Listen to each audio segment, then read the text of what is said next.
Okay, so we're going to get started here shortly. I want to thank everyone for attending and participating in today's town hall.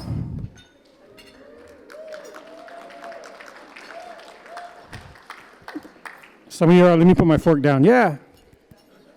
So we have our run of show here displayed. So it just kind of gives a brief overview of how everything is going to proceed today. And then also, QR code, pretty fancy. You just use your phone, and then it's going to give you a link, and then you'll be able to ask a question through that format as well. So if you want to go ahead and take advantage of that now, I suggest you do that and log your question in, and then we're going to just kind of. We're getting started. So if you who likes using QR codes? Am I the only one? All right. So we have that, and then also, just we have a card for Mr. Kenny Young back there? He has some 3x5 cards that he's passing out for everyone to write down as well. And then you can obviously use your fly swatter and put that in the air, and then we can ask you a question from that as well. All right, good morning, everybody. Let's get started. So I would like to introduce myself. My name is Tia Enos. I am the Public Information Officer for the Hillsborough Police Department. And I'm Roberto Jackson, Director of Communications, Public Affairs Office. Together, we will be co-moderating, me and Tia. So thank you very much and good morning. So today, to open today's town hall in a good way, we would like to invite Mr. Robert Stone up to do a blessing, along with Friar Peter Teresa. This happy thought came in, how much I mean, hi, Chakosich. Check them up on my beard, a chum by my supper, check up on my yet of good much a bag, a jar word away. My supper got the guy muscle. The what I'm going to check, why get the how much when you're why get let's pray together. Not to go momoji. It tasha she hi, Chak. What be has it earned about with the mark, tash thunder, come on, she said. Moet haast aange huggen, moet warmek. We zoeken met chipken ga. Why zo je de jode ga naam was to be chick. A march make met the boy. Why it's a boy Joe huggen moet. School kai zo word the go side your daughter come your damn jode. Huggen to be chick met the bit Joe. He sabi thought come out sharing with in come high so he need them at the bites. Sit too much got much. I knew could the come much come. Wursko. The Joe got down. Wursko Joe the Wurgage. Hi, you got the worm German, the bookie how be Joe on my way. Sappy Joy could go, happy be Joe. I dark at the cookage of one much good. What the new could dear, Joe the dam. Pastor boy Joe, how much tash? The hammer pick. How much could the girl? How much can my york? How much could the them piano, what the white Joe. But I got to see good heights. I'm like, got the girl got the much. I'm up Google. What more? Google got the much. The heights are. What you mark? The two of my girl got the. I got to see good heights. So much about Google. My heights are neat. The one much good. Master Mike, to am the my heights are come at the Joe. They got down. Google what you could think. What you how much? Because I knew that was heights. Porque they cooked. What's up home at the wapa? How much come away at the kid the gum? What's how much? What's up? In the name of the Father, and of the Son, and of the Holy Spirit. Amen. God, we come before you this morning, and we are asking for your favor, for your blessing down upon us gathered here. But not just us gathered here this morning in this room, but upon our entire community, upon all of our people, all of our districts, all of our villages, that your blessing would rain down upon us. And God, we ask that you would give us the gift of hope, that hope would be born in our hearts this day, that this meeting this morning would be a sign of hope for our families, for our communities, for our people, that you will conquer all darkness, all violence, that it would be dispelled from our lands, and that today would be a beginning of that. Today would be a step in that we might follow you. And we know, God, that you are creator, that you have made us, that you have created us. And we know that violence and death are the opposite of creation, that it hurts your heart when death and darkness and violence come into our families, into our communities. And we know that you have revealed to us through Jesus, your Son, that you are not only creator, but that you are Father, and that you look out for us like a father, that you love us like a father, that you want to protect us like a father. And so we ask that we pour out your Spirit upon each of us now, to lead, to guide, to guard, and to protect us, to protect our community, to protect our hearts, and that your Spirit is a spirit of oneness, that your Spirit is a spirit of unity, that even now you would pour out your Spirit into our hearts, into our community, to unite us, to make us one. And the things that divide us, the bitterness, the resentment, the hatred that might be hidden in our hearts would be removed, so that we might come together as one, as sons and daughters of you, Father, as brothers and sisters, that we might come to serve you and to serve your people into peace and love and goodness. We ask all this through Christ our Lord. Amen. In the name of the Father, and of the Son, and of the Holy Spirit. Amen. Thank you, Mr. Stone and Friar, for grounding us in prayer. Before we begin, we want to sincerely thank everybody for being here today. We know that your time is valuable, and your presence today speaks volumes about your commitment to safety and the well-being of our community. Today's focus is safety and communication and the very real concerns many of you have raised regarding crime, our justice system, and the overall sense of safety across our districts. We understand these conversations can be difficult, but they are necessary. So today is about honest dialogue, transparency, and listening. We're joined by several departments whose work intersects every day to ensure safety, justice, and accountability in the Gila River Indian community. Today we have the Communications and Public Affairs Office, we have the Gila River Police Department, Office of the Prosecutor, Defense Services Office, and the Gila River Tribal Courts. So each of these representatives will provide a brief overview of their role and the ongoing efforts to address the issues facing our community. Today's meeting is being broadcast live by Gila River Broadcasting Corporation. So community members who couldn't attend in person can still view our important discussion while they're at home. So we kindly ask attendees refrain from recording today's meeting. GRBC is providing complete coverage to ensure the information is accessible and accurately preserved. And we also have official court clerks here for reporting purposes. And if ushers see someone recording, they'll bring that to our attention. So thank you. And also to remember to put your phones on mute. So guidelines for today's participation. To ensure our time together is respectful and productive, so let's keep in mind these following items. First, please hold your questions or your comments until all presentations have concluded. During the Q&A portion, we ask that comments or questions be limited to 2 minutes. A timer and a clock will be used to help us stay on schedule and ensure everyone has a chance to be heard. Written questions are also welcome. Index cards are available, and we will read as many as the time allows. If you prefer to submit your question electronically, simply scan the QR code right over here on the big screens, the code on the screen, and you can just simply type in your question. And last, personal cases cannot be discussed in this public forum. So we appreciate your understanding regarding the confidentiality of those important matters. We ask everyone to please remain respectful, and remember that we're here to build bridges and not barriers. We understand that some topics today may be triggering. we've made sure that behavioral health services are on site and available in what's called the Coyote Room for anyone who may need a private moment or someone to talk to.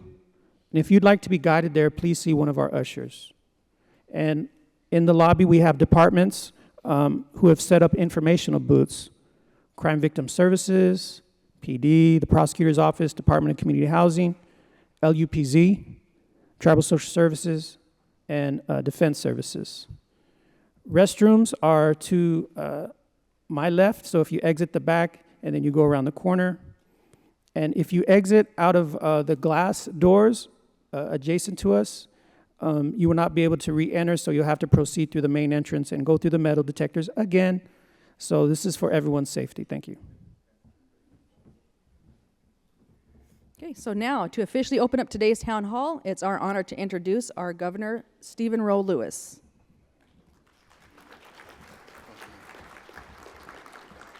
Skoksiadik. Good morning, everyone. It's great to see everyone coming out here for such an important community gathering. And it's taking time out of your busy schedule, especially this weekend. It shows that you're putting all of these important issues as a priority to our community. This is a long time coming. And these issues that are plaguing our community, we hope that we can start to address these. We hope that we start to, as was said in the prayer, start healing as a community. We need to start healing. And before we get started, I just want to also, I know that there have been a number of funerals of families that have lost loved ones, and can we please hold them in our prayers as well, that are going through, that are putting their loved ones to rest as well. Now, I also want to thank as well, I want to thank our Sheraton Wild Horse Pass, our staff as well. Can we give them a round of applause for facilitating this?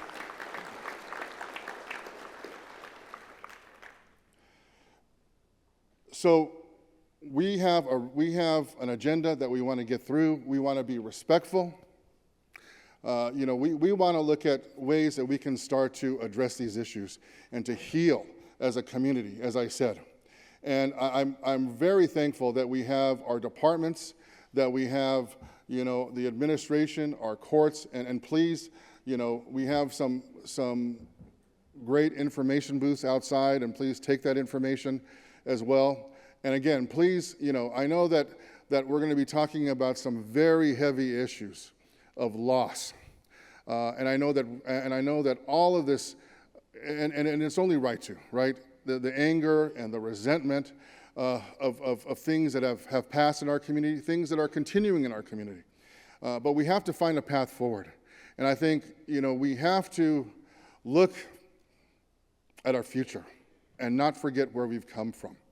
And I'm very honored that we are going to be hearing from our courts, we're going to be hearing from our departments, and please, and we want to not to go any further, but we want to make sure that we hear from as many of you as possible.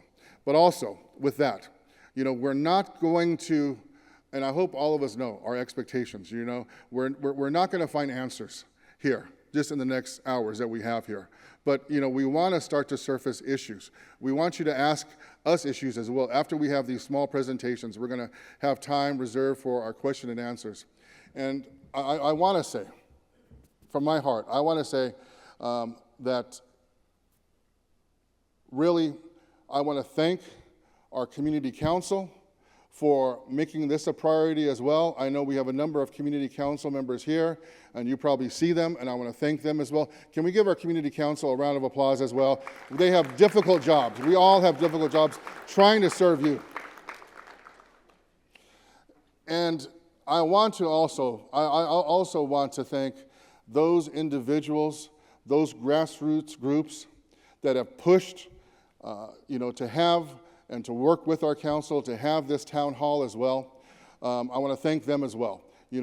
They played a critical role in making sure that we got to this place. And I know that we'll probably hear from them as well. And I want to thank all of them that really made this possible as well. With their dedication, looking at ways that we can start to heal our community as well. But also, this community gathering, it's not one individual's community gathering. It's not governor's community gathering. It's not the administration or the council. This is your community gathering here. This is for you. And I hope that you take this opportunity, that we have to learn, to have a voice as we start to move forward. And I want to thank also, I know that not all of us could be here, but I also want to thank Gila River Broadcasting as well, for also putting this on Facebook as well, so that more of our community members who could not make it, that they can also participate as well. And I know that we can ask questions both in person, through the app, through the QR code, and also we'll be getting also questions from Facebook as well, from our Gila River Broadcasting as well. So we're going to be fielding questions, from at least 3 different channels as well. So with that, I just want to say it's great to see everyone here. Please, and continuing with the prayers that we keep this a safe, open space, a positive space, that we can start to have these important discussions as a community moving forward. Thank you, everyone.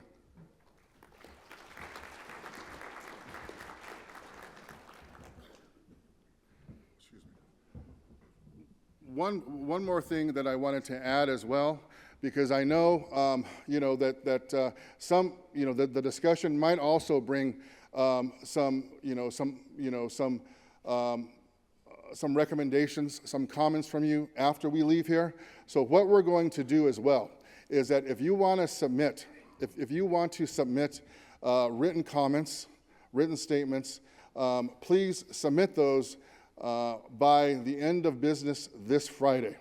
I know some have already are going to be submitting written comments as well, because and this is important, and this will be discussed a little more. The next steps, and this is working with our community council, that this proceeding, this community gathering, this town hall, it will be recorded and transcribed into a report that we will be presenting in short order. That as soon as we can get the proceedings compiled to a report, we'll be presenting these back to our community council as well, so that we can use this as a critical tool. Your feedback, your questions, your recommendations, that we can use this as a tool to start to address these issues in regards to crime and violence in our community as well. So these are the next steps. So that's why it's critical, that you're here, that we get as many questions. Of course, there is a time limit as well,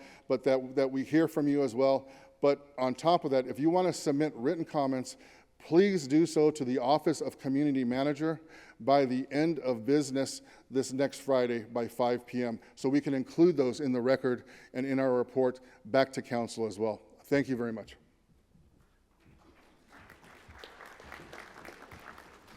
So next, to kick off our lineup of presentations, we have Mr. Roberto Stone, who's the Director of Communications.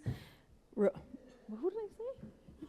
Roberto Jackson, the Communications and Public Affairs Office. She's trying to get rid of me.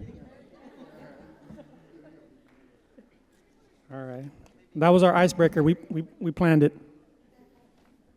So thank you very much. I'm honored to present along with some of the other departments, Communications, Public Affairs. We're not, kind of hands-on in terms of the public safety and what's going on that level, but we are still a part of this community and proud of it. So we do have some information that we want to share regarding either our coverage or how we try to make a difference as well. So this is our Gila River Indian Community Town Hall presentation. And so we're going to go through some missing and murdered indigenous people campaign efforts that we've done, along with some crime analysis that we publish, court notifications, and then just how we've been covering, I guess what you could say is some of the unrest and everything that's been going on this year so far. So we want to really thank the Gila River Police Department, because they provide us with this missing and murdered indigenous peoples lineup right here of people that are kind of still outstanding, and we're really kind of grieving for those individuals that are listed here, but it kind of keeps that awareness going. So every issue that is placed in the grid. And so we also have contact information. This is the latest one, I believe. It might have been cropped slightly, but for the most part, those are some of the faces we've been seeing. And so CPAO, one of our kind of proud moments are participating in the Missing and Murdered Indigenous Peoples campaign. So what it is, it's a movement that addresses and brings to awareness the disproportionate rates of violence that are committed against Native peoples. It started off as all the rates and everything that's been occurring against our Native women, and then we realized that Native people as a whole, they're affected dramatically.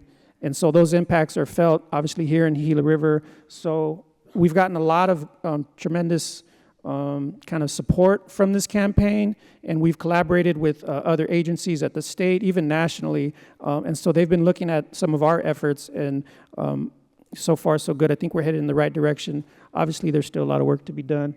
And so we have a great relationship with the Victim Services Department, and so they're the department that's kind of spearheading this. And so whenever there's events of this nature, we're, like I said, proud to collaborate with them. And so we work on the designs and the billboards. It's just our small part to make a difference. And so also in the GRIN is we have crime analysis information that we publish every month.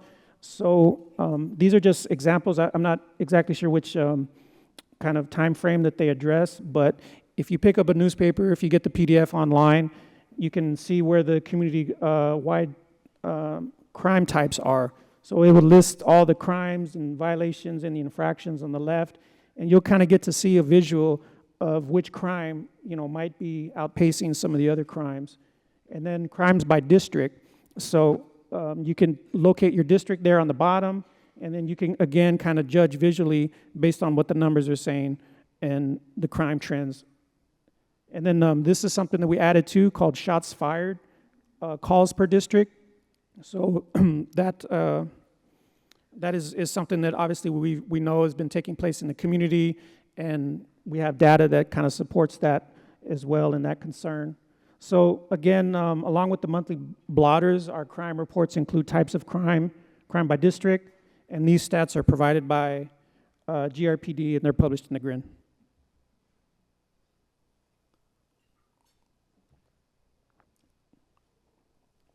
Kind of an overlooked but important part of what we publish as well is our announcements and notices.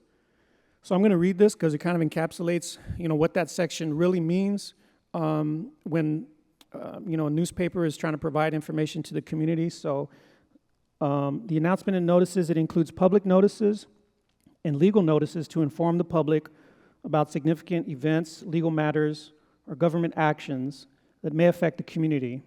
So they're often required by law to be published in a newspaper of general circulation to ensure transparency and public awareness. So we published 36 court notices in 2025 so far, as well as 4 proposed legislation announcements as well. So those are civil summons, anyone who's involved in a type of court case, and so we'll get those from the courts, and then we'll publish those accordingly along with proposed legislation that will come from OGC. And so safety coverage in 2025, it's been a busy year when it comes to, covering the violence, the unrest, as I said, and just the public outcry. And so this is some of what we've been involved in from a CPAO GRIN standpoint. And before I kind of continue, we had a staff member in CPAO that kind of really spearheaded a lot of this coverage that's been there at a lot of these events. And so she was our acting managing editor. So for the past over a year, there was only one person really staffed at the GRIN, and that was our acting managing editor, Emma Hughes. So if we can all give her a round of applause, I thought she did a great job. So there was a Pike prayer vigil in the community. We were on hand for that. We wrote a story. There was immigration enforcement concerns, ICE, right? So there was a couple articles we published on that, not only what the rights are of the community and how to kind of conduct yourself if you're in one of those situations, but then we also had another message to follow up with that. public safety emergency. So once the curfew came down, we were able to put that in the GRIN as well. And support for alert systems. So kind of once the Emily Pike was unfolding, and then we knew, what the pulse of the community was as well, we wrote a story about how that is proceeding with the alert system and the community's support for that. And then also the curfew was extended, so that required more information to go out. Sexual Assault Awareness Month, and we attended that event, and we reported on who was involved and what the objectives of that gathering was. And then the March rally that happened in April, we were there. There was a great event hosted by PD where the youth got to learn about silent witness. So I know the number is thrown around and we hear about it, but I thought it was a real great moment between the community and PD when the youth got to understand what that tool is and how they can help each other be safe. And this is, I guess somewhat similar, but, we had TSA come out with the real IDs, and we always talk about our own tribal IDs. And so if you are going to get stopped, I guess that does kind of play into it too. So we wrote an article about how to acquire a real ID, or if not, how valuable your tribal ID is in those situations. The MMIP walk in May, we were there, we assisted with that, we covered that. And then also on, I believe it was April 11th, 2025, a very kind of somber moment when the community gathered in District 3 to pay respects to Karen Peter. So we were on hand for that, and it was just a moving moment for me personally. That's where I got this ribbon from, so I always keep it with me. And then child abuse prevention event. So we have to kind of take that into account too when we're spreading awareness, when we're thinking about all these things that are plaguing us. And if our children aren't safe, then I think that is something that we need to address too. So I'm glad that event was put on. And again, we covered that in our newspaper. We did the Emily Pike reward flyer. So that along with that came a reward, for anyone that could find information. I believe the reward is still out there. So if anyone picked up the GRIN, that's what they were able to find. So that's critical information. So you get the newspaper at your districts, the stores. We have a substantial mailing list too. So that goes to people that get the paper delivered to them at their house. It costs $20, or office, or wherever they're residing at that time. So every government office here in the state gets that. We send that back east. I was in Cesar Chavez Library one time, and they had a copy of the GRIN, so it was kind of cool. And just kind of moving on, we had a real momentous, kind of historic occasion with the passing of the turquoise alert system. So if you read that article, you would realize Gila River was front and center in the support to get that done, along with certain representatives of the state, and then the governor's support. So that was I think a step in the right direction, not only for Gila River but the whole state. And then EMS week. We don't want to forget about that. So there was a nice occasion for the community to recognize our medical staff, emergency situations, so it was great to highlight them. We recognize what's going on in the community. Obviously, I'm a community member too. My family's been affected by violence as well, and it just kind of goes to show that we're still a tight-knit community, and I think the answers, they will be developed, but we have to stay together and stay strong. Thank you. Good morning.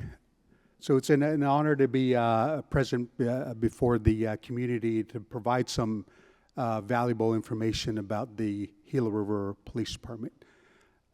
We respond to a number of different calls throughout the year, and some of the information that we'll be providing today are related to that. And when I go to different meetings, I always talk about how it's a community approach, and it's not just the police department. So the police department is at the end, and when things are going really bad and things like that, then you call the police department and things, and then we come in and handle the situation from that point on.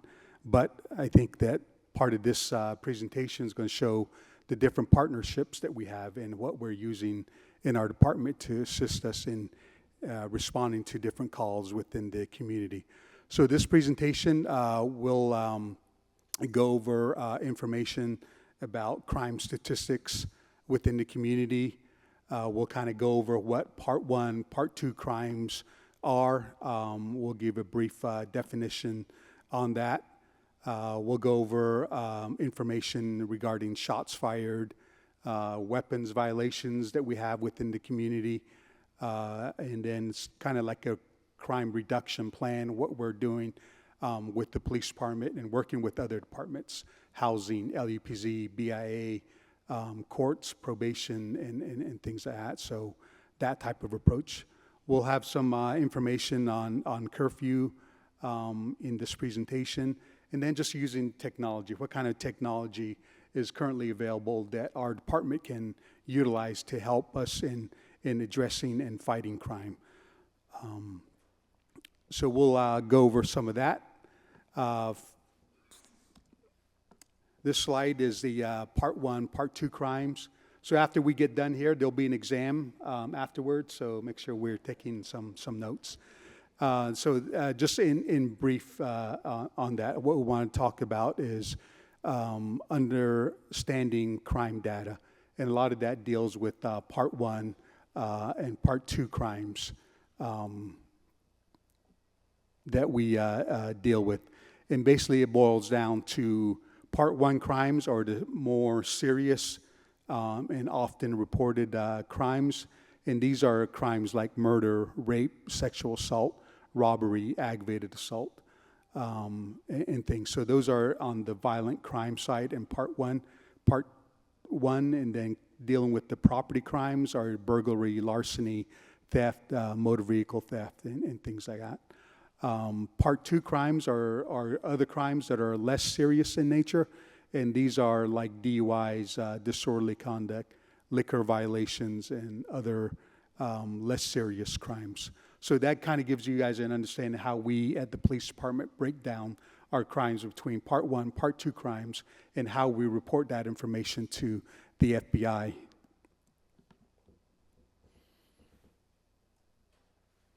So this is a graph representation of Part 1, Part 2 crimes. And this information is information going all the way back to FY 2017, all the way to current month in FY 25. So if you look at these numbers, the graphs up on top, the reddish orange colored ones, those are all Part 2 crimes. So remember when I mentioned earlier that these are less serious crimes that get reported to our department. So if you look at that, those numbers that we had in FY 17, those numbers were very high. Again, and then it goes down, and then in FY 2020, those numbers go back up again, and then it goes down, and then kind of spikes back up in FY 24. But at the bottom, the second wave that we're looking at, those are Part 1 crimes. So these are more serious crimes, the homicides, the rape, and things like that. So those numbers in FY 19, those numbers were kind of high, and then kind of goes back down and kind of levels out a little bit. In FY 24 last year, those numbers kind of went back up a little bit. The numbers at the end of FY 25 kind of look slow. We still have 3 months left in this fiscal year, so those numbers are still coming in, and that's why it's a little bit lower than the other areas. So after the 3 months are up, then we'll have a full fiscal year on that.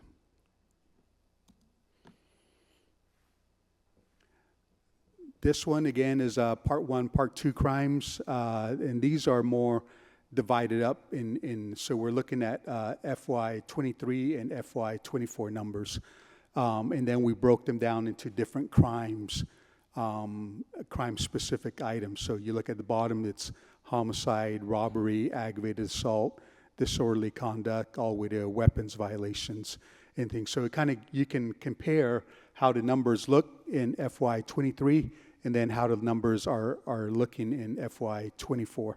So if you look at that number, the prior slide, we showed the different waves, and we saw that FY 24 numbers were kind of high. It's the same thing on this particular graph. If you look at, for example, simple assault, FY24 numbers are a little bit on the high side. So you see some big spikes in there, like aggravated assaults, thefts, simple assaults, vandalism. Those numbers are kind of high in those categories for those 2 fiscal years. You look at the towards the end, you look at the weapons violation. In FY24, those numbers are way higher than what they were in FY23. So this slide kind of goes over the same thing, part 1, part 2 crimes, but this time we're comparing FY24 and FY25. Again, FY25, those numbers are not completely in yet, so those numbers will go up a little bit more. But then you see kind of comparisons between the 2 years of where we are so far this year compared to last year. And you look at like the weapons violation over on the right side. We still got 3 months to go, and we're already at almost the same number as that we had in FY24. So we've been operating with the enhanced curfew since February of 2025, and that curfew was recently extended to August of this year. So, and I think this tool allows our officers just additional tool to make contact with people that our officers see out in the community. So it doesn't necessarily rise to a charge, but we use it as a tool to make contact with individuals to check on curfew-related issues.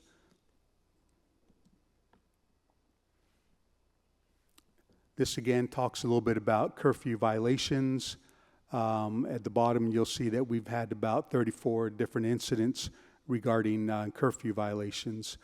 And then 7 of those 34 are between 7 and 12 years of age. 12 of them are between 13 and 17. And then there's 15 with unknown age, because these are people that that we didn't make contact to verify that their age in that area. Again, sometimes these are not necessarily charged or referred for through the court process. A lot of times these are the initial reasons for the stop, and then we go from there and we look for underage consumption, warrants, or other violations, and those might be the superseding charges for that particular incident. Shots fired calls, calls for service, and this is one of the high calls that we get within the Gila River Police Department. As you look at these particular numbers, these are community-wide shots fired calls for service. And if you look at it, it goes from January of 2025 to June of 2025. In January, we had 19 calls for service, or 90 calls for service regarding shots fired. And then all of a sudden, in February, those numbers started going up. We went all the way up to 122 shots fired calls for service for that month. And that's when we had the curfew put in place. We did what we call a surge. We did targeted enforcement details within the police department. And then we're starting to knock those numbers down a little bit more, all the way to where we're at now in June. We're down to 73 shots fired calls for service, and I think that's a combination of different things working together, and using all the tools available for the Gila River Police Department, working with our other departments, using the curfew as a reason to go out and make contact with individuals and things. So this slide here has the community-wide information regarding shots fired. The next slide will show the actual charts of the shots fired calls for service by districts. So these are, in the prior slide, we had it kind of general. This one actually breaks it down into the different districts that we have the shots fired calls. So if you're looking at these numbers, District 3 had 197 shots fired calls for service. So they were the highest numbers that we've had community-wide. After that is District 6 at 108, and then goes down to District 4. So this just kind of shows the individual district breakdown of all the shots fired calls. This particular slide it goes into weapons violations. These weapons violations include, but are not limited to, crimes like misconduct involving weapons and negligent use of a weapon. So if you look at these numbers again, the January numbers were at 17, and then we had a spike in February, and that number jumped almost doubled all the way up to 30. And then over the time, working with the shots fired called, the target enforcement details, the curfew, putting all of that, working with our other partners in housing, LUPZ, prosecutor's office, and court probation and things like that. Those numbers started to come back down to a low of 15 back in May. We had a slight uptick in June, and things. So this kind of just shows all those violations related to weapons violations. This slide, again, takes those previous slide, those general numbers, and then we break it down into individual districts. So District 1 all the way through 7, they have different color codes, and you kind of look at the individual month and then figure out where those particular districts are. And things. So if we look at these numbers, then in February we had a tremendous spike in weapons violations in District 3. District 3, the numbers were at 19, and then it kind of goes down to 7 in March, 8 in April, 7 in May, and then 7 in June. So if you look at your individual district, you can find out where the shots fired or the weapons violations were for your district.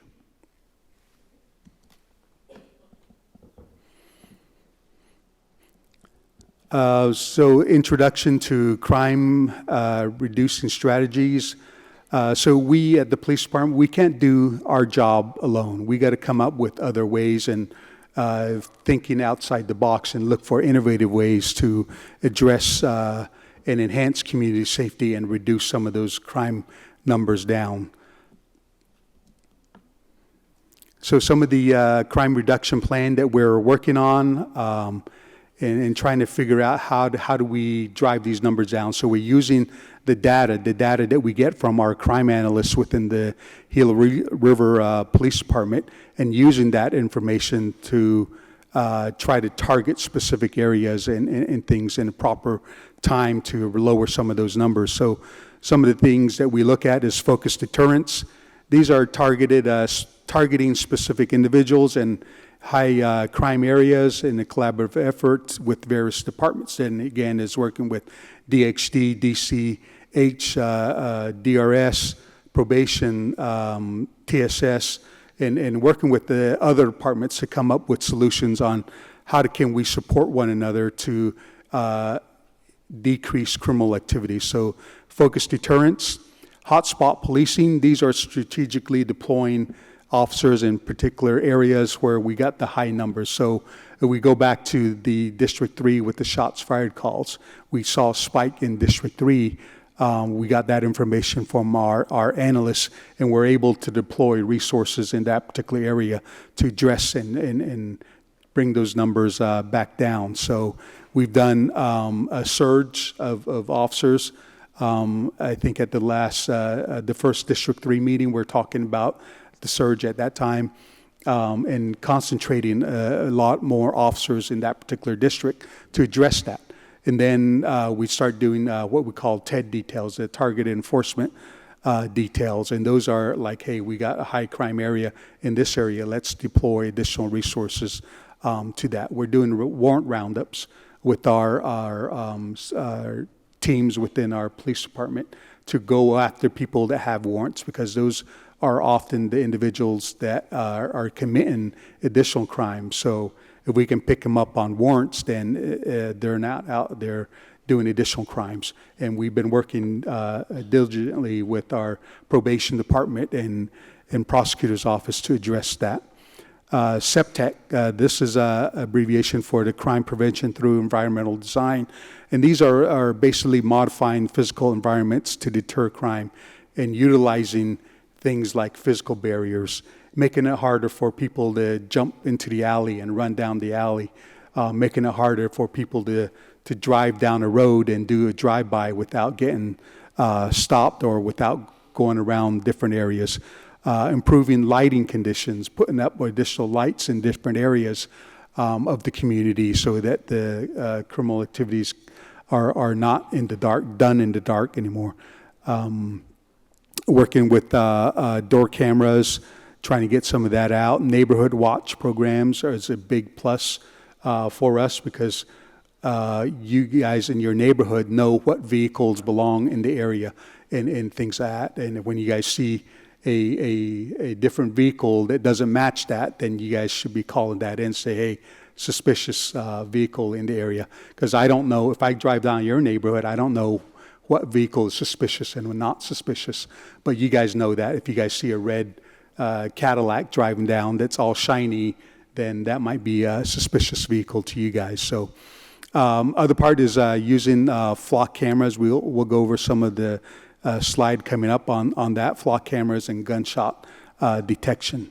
Last thing of the pillars are the civilian or civil sanctions.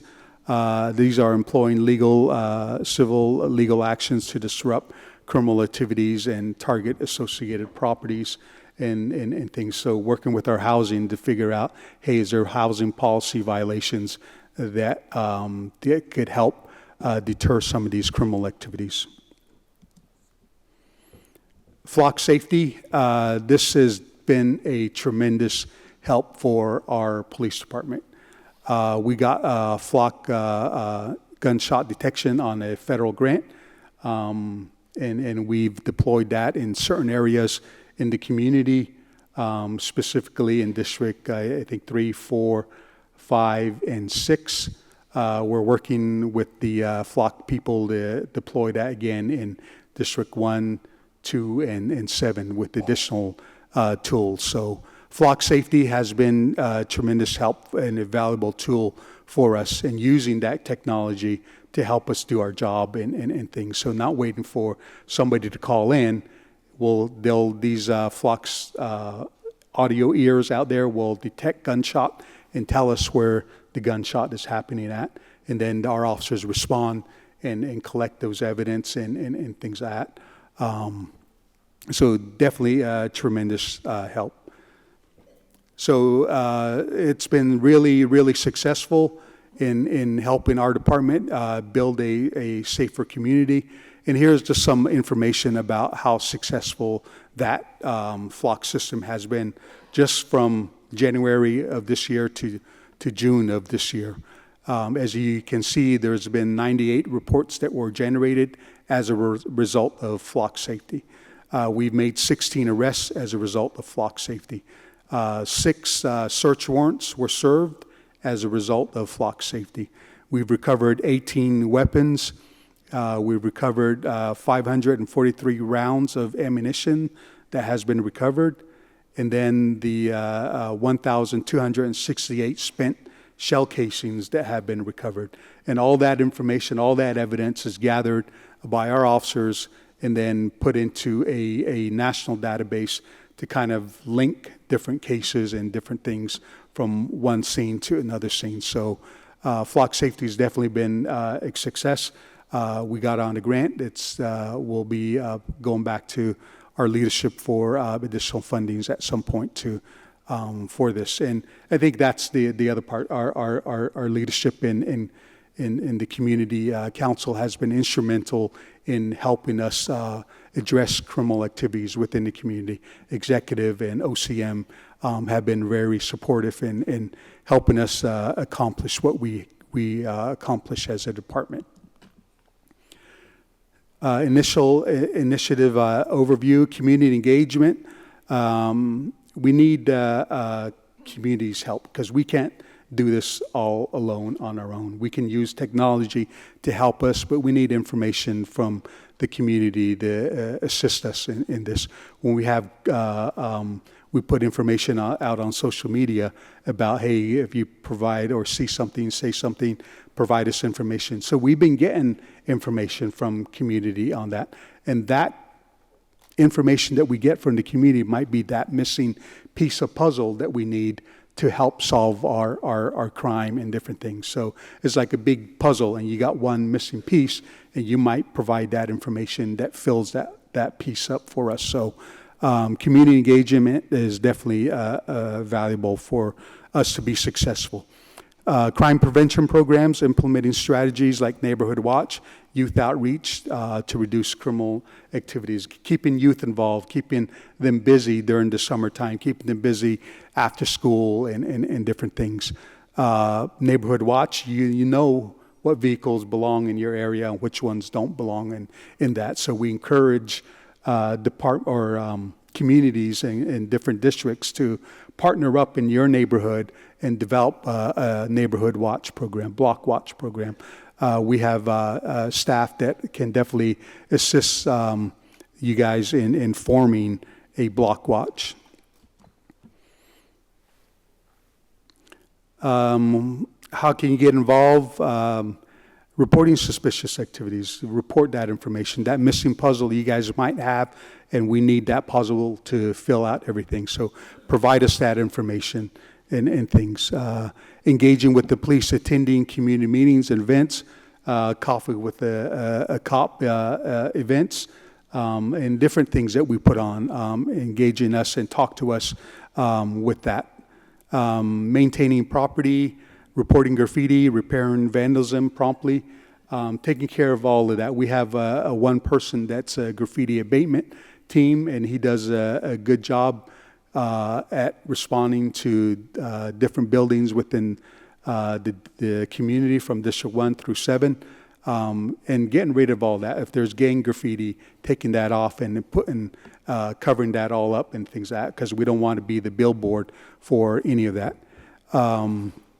Building trust, interacting positively with the officers and things. So I encourage our officers, our men and women of GRPD to go out and interact with the community. We're busy responding from call to call to call to call, but in between there's gaps. When you go to gas up, talk to the person that's gassing up next to you and things. I encourage people to go out with the Elder Center, the Service Center, and just engage with the public on that. Providing feedback, following us on social media for update on crime trends and safety alerts and things. So just being involved in the activities within your community. Anonymous tip line. We have the regular tip line that goes to our GRPD, and that information is confidential and things. We just want the information. We don't need names and things like that. Just give us that information, and then we'll make sure our officers are out and aware of that. So if you have an emergency, 911 situation, use 911. Don't call the tip line for something that's in an emergency.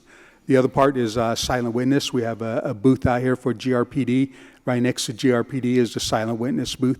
So we're working with them to help gather information and relaying that back to the police department. So see something, say something is a national campaign that we would like to continue to reiterate within the community. This slide is our app, the GRPD app. And if you download this GRPD app, it goes on your phone. It has a valuable amount of information on there. It has information about block watches or silent witness or job opportunities or even contact. It has all the contact information for the court's probation and things. You can provide that. If you have a tip, you can click on that and then relay that information in. If you want to make a compliment or a complaint on an officer, you can do that through the app. Outside at our booth, officer is out there that can assist you in downloading that particular app. Right now, we can only do it for iPhones and Apple products. We're having a little technical issues with the Android side of it, but this is how that particular app looks. And that's my presentation. Good morning, members of the community. It's my honor to be here today and address all of you regarding the important issues facing our community. And I know working together with the police department, with all the other departments, and more importantly, the community itself, we can make major strides forward in addressing the issues that have been plaguing us and look to a brighter future. First, I'd like to start out with the mission statement of the prosecutor's office. We advocate for justice. We want to do the right thing. We want to make sure victim rights are secured and that people that commit crimes against the community members are prosecuted when there is sufficient evidence to do so. And of course, protecting the sovereignty of the community is paramount in this venture. Just briefly, I'd like to go over the structure of our office. We have, and that's going to be one of the components of this talk. I'm going to talk about the office structure, some of the statistics, but not that many because the chief did a wonderful job going over those. And finally, the things we can do going forward to address some of the issues that we're confronting. We have 3 major bureaus in our office that address the crimes. These are the major crimes, the very violent ones. I believe the chief refers to these as type 1 crimes. Community protection, that includes, pardon, oh, I'm sorry, thank you, sir. Oh, I'm sorry, I'm not very experienced with PowerPoint, but bear with me. There we go. I apologize for that. But community protection deals with other crimes such as DUIs and offenses that take place in the community. And finally, there's the domestic violence offenses. We have an individual that takes care of the traffic offenses, the civil offenses. And finally, we have the other very important component of the office, which is the administration, the intake, and criminal investigations bureau. In the office, our structure is we currently have 6 licensed attorneys. Monday, another attorney will be joining our office. We also have an attorney that's working on getting her licensure. She will be taking the bar this month, and we wish her the best. She is a graduate of law school. We also have legal aides, paralegals, legal assistants, legal secretaries, our very important data entry crew that makes sure all the information is entered in correctly when received from the police department, and finally, our victim advocate.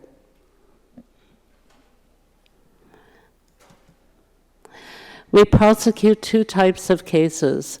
Ones are misdemeanors and the others are felonies. Some people think of misdemeanors as the less important crimes. I see them as equally important in some ways because if we can address misdemeanor issues before they rise to the level of felony offenses, we've prevented future harm.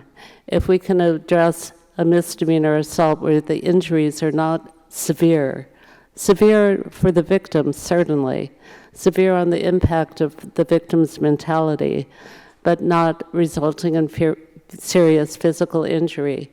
If we can take action at that point, perhaps we can prevent future harm, which is, of course, our goal. We also prosecute felonies, and we're privileged to be able to do so. There's communities throughout this nation that do not have that ability. We have that ability because of an act called TOLOA, and the judge will be going into that further in his presentation. But that allows us to prosecute the felonies. Some tribes can only pursue the serious crimes, even homicides, as a misdemeanor. We can do that. The Congress has allocated the amount of jail time that can be imposed in these cases. Again, it's not sufficient in many ways to address the severity of the crime, but on a felony case, they can receive up to 3 years of incarceration, and we have the ability to stack the different offenses. For example, if 3 separate actions take place in one violent criminal offense, such as, and I hesitate to use this, but 3 stabbings, one in the arm, one in the leg, and one in the other leg, that would constitute 3 offenses for which we could receive a total of 9 years. Finally, the Violence Against Women Act allows us to pursue criminal cases against non-Indian members who assault Native American women in our community or communities nationwide. This is important because we definitely want to hold people accountable even if they are not community members, because that treatment cannot be tolerated. There is another branch that we refer to too, or we have the privilege of working with, and that's the U.S. Attorney's Office. The U.S. Attorney's Office in certain cases can take jurisdiction over a crime that occurs within the community. This allows for the possibility of further sanctions, but they do not take every case. It's discretionary. They look at the type of offense, the sentence the person may get within the community itself, and determine whether or not to accept the case. Furthermore, they don't prosecute all the cases that the tribe can. For example, the federal government cannot pursue a case for drive-by shootings. They simply don't have a statute for it. So that becomes our responsibility. So as I just stated, not all offenses go to the federal government or the U.S. Attorney's Office, but some of them do, and we greatly value that relationship.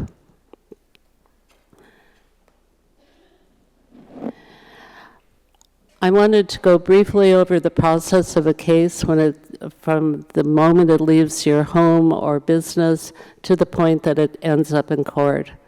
First, the police department comes out and takes a report regarding the incident, and that officer will set forth all the important factors that he or she observed while in the field.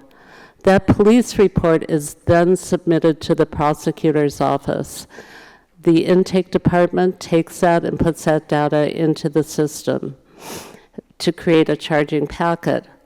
Once that charging packet, including the police report, any other information, photographs, 911 calls, after that is prepared, it goes to one of the attorneys to review it and make a charging decision.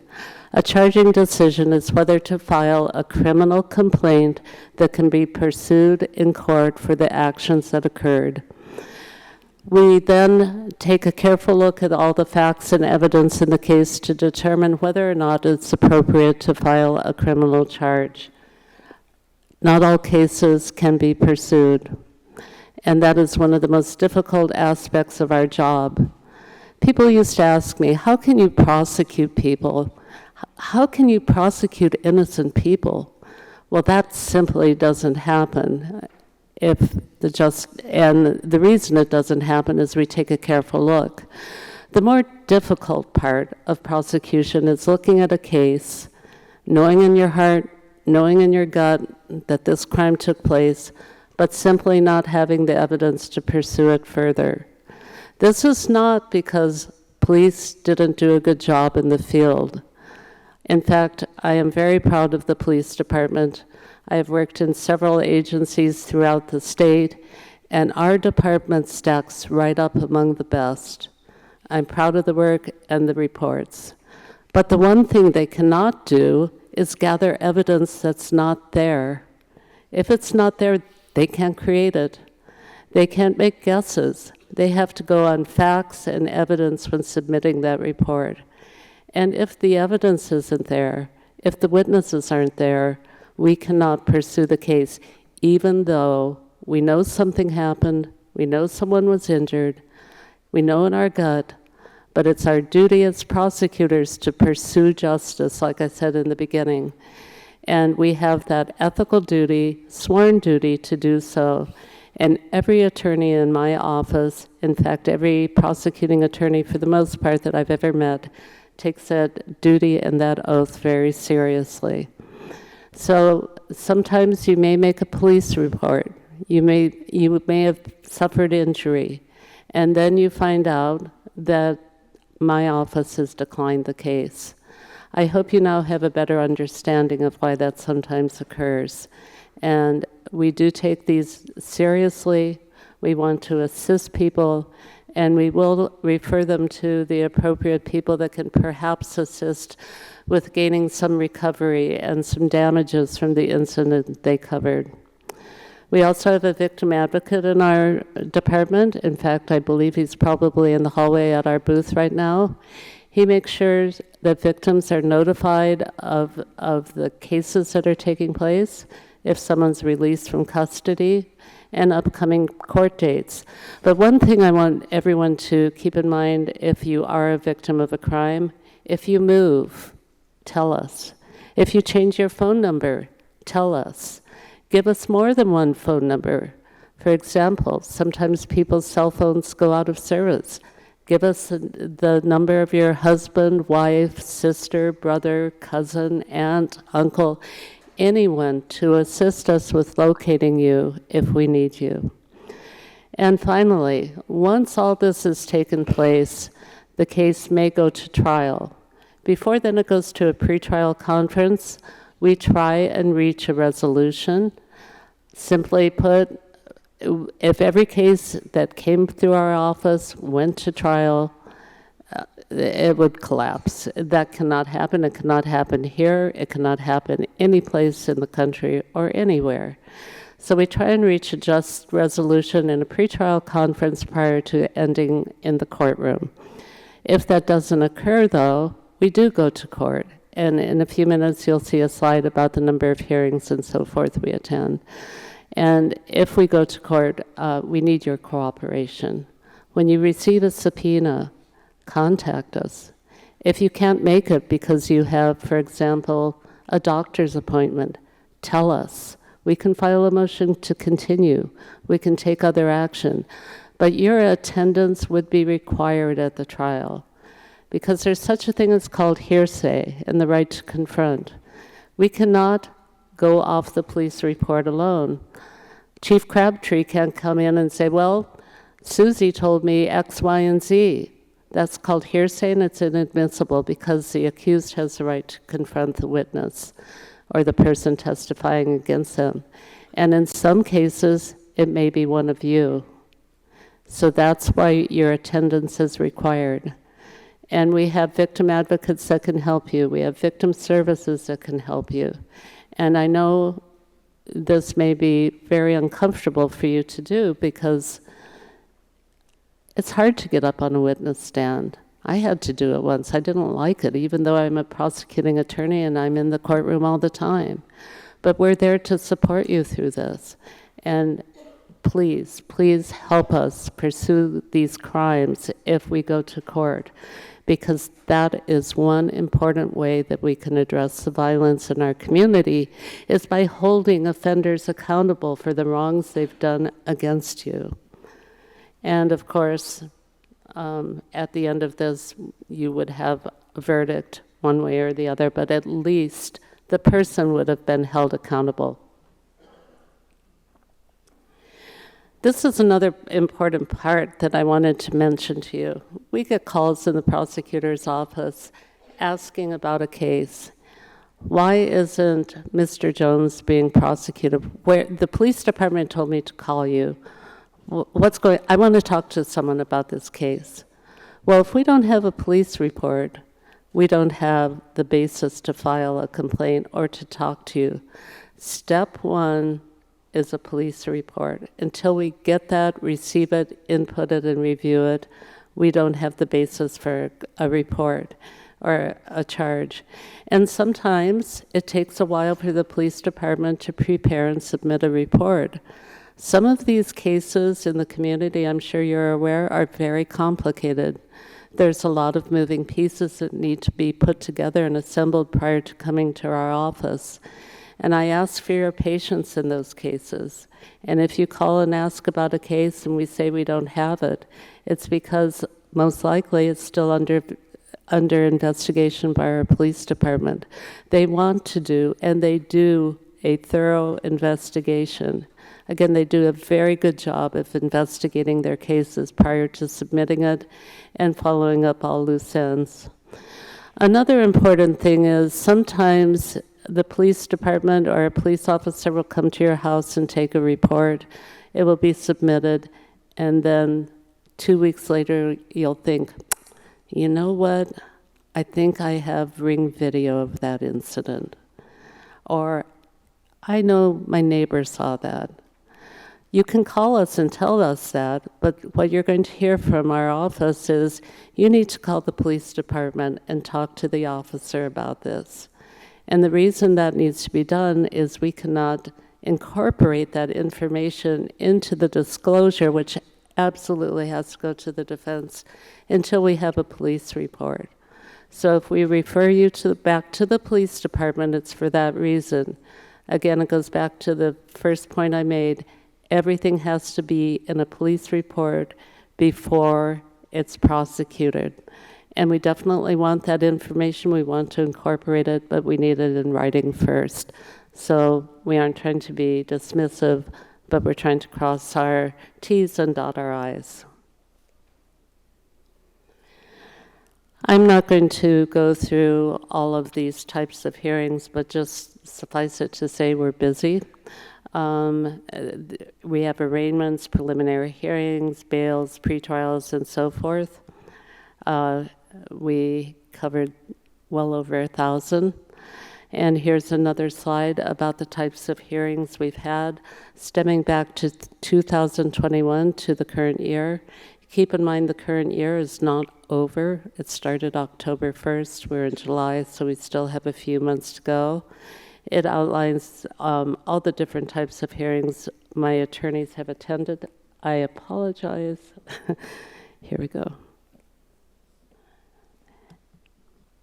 And here are the types of cases that we've pursued, going all the way from aggravated assault and unfortunately homicide to DUI cases. And the total on those number of cases, if I can get here, is 1,219 cases. And just a minute about DUI cases. They're misdemeanors. People don't think they're that serious, but they result in a lot of harm to this community, not only to the offender, but to other people that may be on the roadway going to the store to get a gallon of milk for their child for the morning breakfast. DUI cases are pursued by our office. I take them very seriously. Many innocent lives are impacted by that.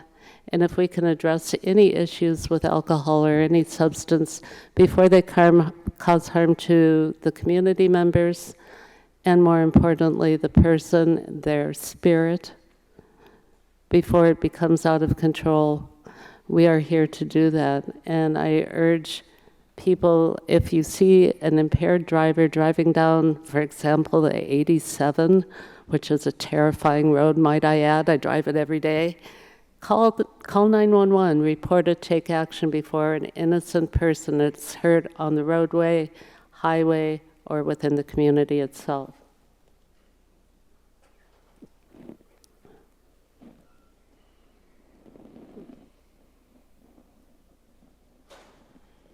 And I believe and here's the number of cases we've pursued, and this is broken out by district. My staff member who prepared this, and I want to recognize her. Her name is Teeny. She did a wonderful job with this PowerPoint.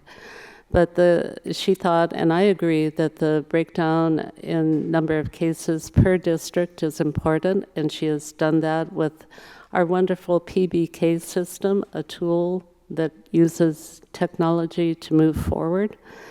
It shows breakdown by community, or by district, excuse me. District 3 did see a spike, but the police department is doing an excellent job of addressing that.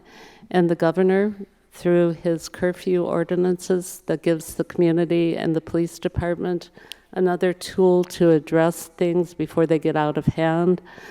The numbers have gone down, but I don't have the month-by-month orientation of that. And finally, I want to talk about prevention. When I arrived in my position, and it's been a little bit over a year ago, one of my priorities was to develop a good working relationship with the police department. The police department, the prosecutor's office, we go hand in hand, we're partners. And so through the efforts of Chief Crabtree and his command staff, we have developed a monthly meeting system. We meet, we discuss cases, we discuss procedures, we talk about crime, we talk about the best movie we've seen in the last month. But we have a good relationship, and that is important because we need to work together, and we do work together to address the violence in the community. It's important to have these working relationships with all the departments in the community. We collaborate with DRS. We have multidisciplinary team meetings once a month.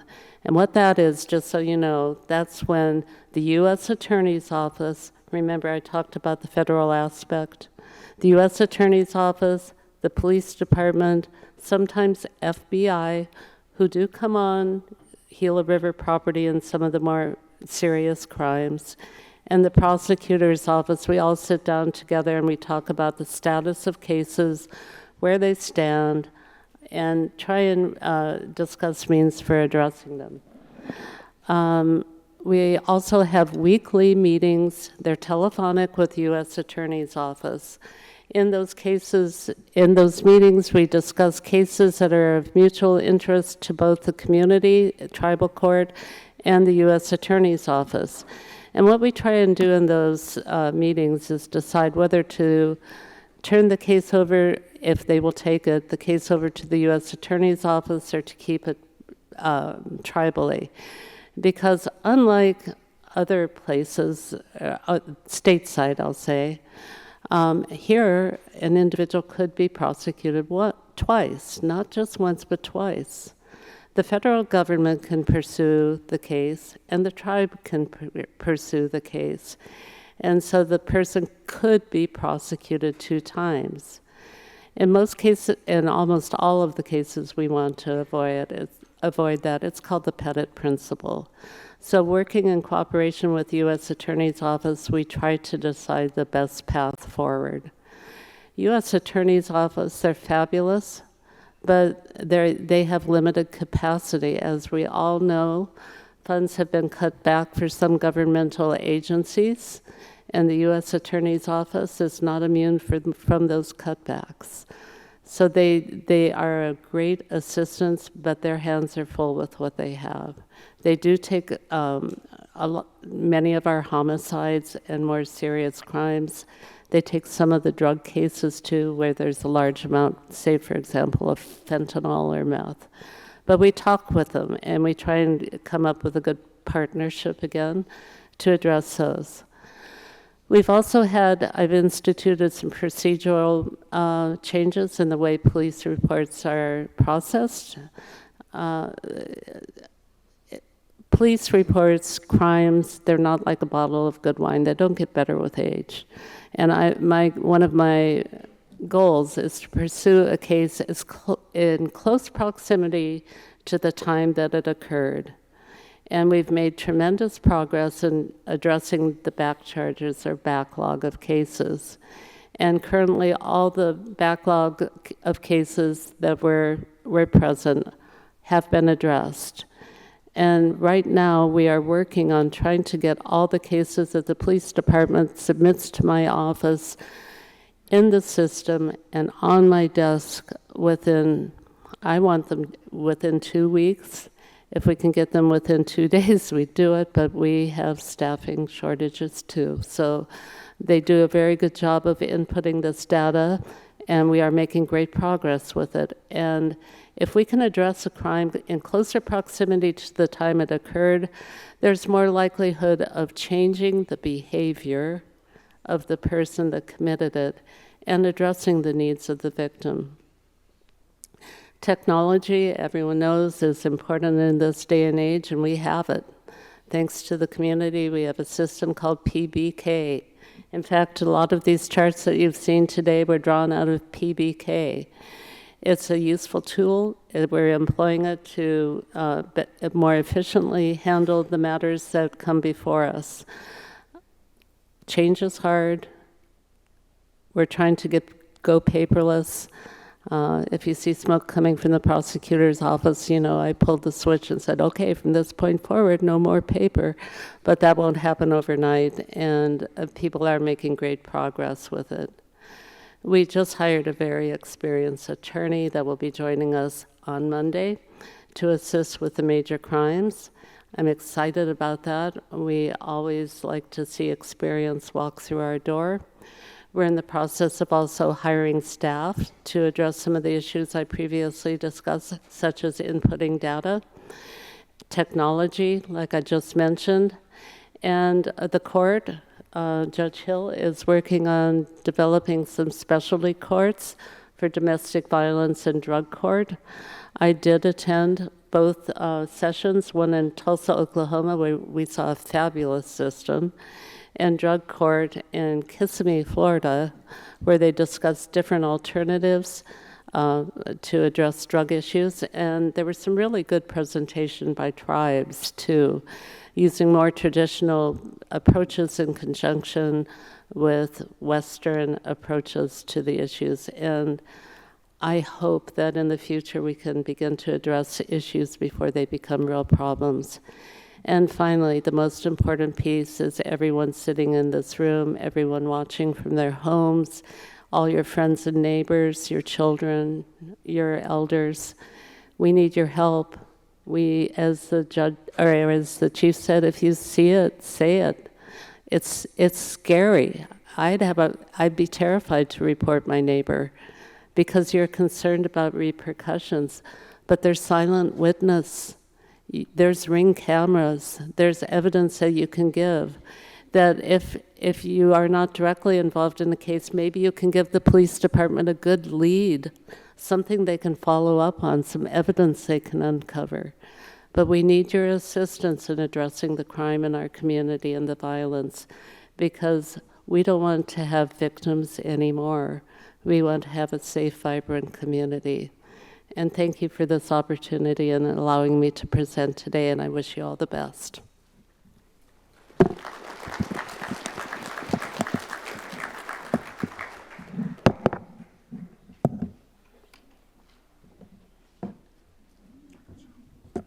Since Roberto and I share the same mom and dad, I guess my name is Claude Stone. So, my name is Claude Jackson Jr. I'm not the son of the Claude Jackson from SAC. My family's from West End Co-op. I grew up in Phoenix. I'm very, very grateful to be part of this community. My tribe is taking care of me. I've been practicing as an attorney for almost 20 years. Started as a baby prosecutor, worked in civil, and I think within the first 100 days of his of Governor being on board, he appointed me or recommended me for the position of Defense Services Office. So I've been doing this for a little over 10 years, and I know a lot of you from way back when, even when I was a reporter for Grin. So again, thank you for allowing me to be here. We do have an information booth outside, and again, there's a lot of booths out there that aren't just presenters, so there's a lot of good information there that really tries to address this issue of crime and all the social problems we're having. Oh, there I am. The one thing, though, is this morning a woman came up to our, and I guess I took this for granted, she came up to our table. She didn't know about my office. She didn't know that we are here to help the community, and I'll go more into it, not just criminal defense, but a lot of other things. And I apologize for that. I think I definitely have to step up my outreach. I got to get back to the district meetings. I'll speak with all of you in any of your groups that want to hear from us, because there's a lot more for me to share regarding not only criminal defense, but the issues that we're facing with what we're going to be discussing today.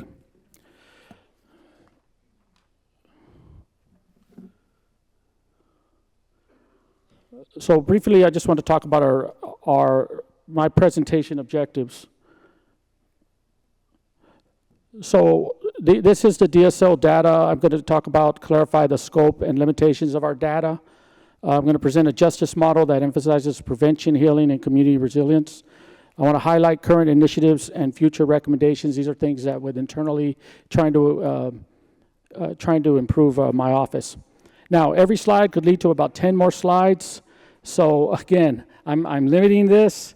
There's a lot more information. Please come to my booth, come to our table. There's my information on there. I'd be happy to talk to you, take my card. Come to our office, ask for any questions on that.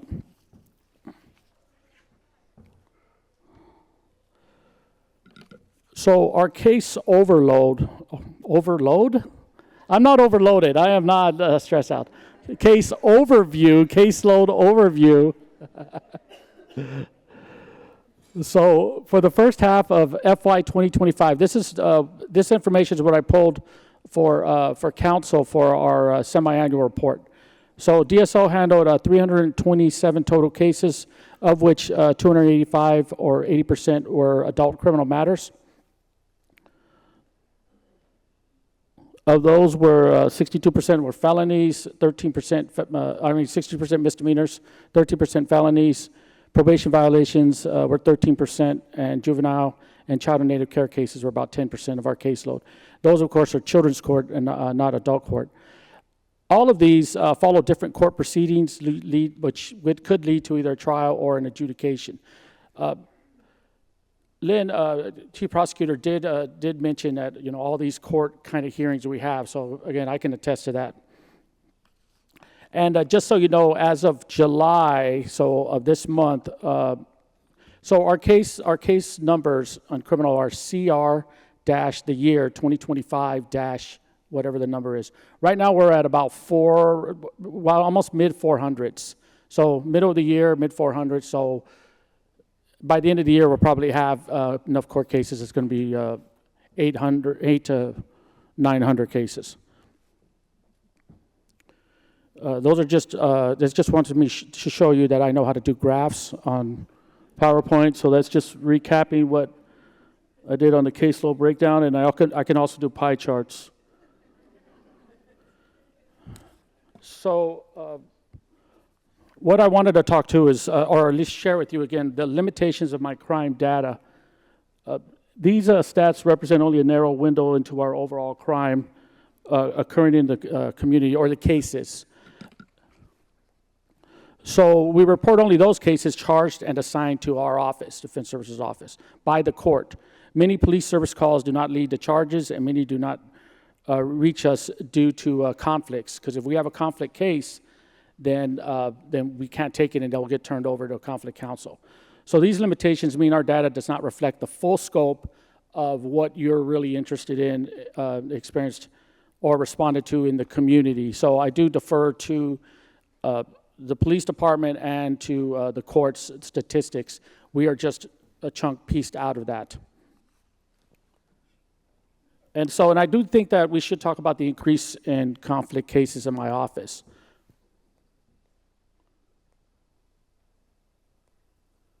So over the past year, DSO has seen an increase in conflict-based case reassignments. We historically covered about 65% of all criminal cases charged by the court. When I came in 10 years ago, I was kind of consistent when I was reporting to council. 65% is what we were taking. That number has decreased due to our, well, I'm going to just say this in this point, but it's much more nuanced than that. Decreased due to our long-standing presence, because we've been there about 22 years in this close-knit community. So we're small, and we just handle all these cases, including children's court cases, we're at that point, and it was foreseeable that we're leading to a lot of conflict cases. So, and as an example, recently, DSO has conflicted out some of those most serious violent crimes, including the homicide cases. We just conflicted out, so that's why, in terms of defense, it's not us that are defending it if they did not get private counsel, and it's a conflict attorney that's involved. We did our conflict check. We wanted to take those cases, but ethically, we just could not. In the end, though, I've already alerted council of this. I'm doing an internal study, and we intend to present conflict management recommendations to leadership. I say later this year, but please don't hold me to that. I will get to it, and I hope to get it within a year. Okay, so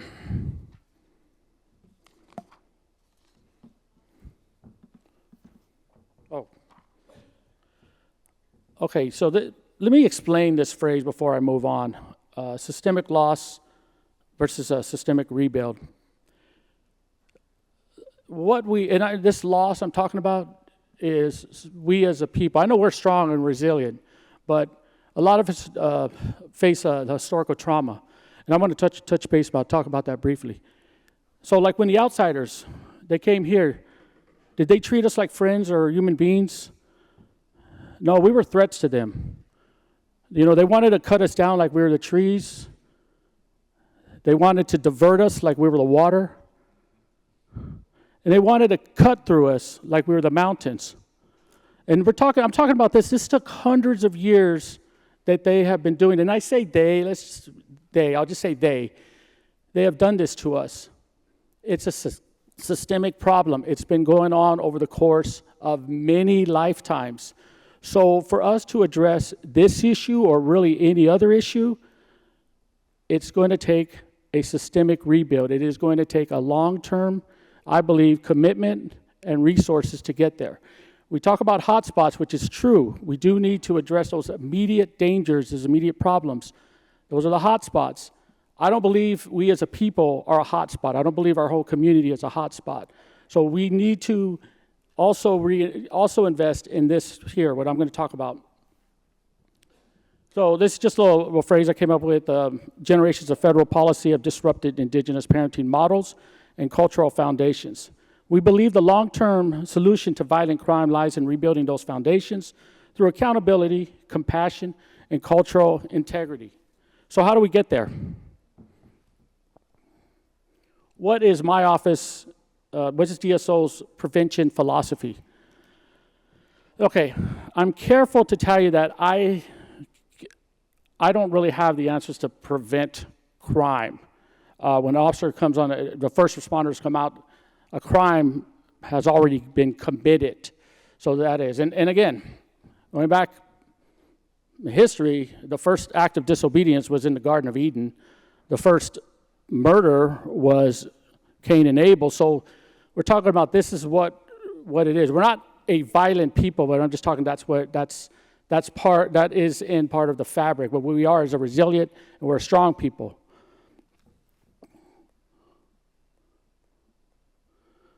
So, and this is kind of all over the place, so just give me a little moment to explain these.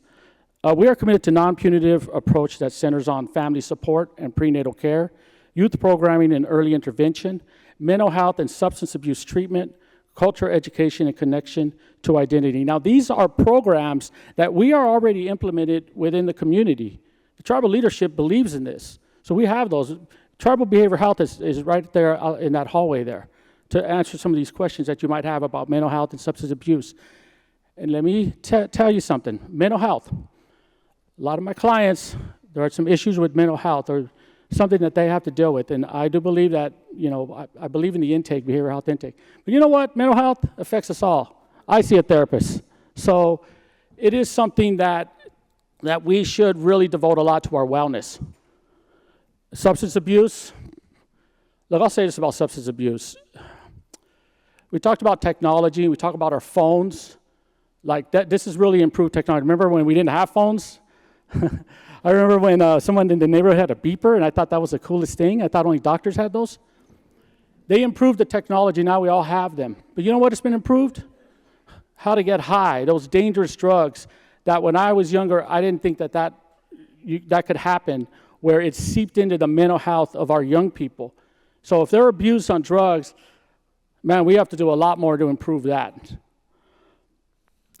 And this one, the first family support and prenatal care. What does that mean? That's not preventing crime. I really do believe that if we take care of our children in the womb and they come out healthy and we keep them healthy, we keep them educated, that is going to produce the citizens that we all strive to be. Even me, I want improvement in my own life. That, I think, is what it is going to prevent the criminal mind, the criminal activity that follows along. And I say criminal mind because we talk about there's an act in crime, an act has been committed, but there's also the mental health, the mind. What were they thinking when they did that? So that's why I want to really the community to commit to that, and the community is committed to that.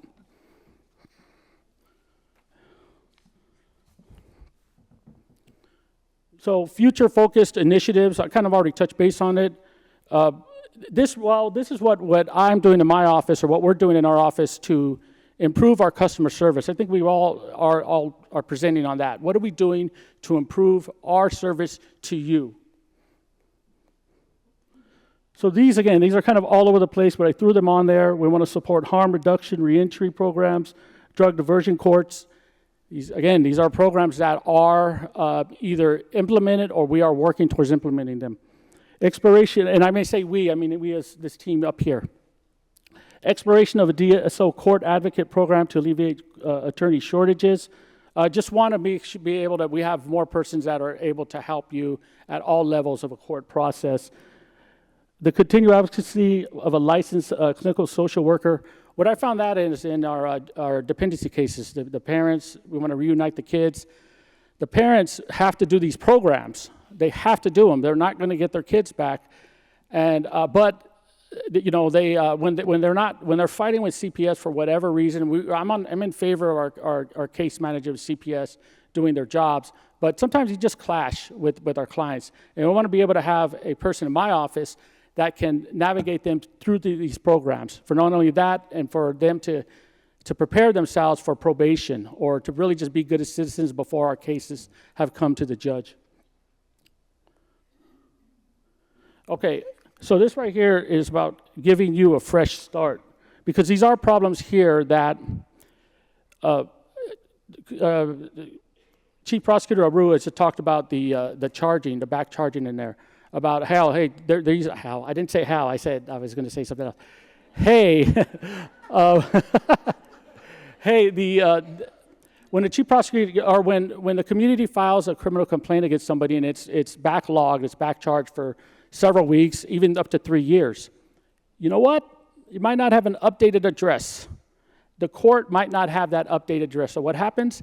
You get a summons, you get called into court, and you ain't there because you did not know about it. And we don't issue, or the court will not issue a warrant right then and there. They'll give it a few chances. If you can't find them, then unfortunately a bench warrant is going to be issued against you. You may not know about it, and you may come in contact with the police and say an officer is just trying to be a community person and say, hey, how are you doing at the gas station?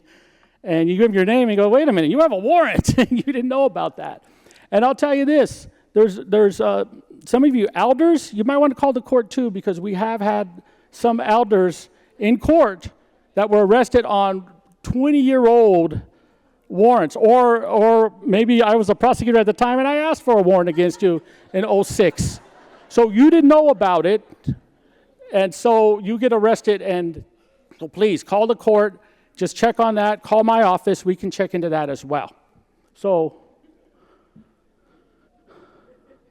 okay, and at the same time, the court, I'm really grateful for this over the past year, has an amnesty program that allows persons a chance to quash their warrants. You have a bench warrant. There's an arrest warrant, much more serious, but a bench warrant, it's that scenario that I just told you. If you feel if you have a warrant, it's a bench warrant, and you have good circumstance, you can go to the court, and they could hear you out right there, hopefully have it quashed, and then just hear your arraignment, and then you can be on your merry way, and we can fight this case for you. Expungement removes all legal barriers to expungement removes, yes, all legal barriers to employment, housing, or professional license. There are some people out here that, we all have a past. And if if something regarding in your record is holding you back, especially from a promotion within our community, and we want employable community members, this is holding you back, please come to my office. I'll do the best I can to try and help you. I will tell you though, expungement, we're flying a little blind because we don't really have a process, and we're working on a process. I'm working with Chief Judge on this. So we want to be able to speed that up, and I could talk to you more, again, at another time about what are the limitations to expungement, or what qualifies for expungement. But I think that really is important. We call it also set aside if in some circles. Okay, my office is also available to discuss other legal questions, off-reservation matters, civil matters, housing issues. We're not going to represent you on those, and housing is very, very complicated. But you come to my office, we will talk it out, and I will do my best to direct you to the right either department or try to answer some questions you have. I will stress though that especially if this issue that you're dealing with is is stressful, or there's a lot to it, please bring some documentation, because we are attorneys, we are going to ask questions, we are going to try to drill down to what the issue is, and documentation is always helpful, and we can advise you better that way. Now, one thing is we want to stress about knowing your rights when speaking to police. Now, this is like so generic. There's much more nuance to it, and I'm not telling you never speak to the police, because I've had to call the police before. I've contacted on like reckless driving in our house, as it's happened a long time ago when I was a child. So they are there to help you. They are there for first responders, but you have a right. These are your rights as an individual to remain silent. You are not required to answer questions beyond providing identification when lawfully requested. You have a right to a lawyer before any questioning. You have a right to refuse searches of your person, vehicle, or home without a warrant. They'll get a warrant. They can get a warrant. So, but you have that right to say that at that time. And you know what? You might end up being arrested for something else, for that, or for whatever it is. But we can come back and take a look at what was the process in place in terms of that. Oh, yeah, I'm not saying that this is going to get you out of jail. But hear what I'm saying. This is one thing that I really want to stress. Remember, be respectful, keep your hands visible, and clearly state if you are invoking these rights. Now, underline remember, but I think you really should underline be respectful. Just be respectful. Because really it's about de-escalation. The officers are trained to de-escalate, and they want to de-escalate. I feel they want to de-escalate. I believe they do. But it's also very difficult if they're dealing with someone that is, with a lot of anger, a lot of issues that, they're feeling a lot at that moment. And, we go back to some of them are just mental health calls. Some of our extreme substance abuse and alcohol issues. So if you are able to be calm and be respectful, I hope that is part of the de-escalation that will kind of alleviate these issues. Again, I think I'm done, but I thank you for this time. A lot of information out. Please come and talk to me. Thank you very much. Good morning, everybody. Thank you for being here. It's a privilege to be here in front of you, and thank you for taking time out to come here. I know it's hard. It's almost lunchtime. And for those who are waiting out there to try and get in line first, you need to come back, or you go to the end of the line.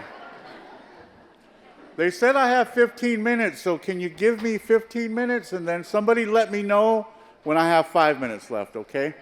Thank you. Okay, let's go.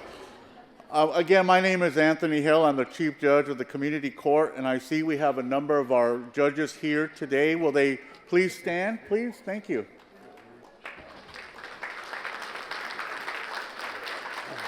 Thank you for being here, judges. I'm going to dive right into it. What is a jurisdiction of the court? Meaning, what power does the court have to hear cases? And we have several different kinds of jurisdiction. We have criminal jurisdiction, misdemeanor, felony jurisdiction, and I'll go all into that in my presentation. And we have violence against women jurisdiction. We have civil jurisdiction. That means it's disputes between private parties. Those include family law. Those include civil law, accidents, slip and falls. Somebody owes you money.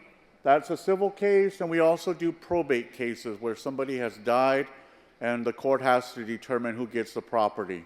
We also do juvenile jurisdiction. That means anyone under 18 that is a ward of the court, or anyone who is under 18 who commits a crime, we have jurisdiction over that. And we also have a court of appeals. So if you are not happy or satisfied with the decision that the lower court made, you can appeal it to the Court of Appeals, and that is made up of 3 judges that are appointed by the community council. So that's our scope of authority as a tribal court, and it is a pretty wide scope of authority compared to other tribal courts. So we do a lot. I'm going to give you some federal Indian law. It took about a year to learn this in law school. You're going to learn it in about a minute and a half. Gila River and other Indian nations are sovereign nations, but there is a limit to that sovereignty, and that limit is decided by Congress. Congress has plenary power over Native American tribes. Plenary meaning they have a wide scope of power over tribes. They can tell us what to do, they can tell us what we can and cannot do. So yes, we are sovereign, but we are sovereign to the extent that Congress says we can be sovereign.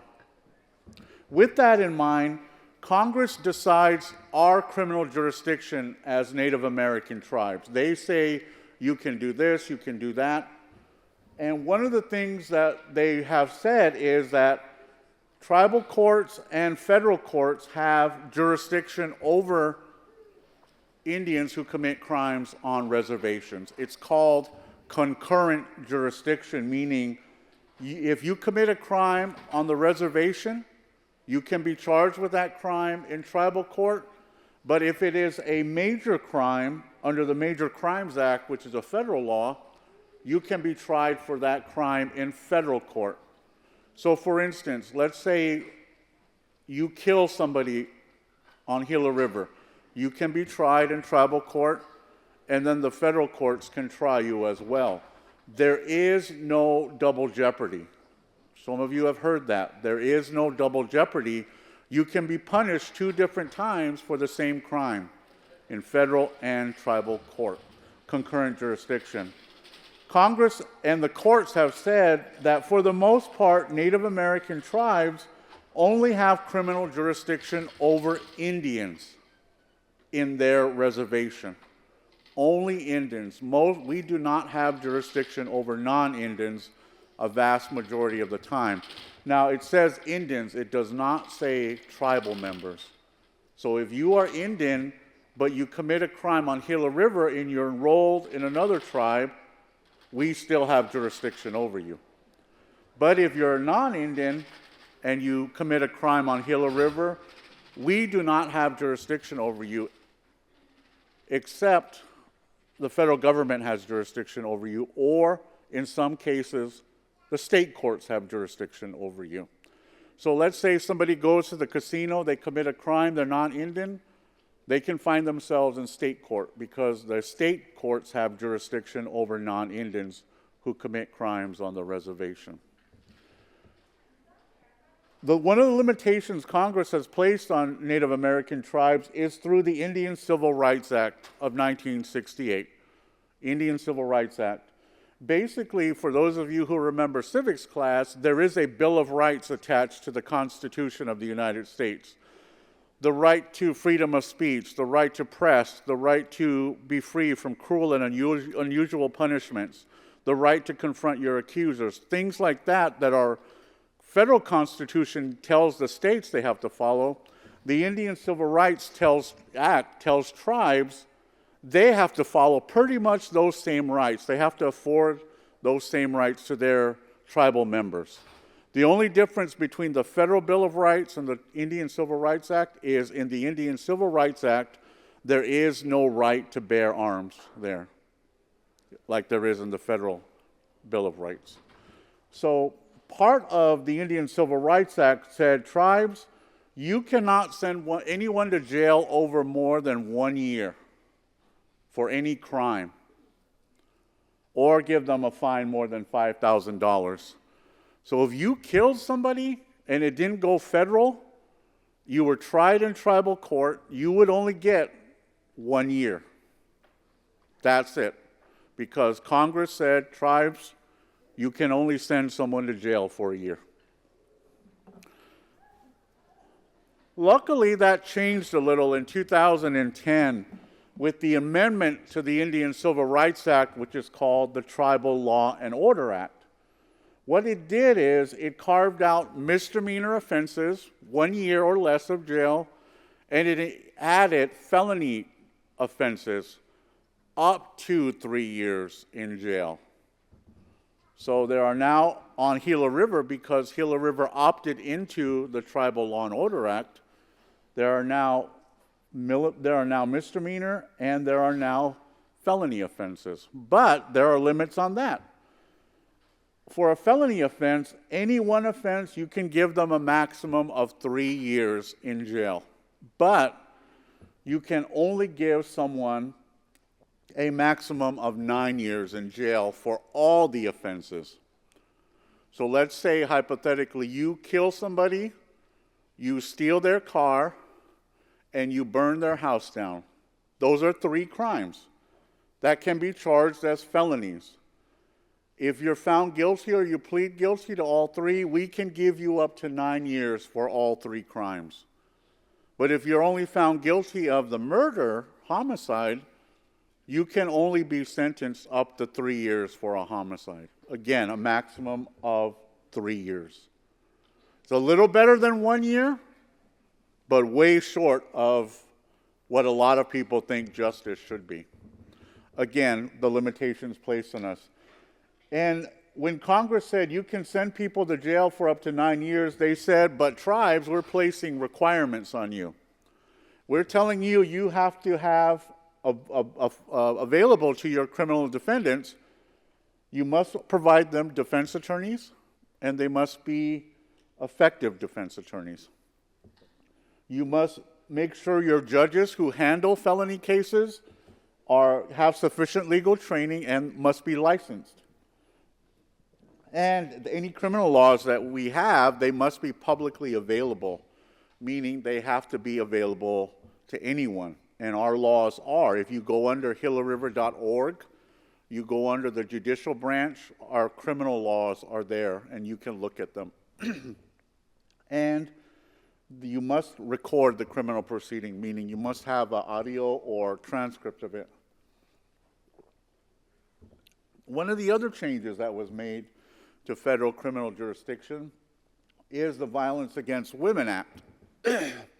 In 2014, Congress gave Indian tribes the power to try non-Indians for domestic violence offenses. Excuse me. Remember before, tribes did not have jurisdiction over non-Indians. Under the Violence Against Women Act, they do have jurisdiction over non-Indians who commit crimes against Indians on reservations, domestic violence crimes. So that's different now. So there have been some changes in federal jurisdiction. Here we have a flow chart of a case through a typical court system. This is not Gila River, but it's pretty close to what we have out here. And so we're going to go line by line through this flow. No, we're not. We would be here all day. But I just want you to see the complexity of a case that comes through our court system. Now, again, this is not a graph of our court system, but it's really very similar because we do felonies, we do misdemeanors, we do probation revocations, we do all that which is in this chart. So a case can get very complicated. Instead, I broke it down to that. And please don't criticize my PowerPoint skills. I'm going to break it down to these areas. So you have an arrest of a person by the police department. You have detention after that arrest. You have pretrial, you have trial, and then you have sentence. So we're going to go through those really quickly because it's almost lunchtime. An arrest. Basically, an arrest is when you are taken into custody by the police. The police can arrest you on a warrant, meaning that a court has issued a warrant for somebody's arrest. There are two types of warrants. There's an arrest warrant, meaning that you have been charged with a crime, and because the crime is very serious, the police want to take you into custody, or the court wants you to be taken into custody right away. That's an arrest warrant. A bench warrant is if you don't come to court, that's the only way we can get you to come to court is we issue a warrant for your arrest. We issue a bench warrant for your arrest. Now, police can also arrest you without a warrant, meaning that police must have probable cause to arrest you. In simple terms, probable cause means that the police believe a criminal offense has been committed and the person being arrested committed the offense. Basically, that's what probable cause is. And the police have to fill out a probable cause statement. It's an actual form to fill out every time they arrest somebody. They have to show the court, this is why I arrested this person. Now, the probable cause statement comes into play at an initial hearing. So you are arrested, and under the law, within 48 hours after arrest, that's 48 hours straight, you must have an initial hearing. So you see a judge within 48 hours, and then after 48 hours, the court can hold you without charges for another 72 hours for an arraignment hearing. So you have an initial hearing 48 hours after arrest. If the court decides to hold you, you have an arraignment hearing 72 hours after the initial hearing. So 48 hours plus 72 hours is 5 days. Criminal charges must be filed in 5 days' time. A very, very small window to work with. So, how does an initial hearing work? Again, no more than 48 hours after arrest, the court must identify the defendant, meaning they have to make sure who they are, what their age is, their address, things like that. The court reviews the probable cause statement that the police officer filled out. And then the court has to determine whether there was probable cause. This is where things kind of get tricky. Sometimes, 95% of the time, police do a really good job with the probable cause statements. Sometimes they make errors, and the court cannot find probable cause. Now, probable cause is more than just saying, I believe this defendant committed this crime. There has to be facts and evidence to support that belief, and the police have to tell us why. The police did an investigation. The police talked to witnesses. Eyewitnesses told the police this. That's the evidence and the facts that the court needs to establish probable cause. If the court cannot find probable cause, under the law, we cannot hold anyone. So we have to release them right then and there. Again, for the most part, probable cause is demonstrated, and we find that the arrest is good. It was good. Then the next thing the court needs to determine is whether the defendant should be held in custody or should be released. Remember, there are no charges at this point. It is just the officer's probable cause to arrest somebody. And the courts have to decide, should somebody be held for an arraignment hearing or should we cut them loose and then tell them to come back to court later.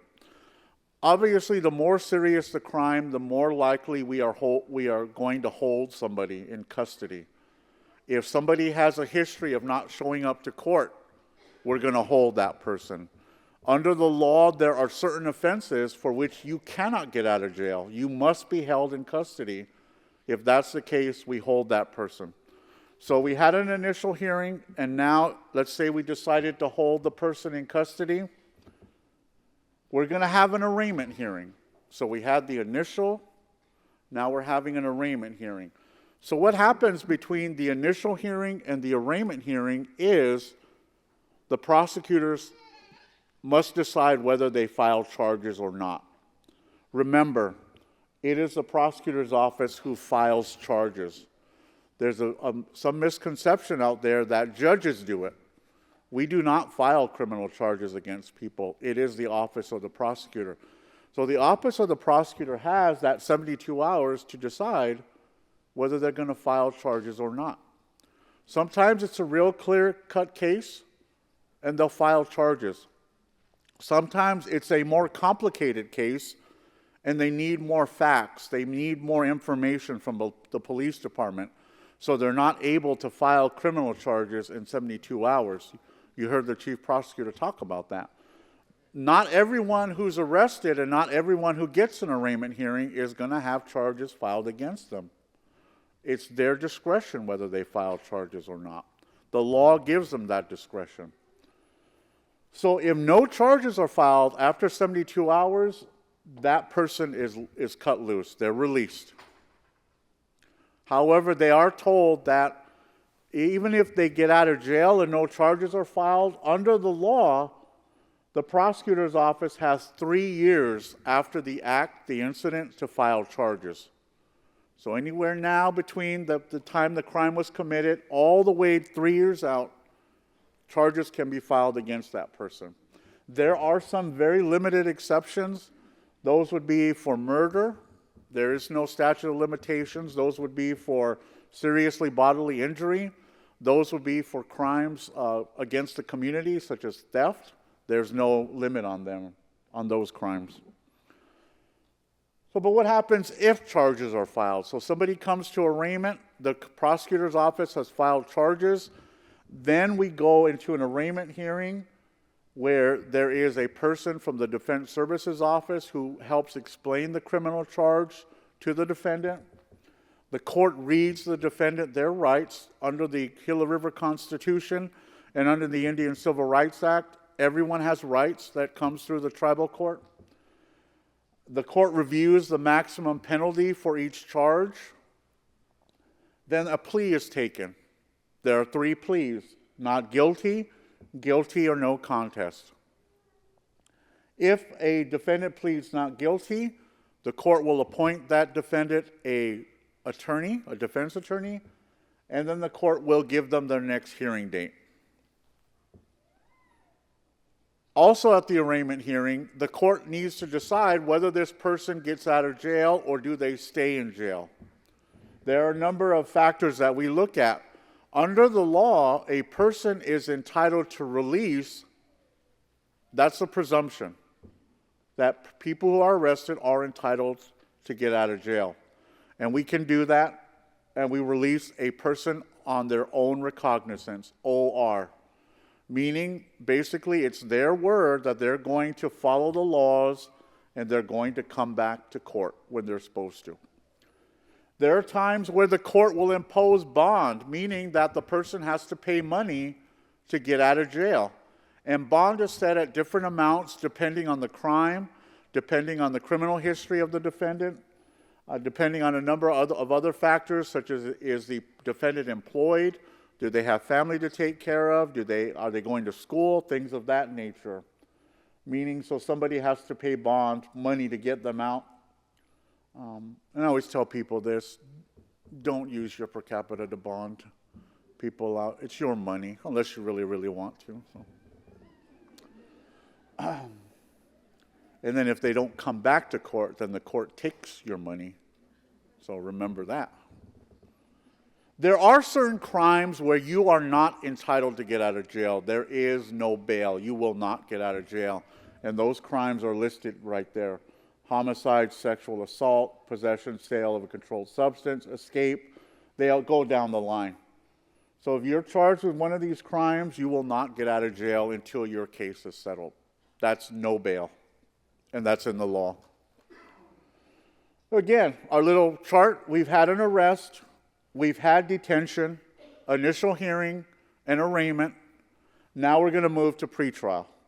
And what is pretrial? Basically, it's the hearings before a trial.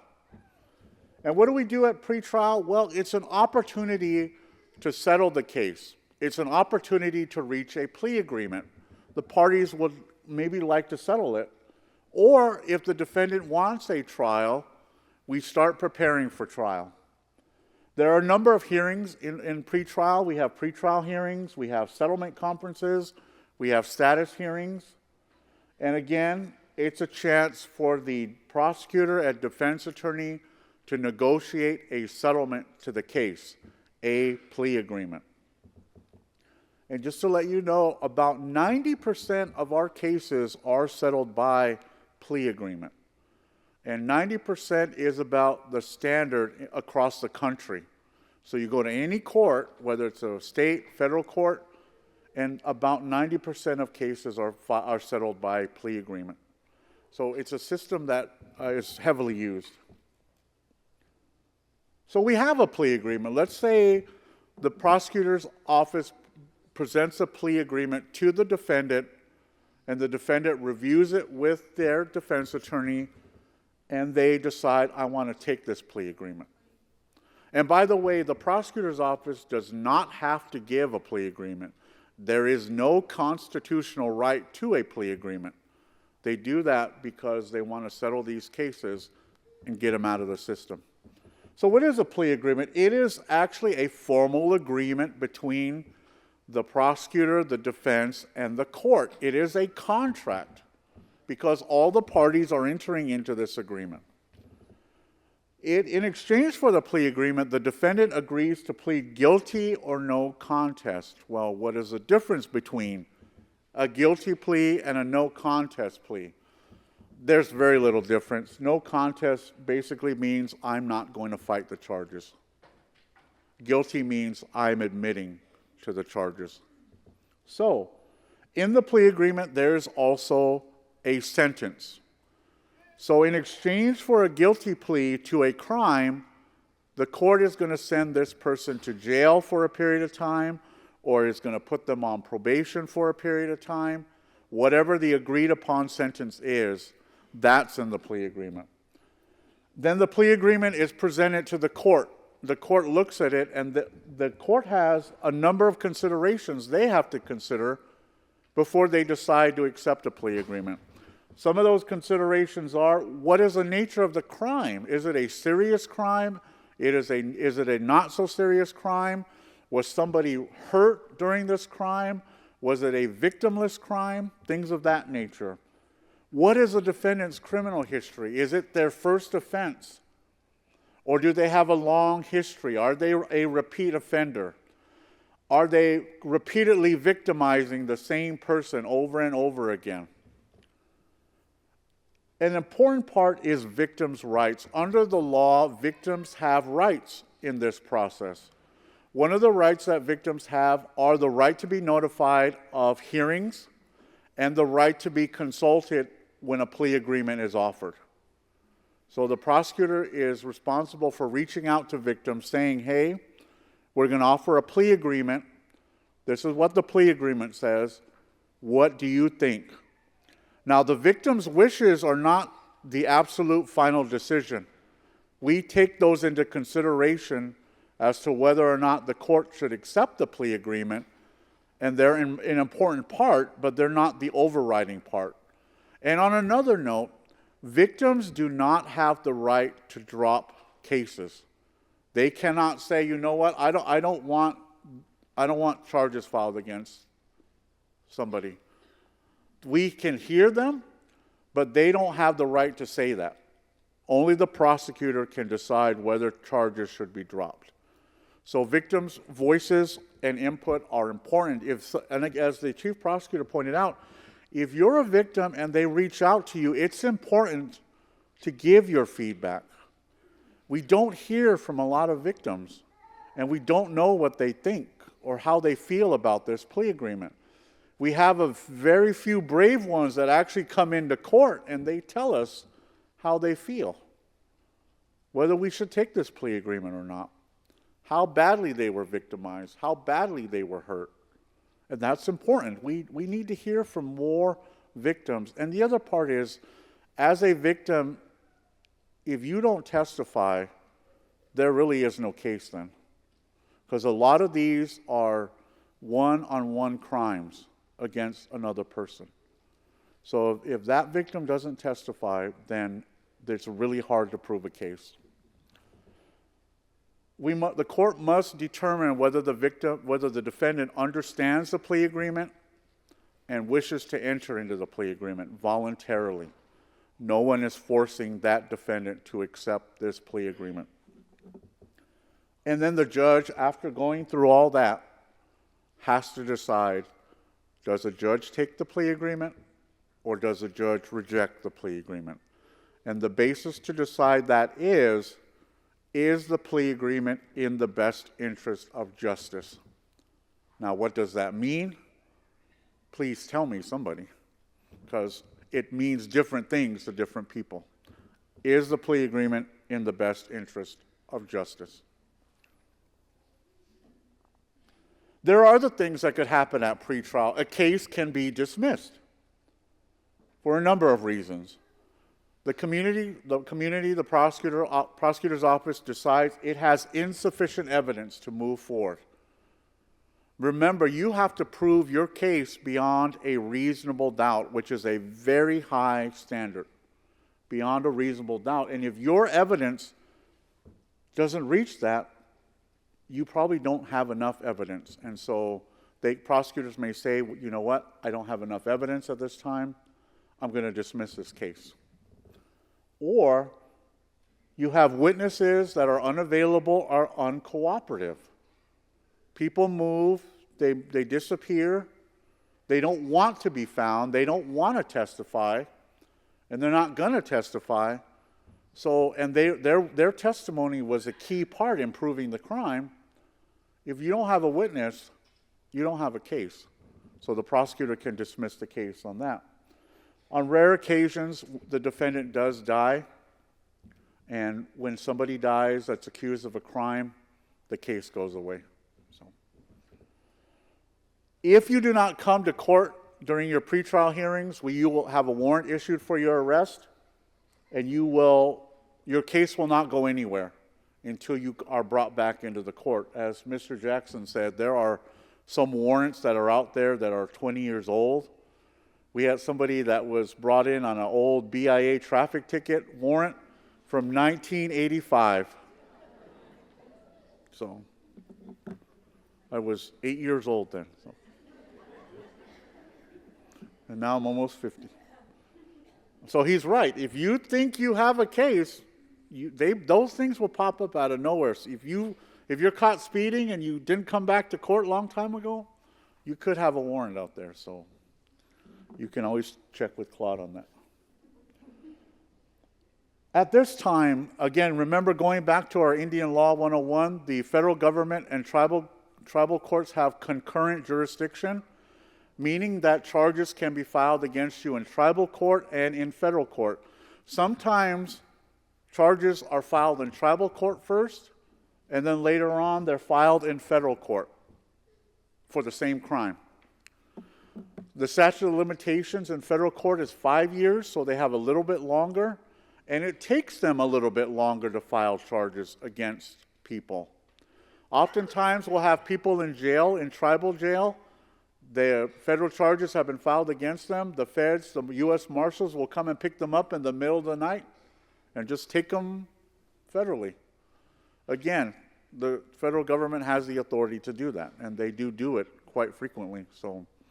But depending when they file charges, for the incident that happened last year with the officer, It took them 6 months to file charges against them. So they were in our tribal court and in our jail for 6 months before the feds took them to the federal court. Sometimes they do it right away. It's up to them to decide, so we're at the mercy of them. So remember, sometimes a case can stall in tribal court if they go federal. And if they get a jail sentence in federal court, we will not see them till their jail sentence is done. So, trial. So you've gone through arrest, you've gone through detention, you've gone through pretrial, and now we're at trial. Defendant is maintaining their not guilty plea, they want a trial. There are two types of trial. The first is a bench trial. That's a trial where it's only before a judge. The judge determines the facts, and the judge determines whether they're guilty or not. There is no jury in a bench trial. The judge listens to the witnesses, and the judge weighs the evidence. The burden of proof is the same in both trials, beyond a reasonable doubt. And then the judge determines whether that defendant is not guilty or guilty. Second type of trial is a jury trial, where you do have a jury. The jury is the trier of fact. They listen to the evidence, they listen to the witnesses, and they determine if the defendant is guilty or not guilty. Under the Indian Civil Rights Act, a jury is made up of 6 people. How many do you need in the state courts for a jury? How much is it? 12. Here, you only need 6 people. And again, the burden of proof is the same, beyond a reasonable doubt. And by the way, the prosecutors have to prove their case beyond a reasonable doubt. The defendant doesn't have to prove anything. They don't have to prove their guilt. They don't have to prove their innocence. It is the prosecutor that bears this burden. Then the jury decides whether that defendant is not guilty or guilty. And just a little fact, in 2023, Gila River amended the law that excluded those who were 65 years of age or older from jury duty. So if you are 65 years of age or older, you do not have to come to jury duty anymore. Unless you want to, of course. You're more than welcome to. So our little chart again. We've gone through all that, and now let's say the defendant went to trial, they were found guilty, and now they need to be sentenced. They need to be punished. What kind of sentences do we give? Well, under the law, we can send somebody to jail. We can put them on probation, meaning supervised probation. We can issue a fine against them. We can order them to pay restitution. Let's say they owe money to somebody. Or we can order them to do community service, or we can do all 3, or all 5 of those, sorry. I only took 1 math class in college, so. We can order you to do all 5 of those, or we can order you to do a combination of those. So whichever one, and the judge decides the sentence. So if you went to jury trial, you are found guilty by the jury, the judge sentences you, and the judge decides your sentence. Remember, if it's a misdemeanor crime, you can only get up to 1 year. If it is a felony crime, you can get a maximum of 3 years, stacked for a total of 9 years. 1 year and 9 years. These are the court's criminal cases over the last 10 years. So in 2024, we had about over 600 cases filed in our tribal court. The highest was back in 2019. We had over 800 filed in tribal court. So it is a very busy court. It's a very busy court, or a lot of people get into trouble. Both. I heard a lot of people asking, well, we know what the problems are in the community, but what are the solutions to them? People want solutions. And so everyone that's been up here has provided solutions, and the court is part of some of those solutions. I call those initiatives. And one of the things you heard Mr. Jackson talk about is rehabilitation. People need help because they have lived in these cycles of substance abuse, cycles of violence, cycles of poverty. When I first became a judge back in 2006, a grandfather was arrested and brought to court. A little while ago, his grandson was arrested and brought into court because he barely turned 18. So it is intergenerational. And a lot of you probably know that. You probably see it. So rehabilitation rather than detention or jail time is something that we're starting to focus on now. We should have been focused on it a long time ago. We're focused on it now. And the way we achieve rehabilitation is through what we call wellness courts. These are specialty courts that are aimed at certain offenses and certain offenders. We have a juvenile drug court for those who are under 18, who are coming into the system and they have issues with substance abuse. An excellent program. We have a family to healing wellness court that deals with both children and their families, because oftentimes it's not just the child that's suffering, it's the whole family. And with this program, we bring the whole family in and get them help that they need. We're starting up an adult drug court because what do you think are the two major crimes that we have in this community? Drugs, what else? Domestic violence. So we need to tackle those two, and we're doing it by the establishment of an adult drug court and a domestic violence court. We just got a federal grant for domestic violence court, so we'll be starting that if somebody doesn't take our money away from us in Washington, D.C. So we're really excited about those two programs. The other thing we've started, and this is through the community's opioid settlement fund. You've probably heard about that, where the companies that were pushing opioids on everybody, they had to pay a settlement in exchange for that, and the tribe got some of that opioid settlement money. The tribal court requested funds for 2 traditional counselor positions because, as Mr. Jackson talked about, and as you know, we have drifted away from who we are as a people. We have a rich and beautiful history. We have survived. And now a lot of our young people don't know what that history is. They don't know what it means to be from Gila River. They don't know what it means to be a Pima or a Pipash.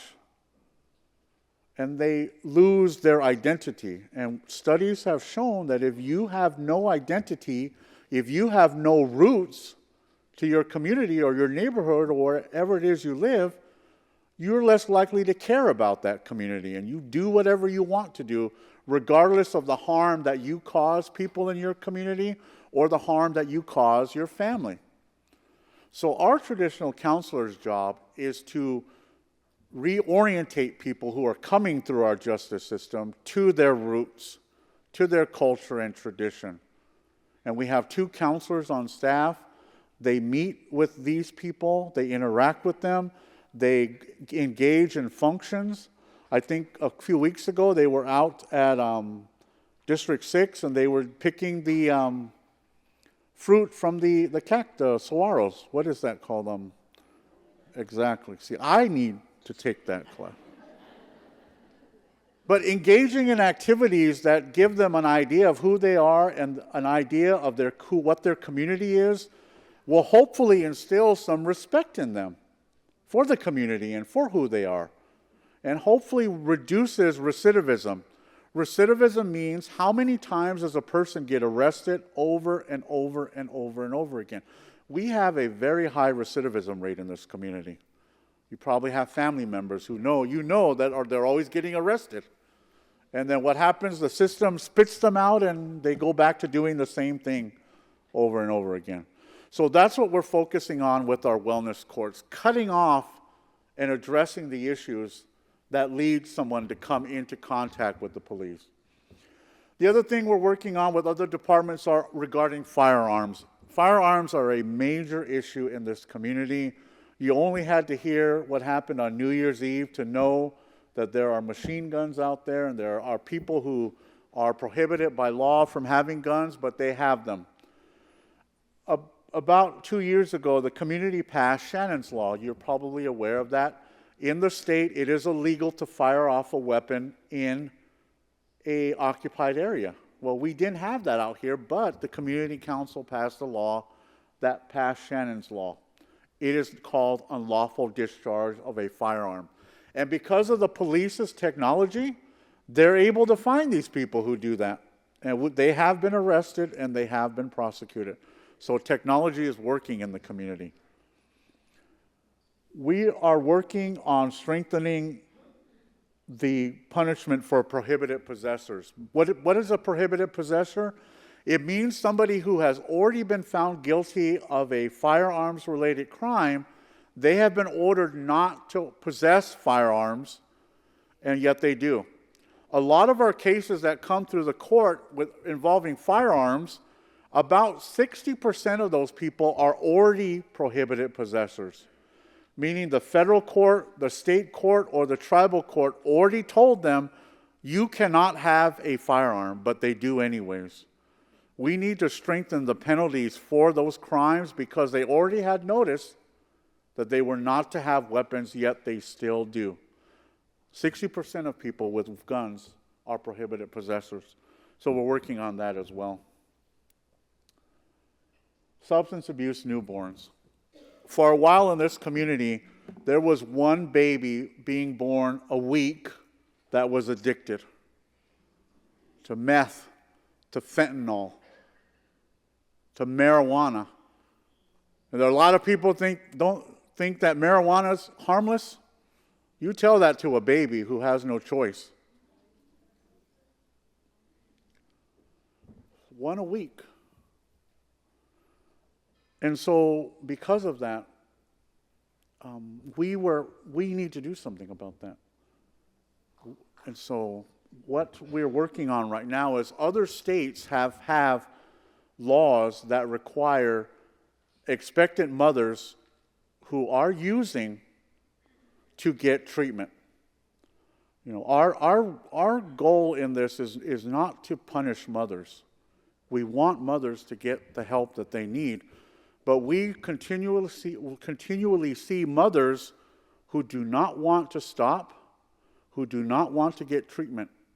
And you know what happens. They go on and on until their child is born and that child is addicted. Imagine a little baby that's coming down from a high, or a little baby that has to be given, methadone?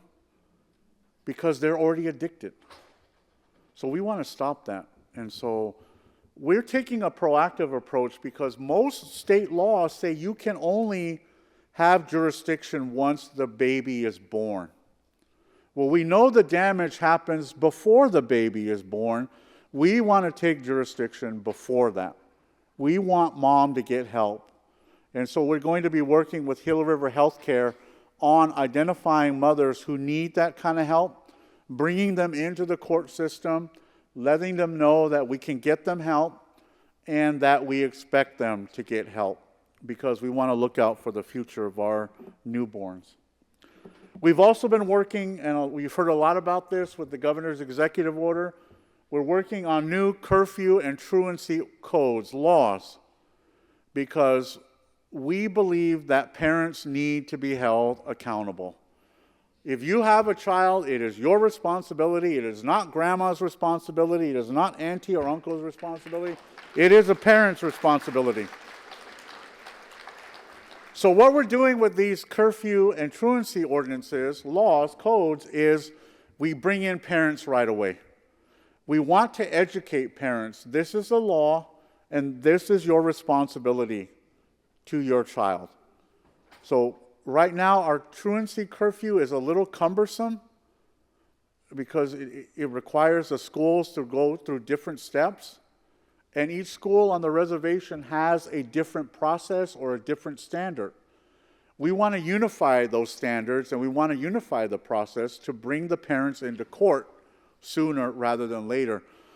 There are some parents who do not send their kids to school for over a year. There are some children who have not been to school in 3 years. We need to get those parents into court. So that's what we're working on. We're working on probation reform because, again, if you're found guilty of a crime, you're put on probation, and then you're supposed to report to your probation officer. You're supposed to do all these programs and services. We have a really difficult time enforcing those. And what we're working on is, in the state, if your probation officer has the authority to arrest you, here we don't have that authority, so we have to let the police know, or we have to file a petition to revoke probation, and then that whole process starts in court. We want to make our probation officers, or we want to give them the ability to, if they go out and visit somebody who's on probation and they're consuming alcohol or they're high, you're not, when you're on probation, you're not supposed to do that. We want them to be taken into custody right away so they understand the consequences of violating their probation. So we're working on changes to the probation law, and those will be going to the Legislative Committee and the Community Council shortly. And then we want to start an enforcement unit of probation officers who can go out at all hours to keep track of these people on probation, make sure they're at home when they're supposed to be, make sure they're not using drugs or alcohol, and make sure they're following the law. So we're working on that. Other things, big and small, we're working on victim restitution. If you were the victim of a crime and somebody stole your car or broke your window or stole money from you, you're owed that back by the defendant. And it's part of a plea agreement. But we have a difficult time in collecting that. So we know if you're a tribal member, you're getting per capita. So we're going to take their per capita and give it back to the victims. We had a problem where juveniles were committing crimes and they would be unable to pay it back. But what does every juvenile tribal member have? They have a per capita trust asset. The Community Council amended the per capita ordinance, and it now allows the court to garnish their per capita trust. So we're going to give that back to the victims. Some of these juveniles owe thousands and thousands and thousands of dollars, and so they're going to get a rude awakening when they try to apply for their per capita trust. One of the big things that the Legislative Committee and the Council is working on is a new law regarding banishment and disenrollment. Banishment meaning that you are removed from the community for crimes that you may have committed. Disenrollment meaning you are going to be kicked out of the tribe for crimes that you have committed. These two ordinances are in draft form. The court and other justice entities, we've had input on it. Changes have been made to it, and I believe that it is going out for public comment now. So you will get a chance to see directly what the changes to these laws are. Probably would have been a good idea to bring that here, right? But I'm not in charge of that, so I'm just bringing it to your attention. So I believe it'll come to your district meetings, and I believe that there'll be public hearings for that. So watch out for that. Your input on that is important. And I know it's been a long time that they've been working on this, so it's important that you provide input. The other thing we're working on is, I talked about repeat offenders. I talked about recidivism. I talked about or you've heard the revolving door. Somebody comes in the court, they go out the court. Somebody comes in the court, they go out the court.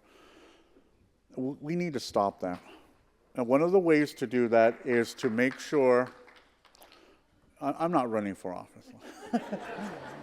One of the ways we need to stop that is we need to start giving them mandatory minimum sentences, meaning that they, rather than getting a plea agreement, they must serve a minimum amount of jail time because they're repeat offenders. And it also means that certain crimes should have a minimum sentence. We have a bad problem with firearms, weapons, drive-by shootings. And I know that the council is looking at this as well.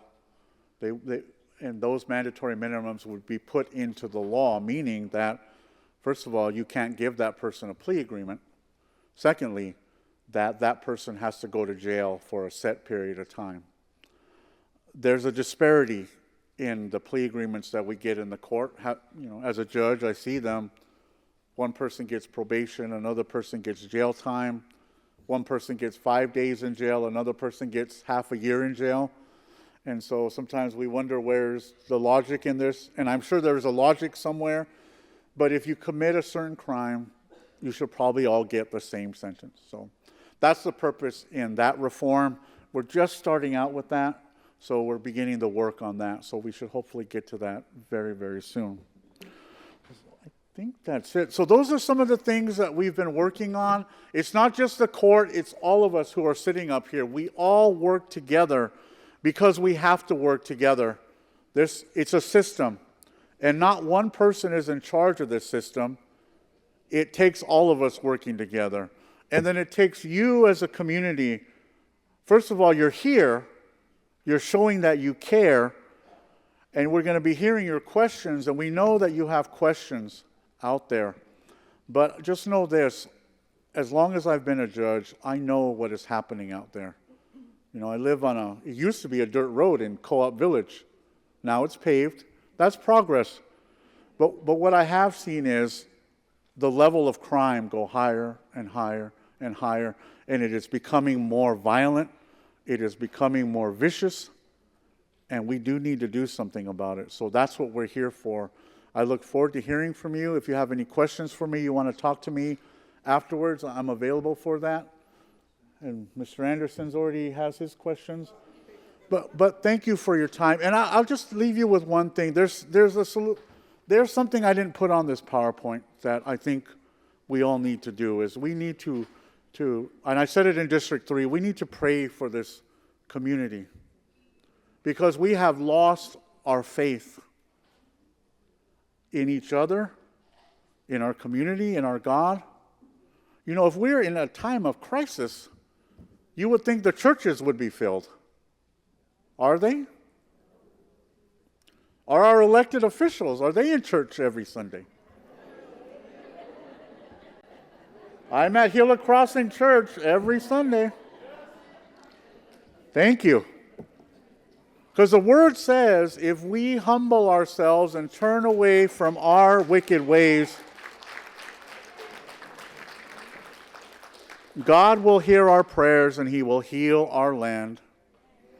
And no government, no law, no program can do that. We got to do it for ourselves. And so I say that as a community member. I say that as somebody who lives in this community. Say it as your chief judge. And so thank you for being here. I think lunch is probably ready. That's the most exciting. God bless all of you. Thank you.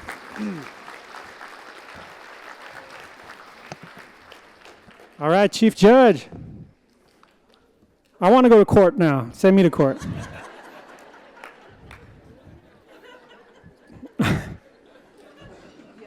We have a format that we want to make clear. And so this goes into our Q&A portion. You could call them rules, or maybe guidelines is better. But our goal is to hear your questions and concerns. Each person will have 2 minutes to speak. Please be respectful and stay on topic. So today's subject at hand is crime, is safety. There's a lot of issues in the community, we understand. So that's what we're going to be focusing on, just per the format.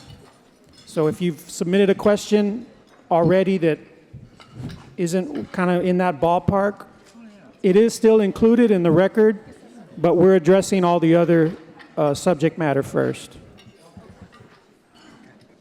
So community members can choose, as we said, open mic, and we'll have runners that will kind of go up to the people when they have their flag up, or what is it? The little fan. And then we'll call on you. And then we have some written questions already that we'll read. And then also the ones from the QR code. Where would they answer them at? Do they have to come up? I mean, these two down there. So our presenters are back, and we're going to get started. So, like I said, each person has up to 2 minutes to speak. One question per person to ensure more voices are heard. Keep questions focused on the theme, community crime. Personal attacks or disrespectful behavior will not be tolerated. We're not going to go there. So after each question, a designated speaker, which could be, our officials, department head, some of our experts up here, they're going to give the response. And so we're going to try to keep everything on topic. Our runners. Can you identify the runners for the microphone? Yeah, so where's our runners at? Or walkers? There they are, and they're in the back. So come on to the front.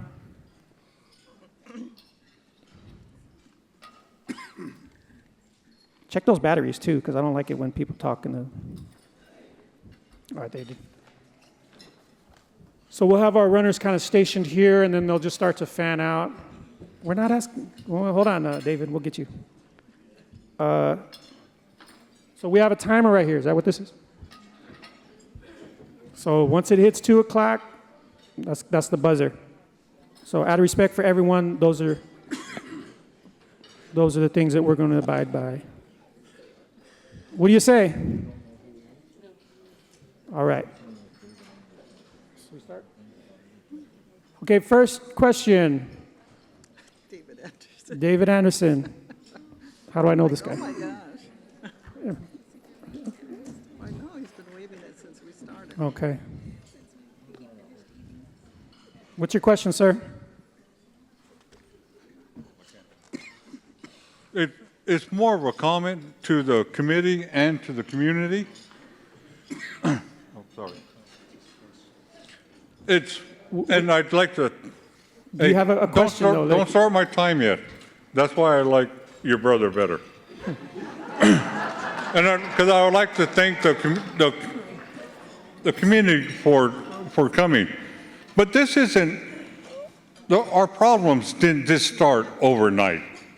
This has been a long time problem. From our schools,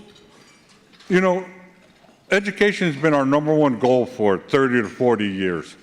But our elementary schools are still at a D rate. So it all starts at the family level. But we haven't done anything. Our language, our culture.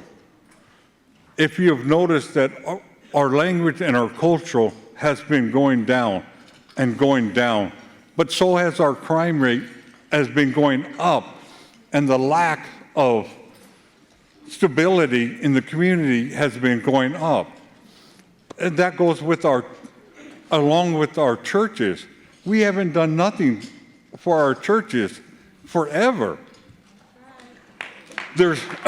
We have no family units left in our community. That's where all of this comes from. I mean, don't get me wrong, that new church in Sacktown, that's beautiful. But why don't we have that throughout the community? We need that family unit back in the community. I mean, what are we all going to say? That we don't speak our language and we don't know our culture, but we have billions of dollars in the bank? When are we going to say that we have enough money in the bank, but we don't know our own culture? Okay, I guess that was the 2 minutes right there. So we appreciate the gentleman for his comment as it.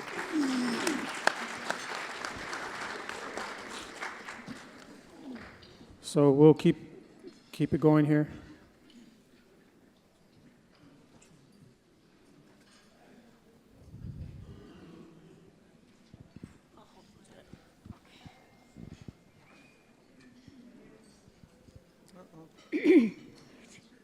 My name is Bernadine Lewis. I'm from District 5. And if any of you guys got this handout that we put together, and there's a lot of things in here involving the children, involving the church, and how long we've waited. 10 years we waited for this with this governor. 10 years that a lot of you guys that know your loss, the homicide in your family, 10 years of trying to get this going. There was a time I walked away from all of this because it was just too emotional. It was getting to me. It was just getting to me. So I had to walk away for a while. But in the past 2 years or so, 3, people that walked with us when we started our walk had another homicide in their families. And I hate to be looking at that clock. It shouldn't even be like that. But you guys got this. We should have gotten more time. This is what the meeting was supposed to be about, the people. Let them hear. But we didn't want this. We didn't want this. We wanted a gathering of the people, tribal members. And here's what we stand on, the Constitution. This is what we stand on. This gives us our right to speak and publish and do whatever we have to do as long as we have facts on our side. This is nothing. This is a Starbum kind of a meeting, if you guys know who Starbum was. That's what this is. So if we have to do it again, let's do it again without all of this, because all of this didn't care when it was happening. Okay, thank you very much for the time of the. Again, we're encouraging. Your time is your time, but we're encouraging questions. We know there's comments, but we have everyone here assembled for the purpose of engaging and giving those answers to the best of their ability. So we'll continue on with a couple more questions, and then we'll get to a few of these, and then we'll go back and forth. Next question. Skatash, my name is Cher Thomas. I am from District 6, and my question is, this new legislation that discusses the possible banishment of the members of our tribe, I understand that it's up for public comment. My question is, will it be up for public vote?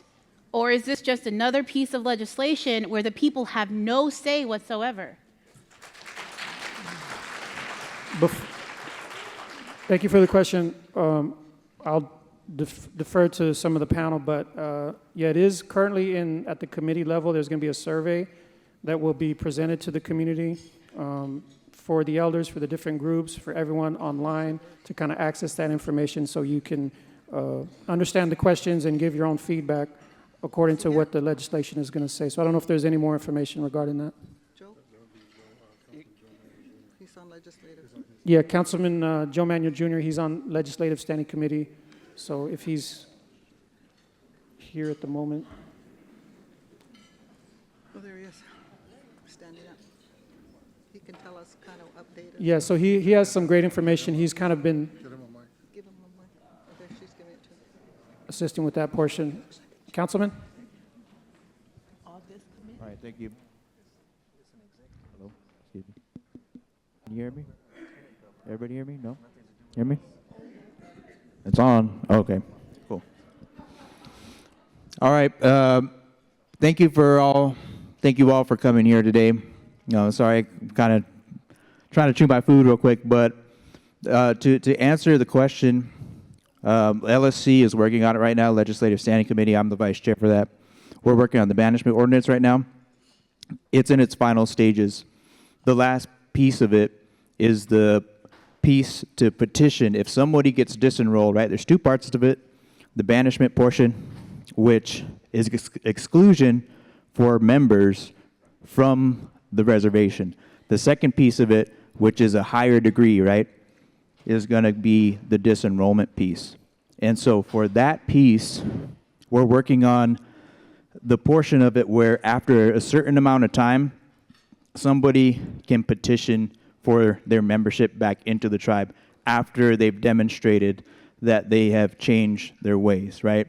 The first time I heard about including that in a piece of legislation, we went to the National Opioid Tribal Conference, and tribes who have done that in other parts of the country have said that that's an essential part that you have to have in there.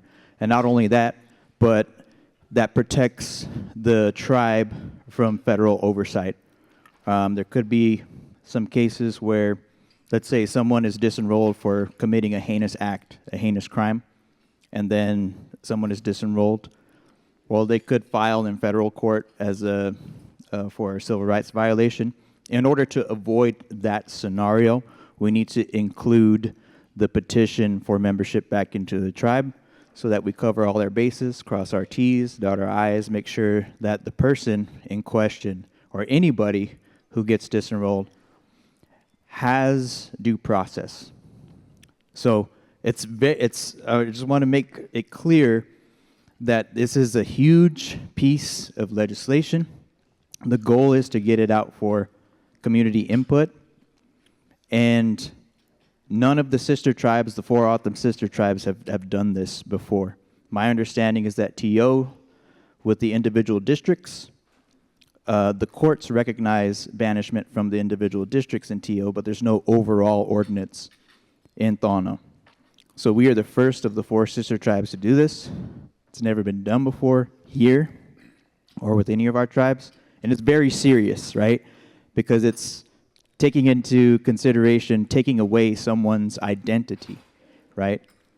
It's not just benefits, it's the core of an individual.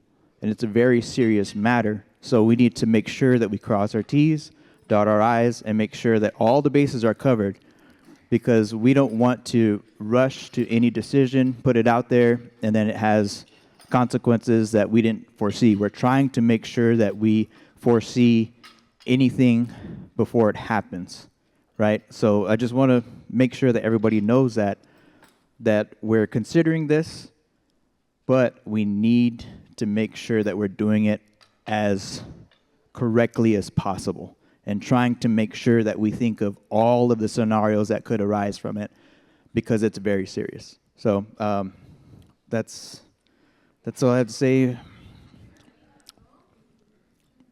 It'll be an ordinance. The things, if it were to go to a vote, that would be something that's like a constitutional vote. But ordinances don't really require for you to vote on them. So what is going to happen is we're putting together the legislation part of it.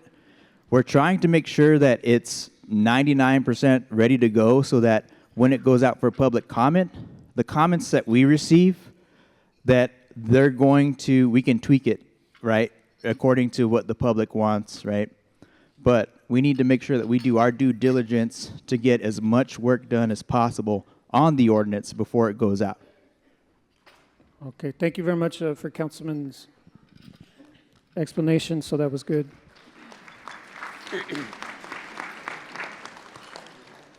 Next question. My question is to the police department. I want to know how many times you drive through the neighborhoods, because in our neighborhood we've had people come and knock on the windows and then take things from the back. And there's also tagging on our sidewalk and our trash can. Do they drive through there at all? Okay, so I'll defer to Chief, I believe.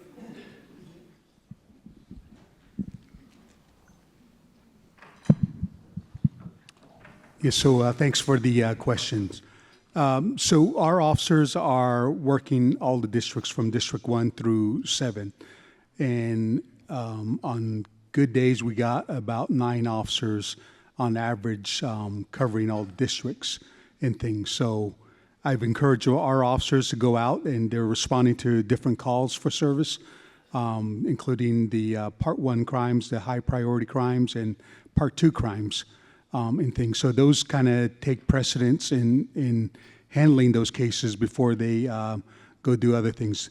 What you're talking about is officer-initiated security checks and things like that too. So we encourage our officers in between those priority calls when they're not responding to a fight in progress or handling a traffic crash, and in between they have some downtime, then they go out and do security checks, which are security checks at the local businesses or driving through the neighborhoods, stopping at the service center or different areas where people congregate. In addition, they're being told to go out and do traffic enforcements, running radar and doing traffic stops.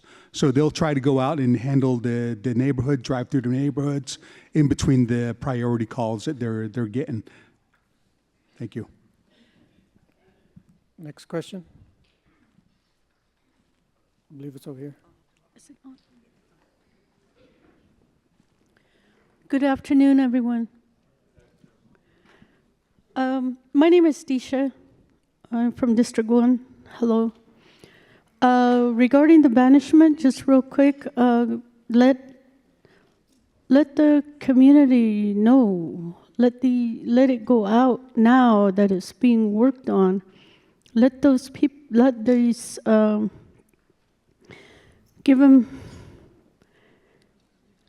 give them that choice in whether to change their life, improve it, or remain the same and be disenrolled or banished. There are some other questions that I asked on the code thing there, scanning thing anyway. So, but I have a suggestion, please. I don't know if there's anything, I'm looking at our animals, our pets out there in the heat right now that have no shade, no water. I don't know if there's a law about that. Please put something there. That's all. Thank you. Thank you. Mr. Hernandez, you have another question right here? Manny? Good afternoon, everyone. My name is Joanna Mattia. Quickly, I'm going to read a statement that was submitted prior by our group. First of all, thank you, panel, for your facts, but with no disrespect, a town hall meeting is a public forum where community members can engage their elected official and discuss issues, serving as a platform for transparency and accountability and citizen participation in government and organizational decision-making. This has been brought forth before to the public by the assessment group from way back a couple years ago.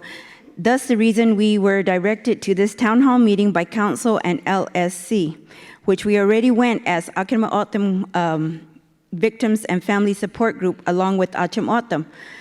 This is why we are here today.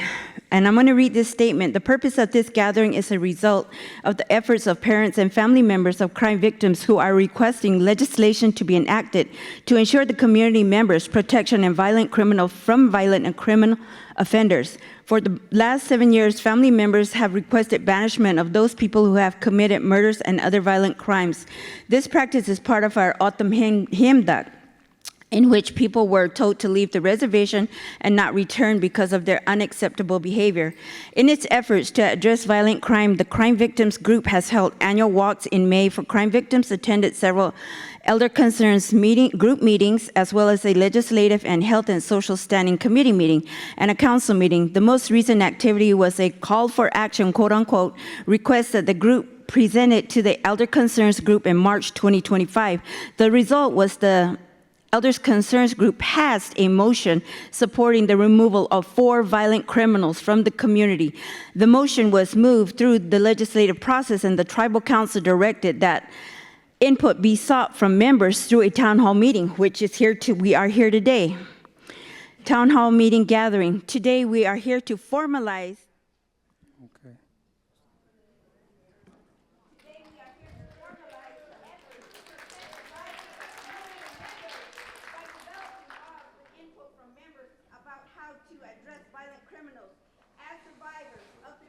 Okay. We have to move on. I'm sorry. We have to move on.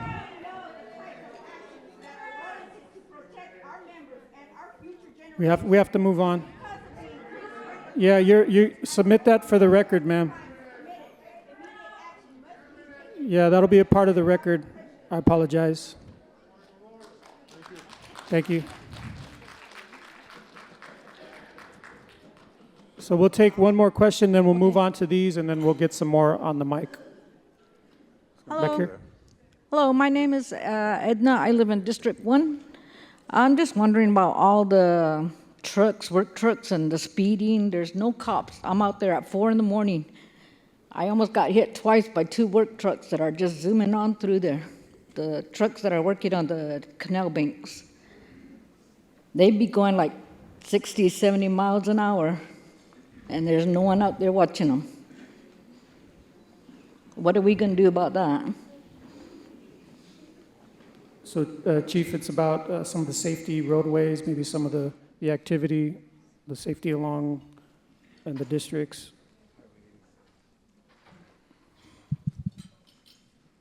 Thank you. One of the problems I get asked about a lot is traffic issues, traffic-related issues, and specifically when vehicles come into the community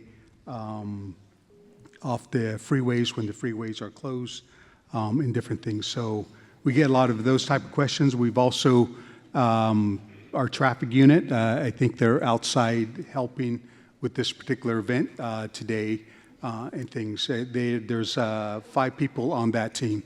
You got 1 sergeant and four officers, but they have to also cover from District 1 all the way to District 7 and things. So they're out there working and running radar and doing traffic, but they also takes a lot of time to do traffic collisions, especially fatal traffic collisions. We've also gotten into or recently put in a request to do mutual aid agreement with the Department of Public Safety that went through some subcommittees this week, and next Wednesday we'll go before Tribal Council on that, and where we can better coordinate our traffic responses between Gila River Police Department and the Department of Public Safety. We've also reached out to Maricopa County Sheriff's Office and Pinal County Sheriff's Office. I know our traffic unit is also working a detail coming up pretty shortly in conjunction with Arizona Department of Public Safety, Maricopa County Sheriff's Office, the City of Maricopa Police Department in doing traffic details. I know this week they were out in, I think, District, I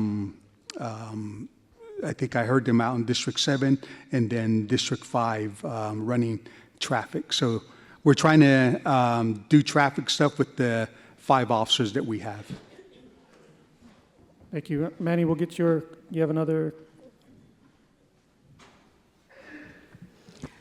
Hello, my name's Andrea Matthews. First and foremost, I'm a product of this community. As a teenager, I was in juvenile hall, you know that. Your family knows that. Got put on home probation, went through the adopting agency.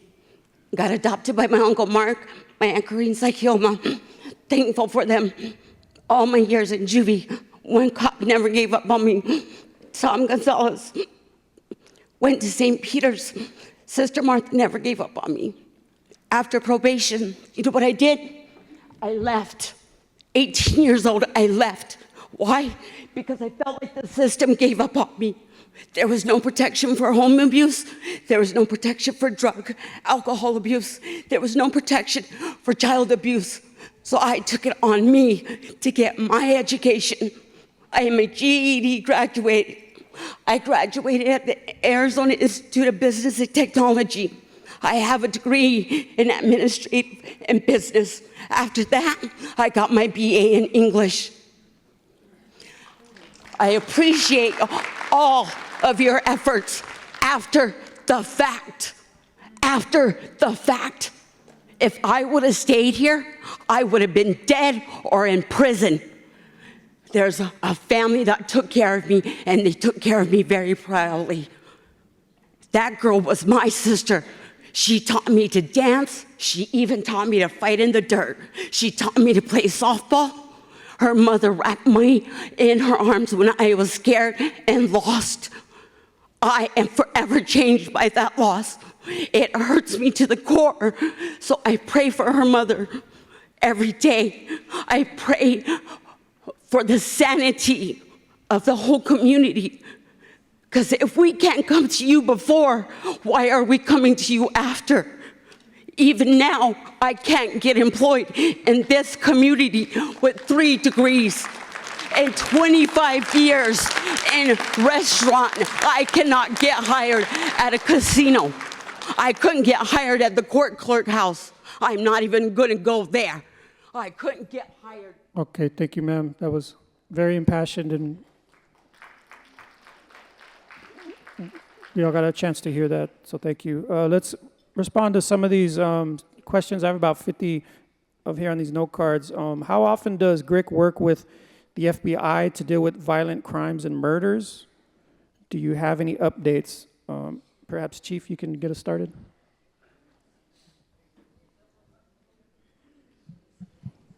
So at the Gila River Police Department, we work with FBI on a number of different cases. So when we talked about Part 1 crimes earlier, the more serious crimes, when those type of crimes are happening, like a homicide, our officers go out, do the initial scene security, and then they'll call our detectives out, and then our detectives work in conjunction with the FBI to investigate any of those federal cases in conjunction with the FBI.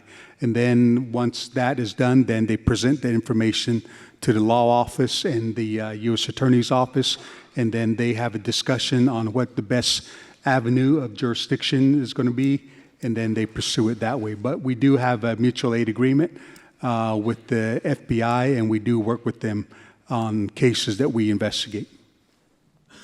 Thank you. For Madam Prosecutor, why do we only have 6 attorneys to service the entire community? Why do we only have 6 attorneys to service the entire community?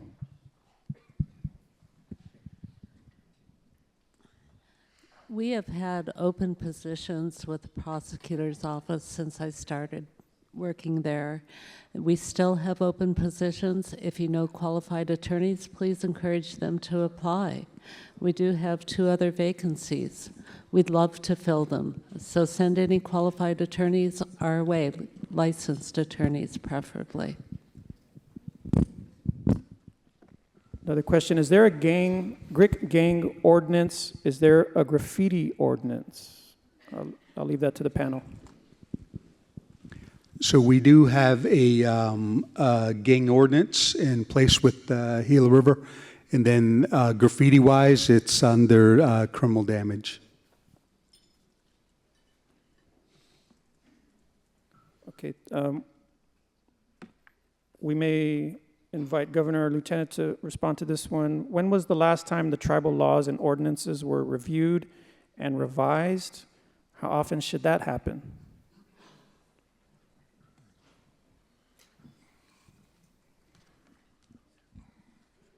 Okay, so thank you for that question. And I think this goes to our Constitution. This goes to our legislative, executive, and judicial branch. And this is something that I know that as the council, as the legislative body, they're the ones empowered by our Constitution, right, to review and rather to pass and to generate new laws and ordinances and to review those that maybe need updating. And this is something that the administration, that we have been working with our council, with the Legislative Standing Committee, and with the courts as well, in looking at ordinances, looking at maybe new laws that need to address, certain situations within our community to keep our community safe. That's something that we're continuing to do. That's something that when we looked at, especially with the latest, with the banishment, that's something that was brought, to leadership by you, by you community members affected by violence in our community. And as you can see, our system is not perfect. Our tribal government is not perfect, but it works. It's not broken. And I know that there's a lot of, there's a lot of frustration, but it works. And only with the support of you as community members, urging us, and again, keeping us accountable, keeping your leadership accountable.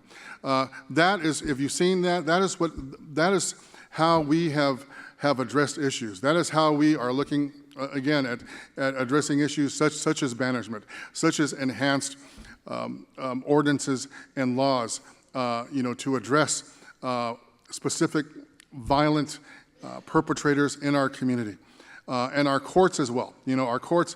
That's why we need, of course, well-trained, right, well-educated, law-trained community members. We want community members in those positions. And I know that we have community members that have gone and have gotten, their degrees and their law degrees as well. So this is, a process that we're continuing to support. But this is something that our administration, that we are working, very dedicated. We know, that there are issues that need to be addressed, either, with the existing laws already, making sure that those laws are enforced, or enhancing those laws, as you saw from our prosecutor's presentation, and from Chief Judge. This is being done now. Thank you. Thank you, Governor. For Chief Crabtree, how are you going to implement Neighborhood Watch when some homes affected by violence are so spread out? Thank you. So Neighborhood Watch, Block Watch, that is from the grassroots organization. So the people that live out in the different communities and neighborhoods and things form groups together to help watch out within their neighborhoods and things. So it becomes a little bit more challenging if you live in areas where residents are a little bit further dispersed out. But you can still gather a couple of neighbors, 4 neighbors, or 3 neighbors that live on that street or in that particular area, and then start that organization, start that discussion, have a call tree noted down, and then just relay back and forth like, hey, I'm going on vacation, can you keep an eye on my house, or whatever the case might be, and things. A little bit more challenging if you're a little bit spread out than places like George Webb or South Housing and different things of that nature. So, but it can be done. Chief, don't go nowhere. Someone breaks into my house, steps foot in my home. Do I have the right to pull my licensed weapon out and fire, or will I be questioned? Will my weapon be taken? Will I be arrested as well? Thank you. So you have to look at this from, I'm not giving legal advice or anything, but when we go out and do those investigations, we look at the evidence. We talk to witnesses and figure out what happened, what crime happened, and then look at the crime scene and figure out where did the person come in from. Was it through the door? Was it in the middle of the night? Was it in the afternoon? Was there a bunch of people outside? Was there nobody outside? And things. So individually, you are the one that's going to have to justify that situation. If it's in the middle of the night and somebody breaks in and they got a gun, you see the gun, you tell them to drop the gun, and then you discharge your firearms. That scenario looks a little bit different than a situation where somebody knocks on your window and you shoot out your window, not knowing who's on the other side. So it's all case specific, and when the officers are on scene, they're going to investigate that from to see what all transpired. They're going to talk to you to see what's your justification for what you did, and then they're going to look at the facts. Is there a gun present? Where's the individual? And was there anything else that happened prior, or maybe information that you received in the text message or something to that effect? So every scenario is going to be different. We have to look at each of those individual cases individually. Claude? Thank you. Just to follow up with that, because that's a really good question. What the police department is doing is conducting their investigation. He says it's very case specific. Once the police department has completed their investigation, that might result in an arrest. That might result in taking away someone's weapons. We don't know. Again, it's a very the question we're just trying to explore that. What happens then is that they file their report, it gets sent over to the prosecutor's office, and then the prosecutor will decide to charge that or not. And then it goes to the court, and as Chief Judge explained our whole court system, and I get involved, or my office or a defense attorney gets involved, then there might be a resolution. I don't know if it's going to be in the favor of the person that shot or whatever it is. It's going to be following a process, and it's going to take some time. So that's kind of in my own way of trying to explain it. He can't really answer that someone's going to get arrested at that time, but he is correct. If one of the defenses is a justification, if you've done something, then what the act was committed, why did you do it? And again, that goes back to what I said about there's an act, and then there's something in your state of mind when you committed it. And that is something that not only I would review, but the prosecution and eventually the court, the judge. Thank you. Are we able to text 911?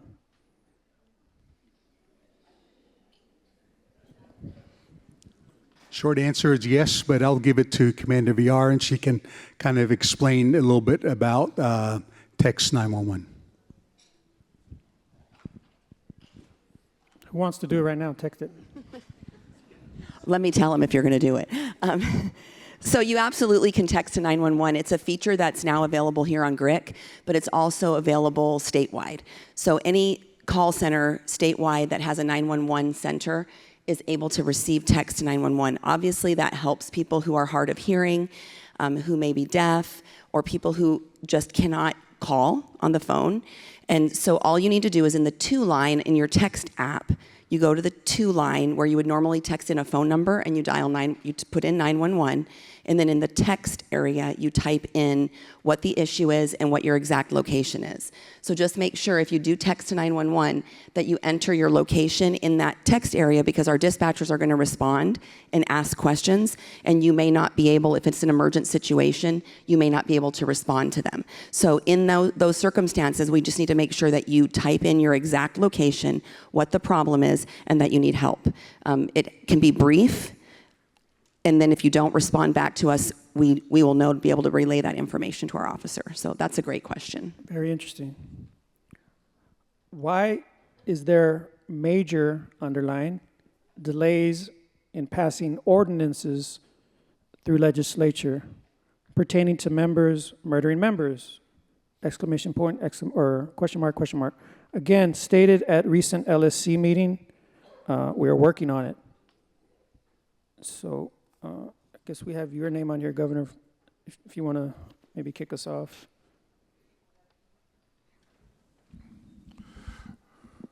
I mean, this is something that I know that has come up. I know it's come up in past meetings, past community meetings.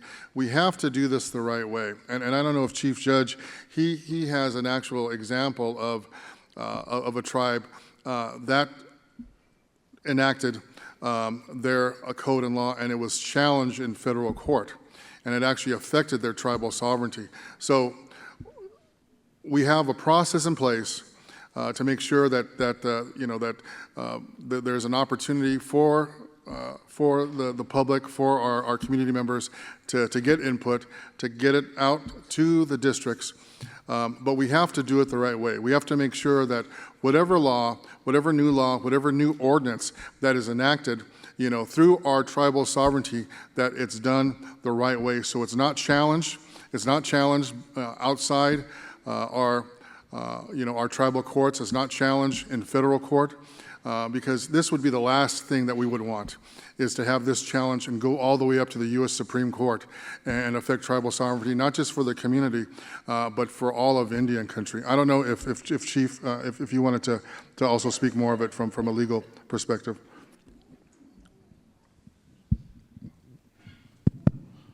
Thank you, Governor, and thank you for the question. I can speak firsthand about trying to write legislation. It is an enormously taxing and resource-intensive effort. I'll just give you one example. We're working to provide minimal qualifications for judges, and in order to do that, we have to amend the community's code. And I started on this project last year, and I've been going to each of the districts, getting feedback, revising drafts, and it's still not done. So we can fast-track things, but the importance of the law is that it provides notice to people what is prohibited, what is allowed, things of that nature. And you want to get the greatest feedback possible. Yeah, we publish things in the Grin, or we put them online, or we take them to community meetings. But even when we do that, people are still not satisfied, and they say, well, I didn't know about this.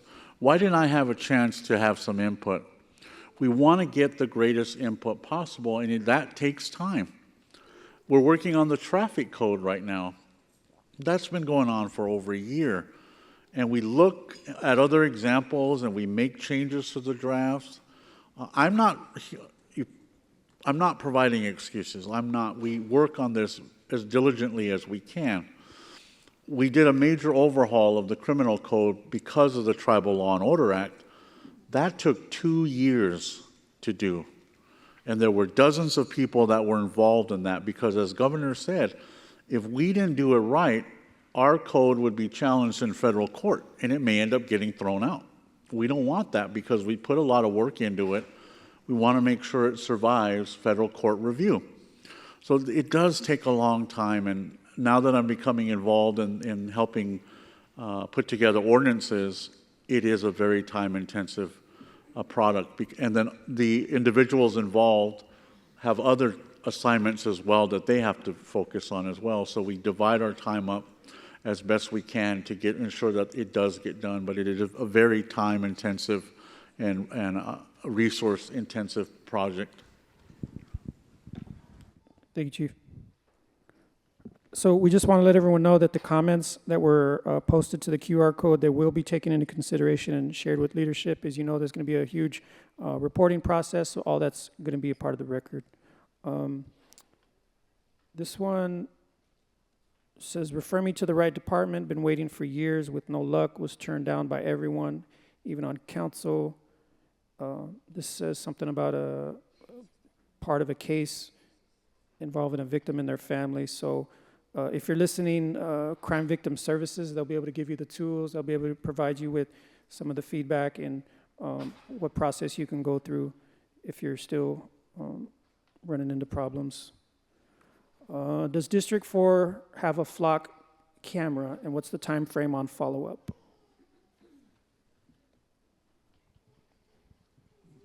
District 4? So we have flock cameras in a number of locations right now. We have them in District 3. We have them in District 4. We have them in District 5 and District 6. There's like one camera in District 2, but we're getting close to working on the final details to add additional cameras in District 1, 2, and 7. So this, pardon me, crime prevention program and community engagement. What about a reward for information by utilizing unwelcomed jackpots? Unclaimed. Unwelcomed? That's not likely. Yeah, Mr. Urbina from OGC.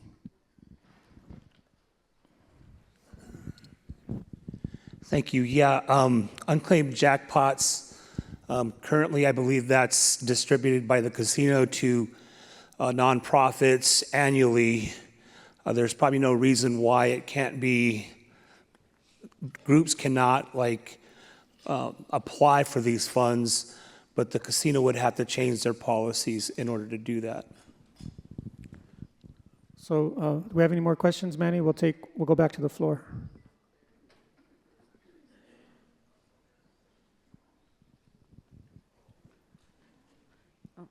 Yeah, I'm Michelle Mercado, Imwilik, Pipash Doom, District 7, Kamunk, District 6, Minyavike. My name is Michelle Mercado. I'm Maricopa Tribe. I'm from District 7, and I live in District 6. And I have some questions and concerns that I would like to ask today. I submitted them by QR, but it only allowed you to do 200 characters at a time. So what is being done to monitor and decrease non-community members trespassing here in the community, as well as illegal dumping and desecration of our sacred sites here in the community? How many rangers do we have for our districts to help with monitoring this? And what's going to be done about our cemeteries that are being trespassed on? They're being desecrated.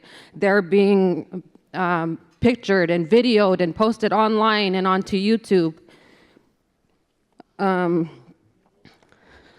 If we don't have rangers to help with monitoring this and we only have traffic, police officers, what's going to be done to help to increase and provide the support?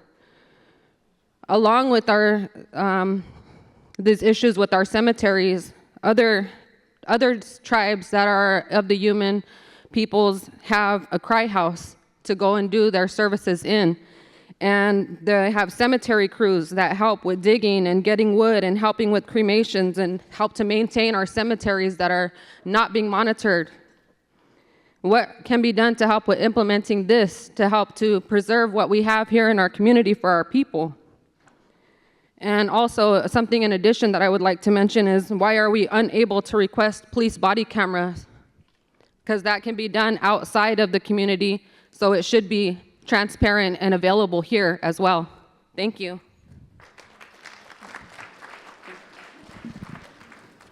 Chief, trespassing, how many rangers are currently on detail trespassing on cemeteries? How are we going to be implementing that surveillance and those services on those resting places? And also the availability of police body camera footage.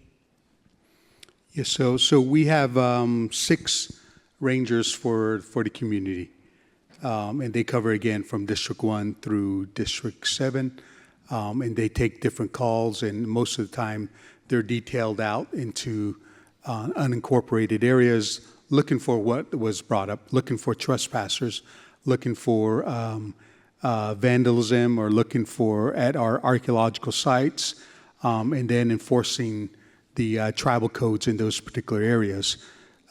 This past semi-annual report that we just completed from October 1st, 2024 through March 31st of 2025, our rangers had gone out with 28 reported trespassers. They've seized 2 vehicles in their investigations. We've seized 1 firearm, made arrests, and also did 65 archaeological checks in those areas. And our rangers are the only ones that know that in doing those archaeological checks. As far as the body cameras, all of our officers are assigned and they wear body cameras. We released that for prosecution and court purposes and things. So we don't have a mechanism in place, and our policy doesn't address that part of it as far as releasing it for public review and things. So we don't have that part of it in place, but we do use it for prosecution and court purposes. Audra? Hi, my name is it on? Can you hear me? Okay. My name is Audra Antone. I'm from District 2, Hashim Cook. I'm a domestic violence survivor, and I'd just like to extend appreciation and gratitude to the family, the Victim Services Department, Catherine Lewis, Marissa Cervantes, law enforcement, Chief Crabtree, and Detective Hatley that helped me in prosecuting my, my perpetrator. And I'd like to extend the judicial system, Honorable Judge Hill, who helped me, Honorable Judge Little, who helped me, Executive Office, Council, and all your legislation and everything with the VOW Act, because it helps me and it helps everyone that has been victimized in our community. And that's one thing that we need to stop, is the violence, the alcohol and the drug abuse. That's too much things that are going on in our community. We need to reunite, and we need to be better. We need to be better for ourselves and our families.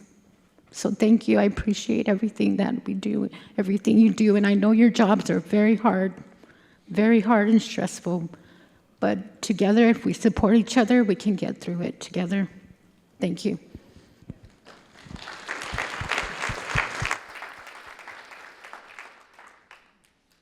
Hi, my name is Melissa Lewis. I'm from District 7. I do have a few questions here. Congress gives us limitations for justice. How do we fix this? We want the same punishments as the state of Arizona to stop repeated offenders from committing crimes. Reservations are a hotspot for predators, knowing the penalties are nothing here. Due to a prison documentary on offenders, they are finding that the reservations are the easiest to prey on. I also have another situation here. For those who are prohibited from firearms, how do they protect their families if someone trespasses on private property and police have been called multiple times to handle the situation but fails, and the only option is to use the firearm? Who is held accountable on the PD side due to the police officers having limitations of sovereignty? The individuals committing the sale of drugs within our community are free to sell to our people and our children, and nothing is being done to charge them. Your department wants to gather information to build a case, but we all know the process takes years. Why? And when they are caught and prosecuted, the people that are selling drugs get a slap on the wrist and continue to commit crimes again. What type of crime is worthy of FBI taking over? Also, the lack of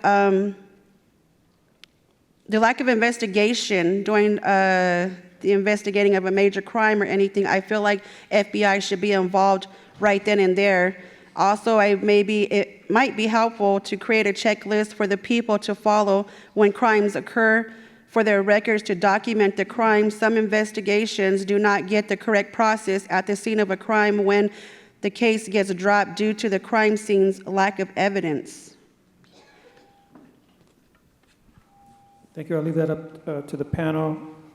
Sounds like a lot of questions about the collaboration between FBI and the tribe, some questions about sovereignty, the long process for investigations and delays in charges involving drug dealing, trespassers on property, lack of investigations. So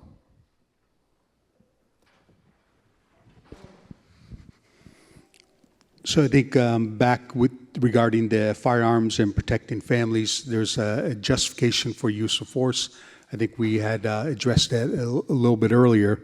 There's sometimes you're justified in use of force, and other times you're not justified in using force. It all depends on the situation and the incident and what's going on. As far as drug sales, our officers, the men and women of the Gila River Police Department, they've responded to this last half of the year, 22,933 events.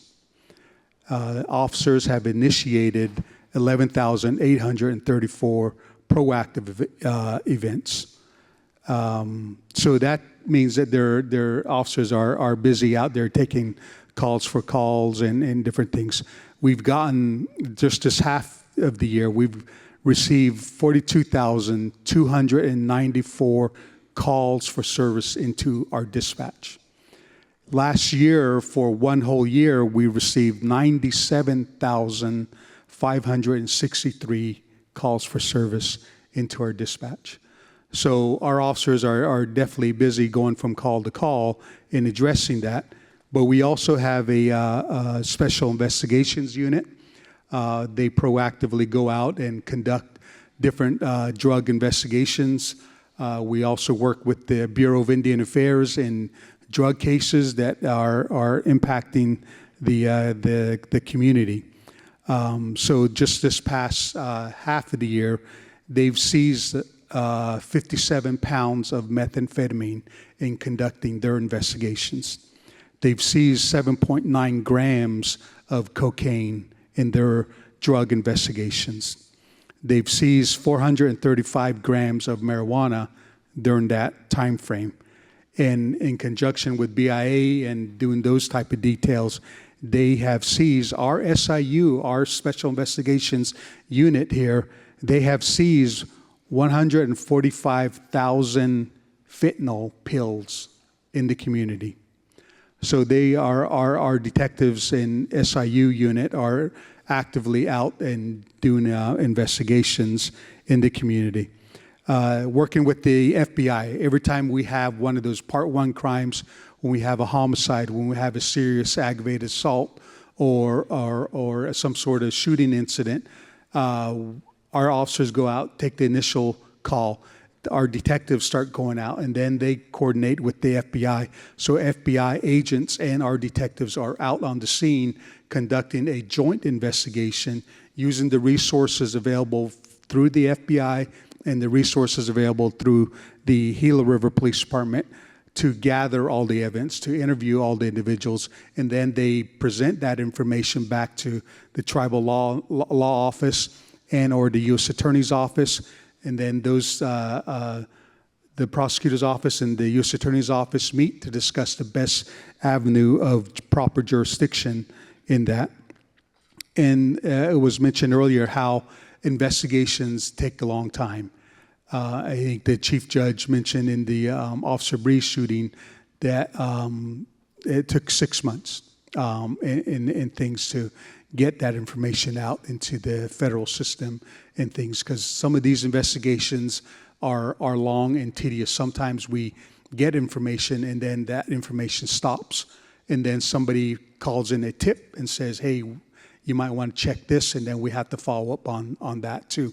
We have to make sure we gather all the evidence, and then those evidence that we gather, we send them out to either the Department of Public Safety Crime Lab or the FBI Crime Lab, and that takes time to come back and things. So that's one of the reasons why the investigations sometimes take long, is because we have to make sure that we dot all our I's and cross all our T's.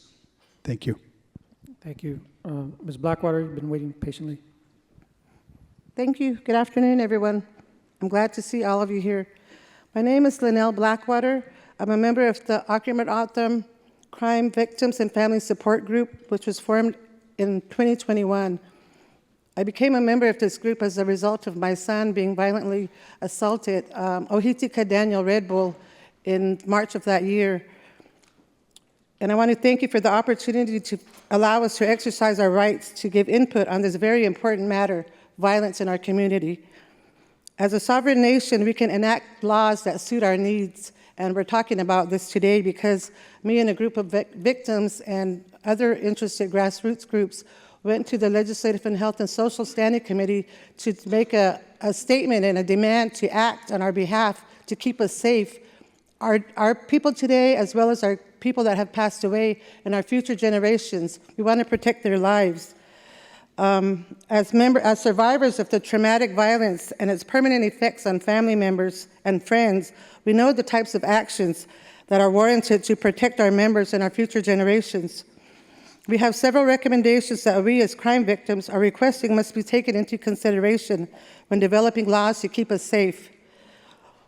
One of them is to enact legislation to banish 4 violent criminals from Gila River: Miguel Bandin, Erling Lyons Jr., Justin Chuego, and Adrian Saavedra. Enact legislation to rescind Section 5.1502, prosecutorial authority to initiate and dismiss offenses, and replace it with an ordinance requiring that prosecutors seek input from the victims and families regarding their requests for criminal charges. Enact legislation that deletes the language in Section 5.1507A.7, the victim's rights, which states prior to trial when applicable, because it requires prosecutors only to consult with victims prior to trial when applicable, but it should apply in all cases. They should always talk to the victims. Another one is enforce the requirement that vacant homes be fenced and boarded up, and enact legislation. I believe that's the time. Censored lights be installed.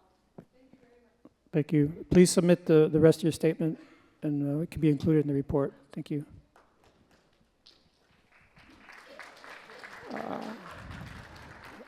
Annie? Hello, my name is Annie Gutierrez. I'm from District 5. My question is for Chief Crabtree.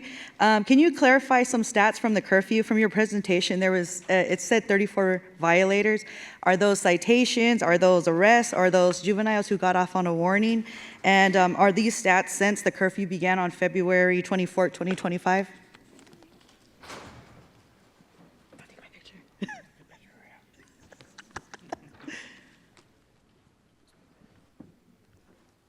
So as you know, the curfew was, it's been extended. So we're in the middle of that public safety emergency. I'd like to thank the young lady for bringing that question about the stats. So I think on the slide, we had information on there with the 34 total, 7 that were between 7 and 12 years of age, 12 that were between 13 and 17 years of age, and then 15 that were unknown because we didn't make contact with those individuals during that time. So, and like I mentioned also that all these cases don't necessarily get referred through the court process for curfew violation. Some of them get rolled up into whatever the bigger violation is at that time, either underage consumption, or maybe somebody's got a warrant or temporary custody order, then they get rolled up into those particular areas. So that's the information we have on the curfew. Just to add to that, the only way that a curfew violation gets into court is if it is filed as a petition. And I didn't even go into that about juvenile law because I had already talked for a long time. But juvenile law is important because juveniles are held to the same laws as the adults are in the criminal code. They're just charged as juveniles. But instead of filing a criminal complaint, a petition is filed in children's court if a juvenile commits a crime. So when a juvenile is arrested, they may be arrested, let's say, for breaking and entering or underage possession of liquor. And if they're out after curfew, a curfew violation is added to the petition. So the petition acts as a criminal complaint, but for a juvenile, then that has to be filed in the court. There has to be initial hearings. There has to be some pre-adjudication hearings. And then there has to be an adjudication hearing unless the matter is settled prior to that. So it acts as a sort of a mini criminal justice system. For a while, curfew violations were not included as a part of the petition because they were considered so low level, they would end up being dropped anyways in favor of the more serious crime. The curfew ordinance that we're working on would allow the police department to issue citations directly to parents, and then instead of having to wait for the curfew violation to be added to the juvenile petition, the parent would get a copy of the citation, and then they would automatically have to come to court for it. So it would be automatically filed, just like a traffic ticket. You get a speeding ticket, you're given a court date, you show up to court, and you decide whether you're responsible or not responsible. The ticket system works really fast. The petition system works kind of slower.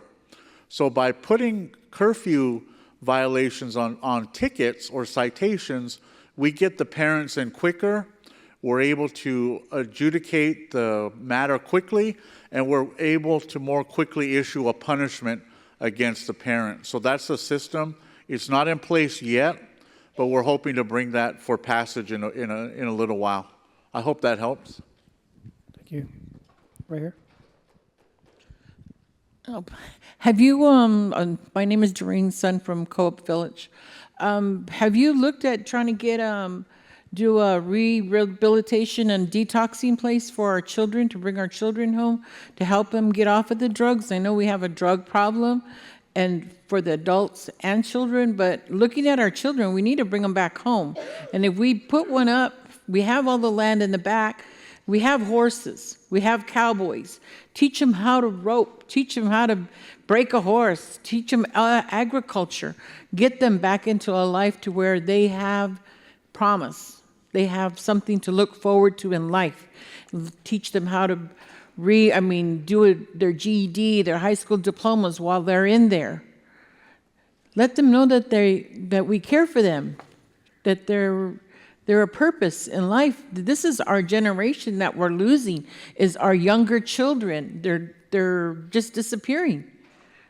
So that's my opinion. Treatment for juveniles. Thank you, Ms. Sun. That's very important because we do not have a detox center in the community. When they built the RTC over there out on Riggs Road, it had a detox component to it. That was never implemented. And the RTC is under the authority of Gila River Healthcare, which is a separate entity from the government. And we have asked them, and they say they have the ability to do a detox, but nothing has happened yet.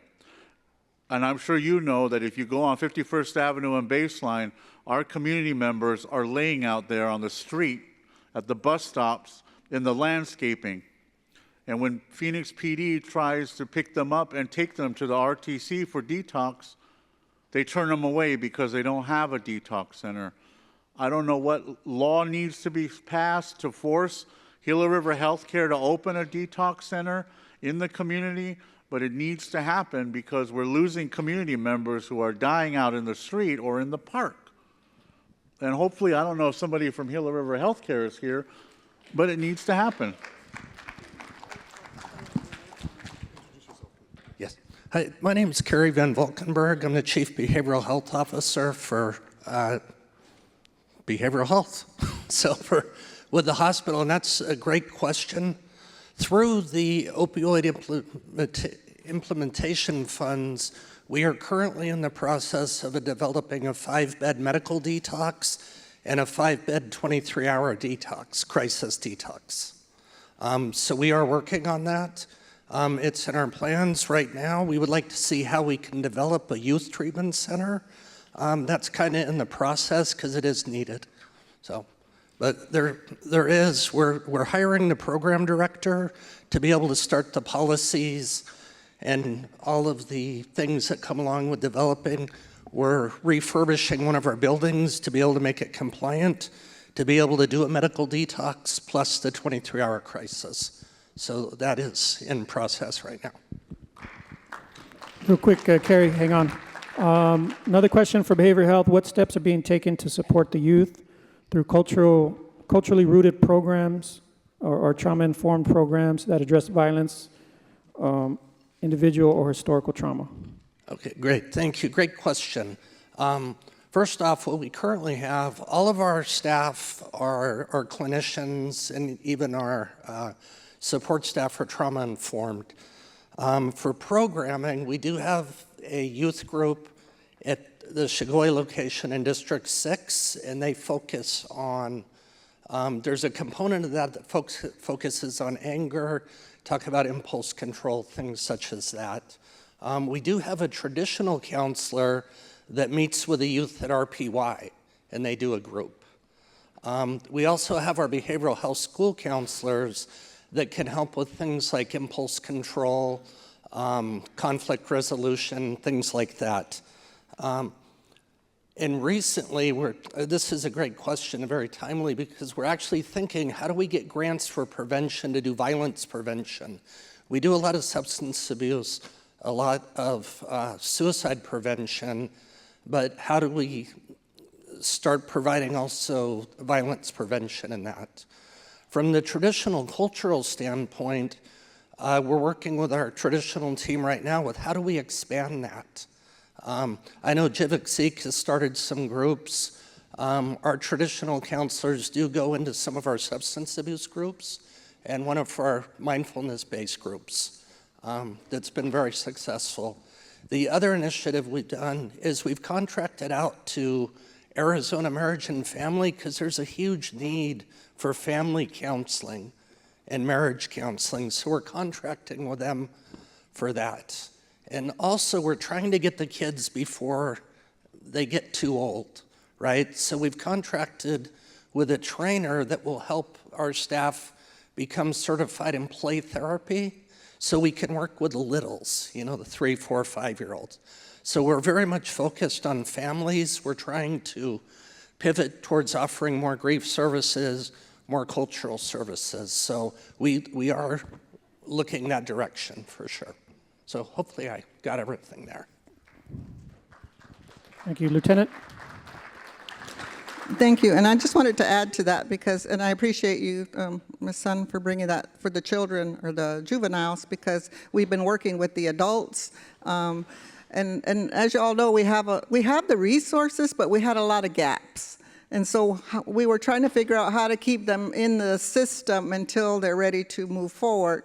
And so that's where that Sober Living Detox Center comes in, and working with Gila River Healthcare, and we got Health and Social, who's always supported, and the opioid funding. It's been able to help us along as far as even getting the homes at the end. But I guess we need that adult one so that we can, because even if we worked on the juveniles, they're going to end up having to go back home. So if we could figure out the adult one, get it in place, definitely. I thank you for that idea of starting to work on the juvenile one. So I thank you for that. Thank you. Councilwoman Saleha. Thank you for that. My name's Nada Sly. I'm the chair for the Health and Social Standing Committee and the Cultural Resources Standing Committee. And with the opioid implementation, we are working with the hospital, with the courts, with the Department of, the hospital, DSO, TSS, the PD, and they bring forward their proposals because we have to look at what we can use the money for. So they're bringing that forward, and we've been working on this for the past 2 years. One of the things that the courts didn't mention was the traditional counselors to help them in the system, because we know that, which was mentioned earlier, once we're based in our culture and our language, then we're grounded, and we're losing that. I heard that, and I understand that. What we're also looking at for Cultural Resources Standing Committee is we need a department, because right now they teach in the schools, but it's always been the kids are learning, but they're not, when they go home, nobody's teaching them. We need the community to start speaking. We need to start speaking as leadership. We need to know our culture. But the thing is, always comes to transportation. So we're looking, what we want to build is a department for culture and language, because we do have it right here at the Heritage Center, but not everybody can make it there. We do have some language classes that are being taught in District 4 and District 6, but not the other districts. So we're working on that, but we need your help as elders and those that speak to help us. So it is a community effort, and we are moving forward with the implementation of these. We have a meeting Monday that we're going to look to see what other proposals we can add in there. But since we have the opioid implementation and we have the dollars for that litigation, we're going to use that, and in the future we'll have to see how we sustain that. But we do need everybody's help with that, especially for the language and the culture. Because I remember when I was little, my grandpa taught me or told us stories, but I didn't pay attention. And I should have been paying attention. And now as we get older, we think we should know our language. We should know our culture. But I'm glad to see that we know that, and we're resilient people, that we can work towards that. Thank you. Thank you. Here's an interesting question. For MMIP photos of our community members, can they update the photos for how the person would look like now, like forensic age progression? So for, I guess, some of the pictures that may be dated decades, I would say, is there a way to have those pictures resemble maybe what they would look like currently? Yes, I'll refer that over to our Criminal Investigations Bureau, Lieutenant Faulkner. He's in charge of the MMIP area.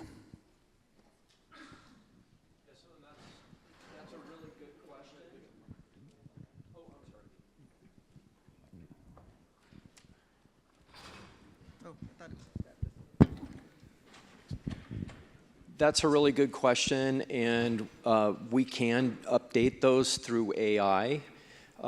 We have done some age progression photos before, and but we need to implement the process. Thank you. Governor, Lieutenant Governor, here's a pretty pointed question. When will we stop working in silos and engage community members to support the efforts for creating safety and justice in our districts? It is all our responsibility. Any comment? Thank you for that. And so you're exactly right with all of the departments. Our departments were working to better themselves in their departments and grow their own departments, but at one point they lost the track of working with each other and being cohesive and having I was going to say transportation, but a transit process to move things along. And so that's kind of where we're working at now, is they're collaborating. They're sitting down at the table, they're stakeholders, they're having their own process amongst every one of those departments that work together. And in moving forward, that they're creating the process of how to move a system, because if you know, when you go to a department, it takes a long time and then you got to take it to another department and another department. Now they're all sitting together to how can we help it move faster? How can we eliminate some of the processes? So they are working on it. They are stepping away from the silos. They were siloed. They were trying to do better in their own department, not thinking about how it affected another department, and that's where the delays came in. So they have been working on that. So thank you. Just one additional comment regarding that. So from the police department side, we call it community policing. So like I mentioned earlier, we can't police our way out of everything. We need partners from the community, from other departments, and things like that. So we are working with a number of different departments to address crime violence. Like our presentation that we had on there, we do crime prevention strategies, working with our partners at housing, at LEPZ, with the Bureau of Indian Affairs, with the prosecutor's office, with the court probation. So we're working across the aisle on addressing these issues, including the Department of Transportation on how they can help us in those particular areas. In addition, we also started our meeting process again with the Citizens Advisory Board, and those are representatives from the 7 districts. They are our liaison from the GRPD to the community, and we meet on a monthly basis to address crime issues within the department or crime issues within the community, and how we as a department can work on that together. Our district liaison, we have 7 district liaisons that are representatives from our police department that go out into the different districts. So we have our liaisons that attend those community meetings to bring information back to us to get input on that. We attend plenty of elder meeting. I know Commander Hunter was at an elder meeting in District 6 last week, or I think it was, in doing that too. We help with the neighborhood watch, the block watch program. So we're reaching out and helping the different neighborhoods bring those crime watch, block watch projects up and running, and providing that training on how to definitely do that. So definitely community policing is where we're headed as GRPD, in addition to addressing day-to-day crimes. Thank you. This next question is for either Governor or Lieutenant Governor.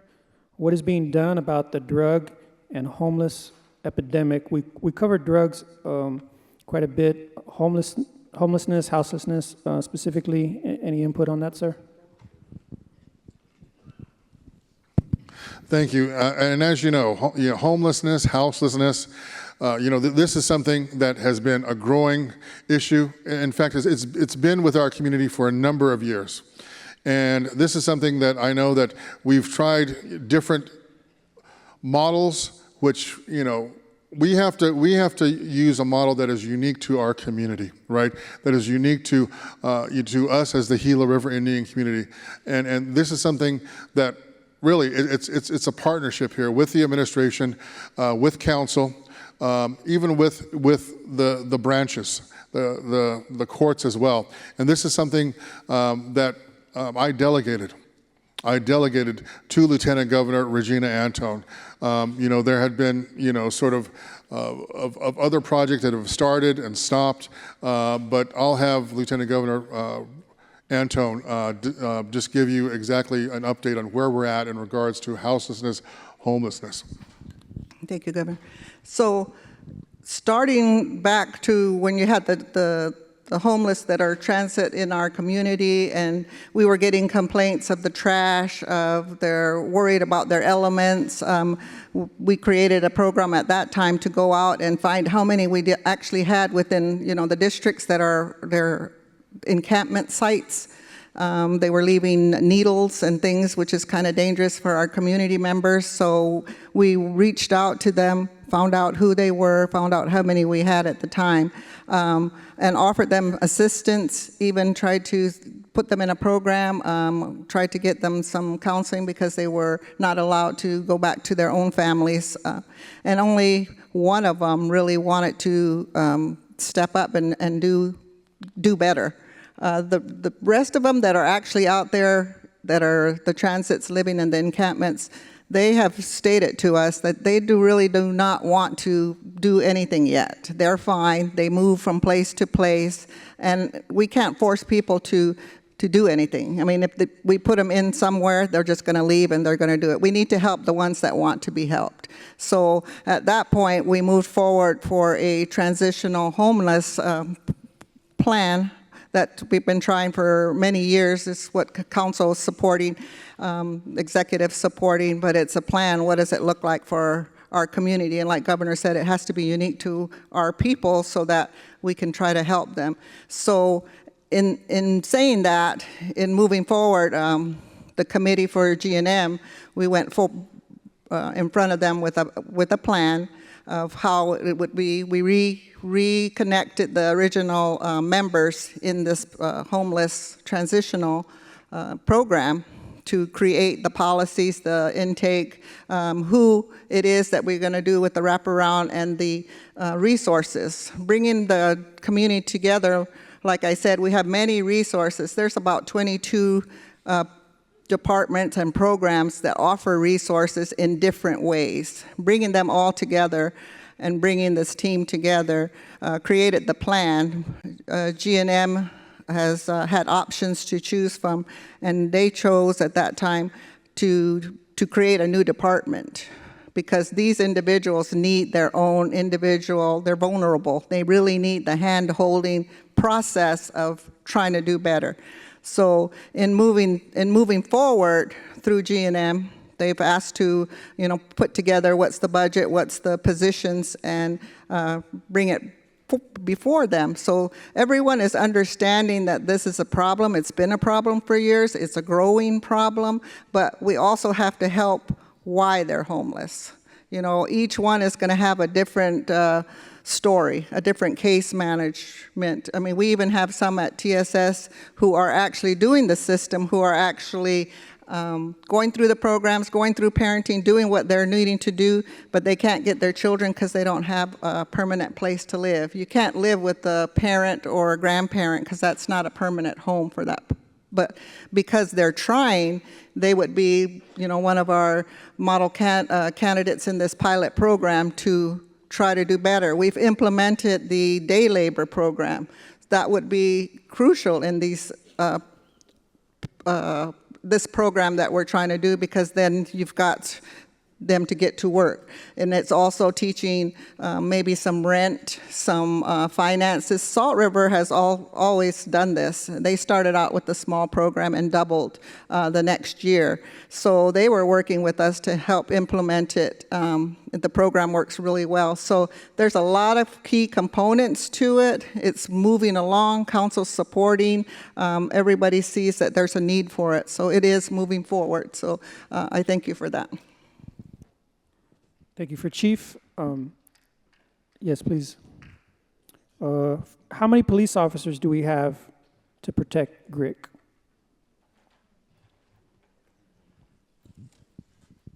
Thank you. So we have right now 121 sworn personnel with the Gila River Police Department. We have an additional 53 civilian personnel, and those are dispatchers, records, our evidence response team, and our office support. So we have a total of 174 within our department, civilian and sworn staff personnel. As far as officers, we have 75 officers, 15 detectives, and then an additional 6 tribal rangers. Question about the curfew, Governor. Why is curfew not a continued law in our community? Right. Thank you for that. And as you know, about the beginning of July was when I extended the curfew again until the end of August. And this is something that I've done, exercising my constitutional authority for executive orders. As you know, I did a number of executive orders to protect the community during COVID. And so, this is a continuation of keeping our community safe.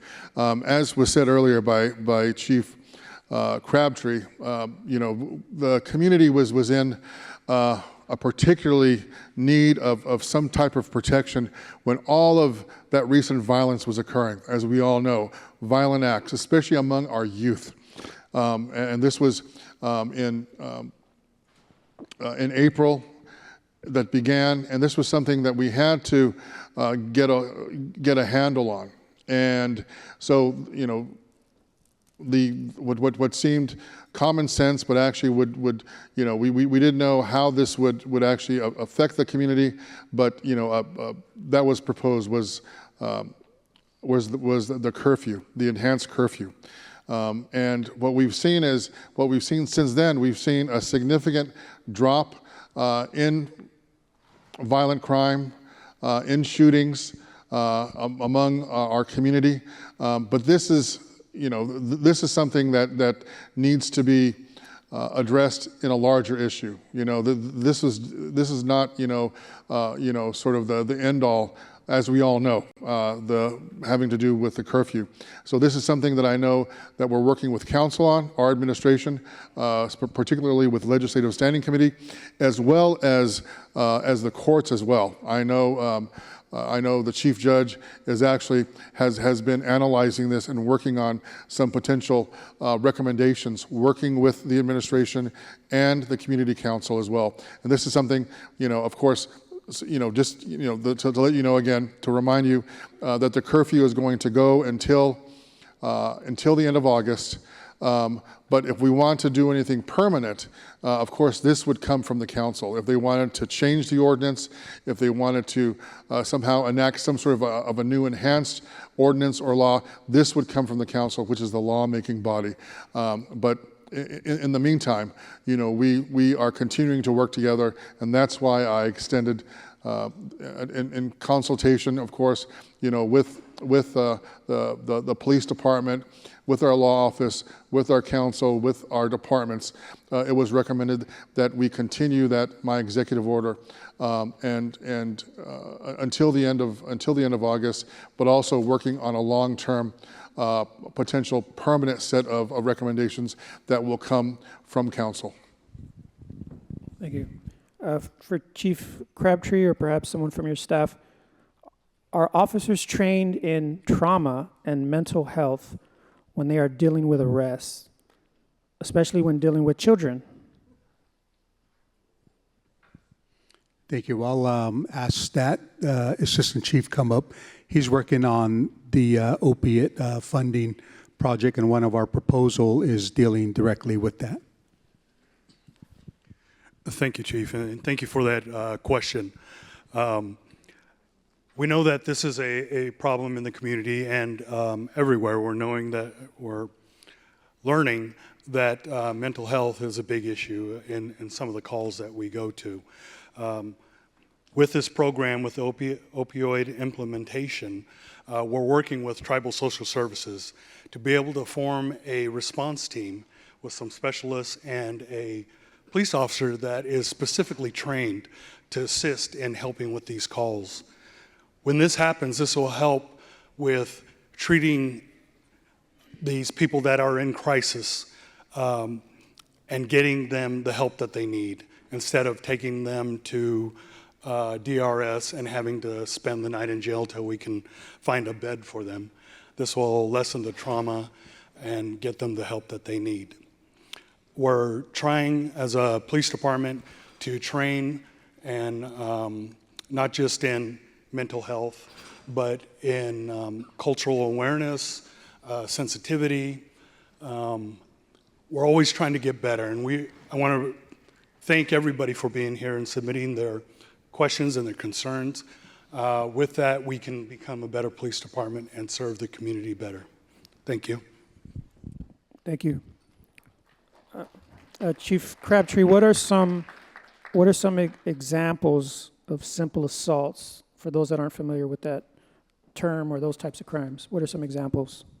So some examples would be somebody slapped you or pushed you and things. So those are on the lower end of the assault. On the aggravated assault is when you're causing more serious bodily injuries to individual. So simple assault is more of along the lines of pushing, shoving, or maybe bumping somebody with the chair or something like that.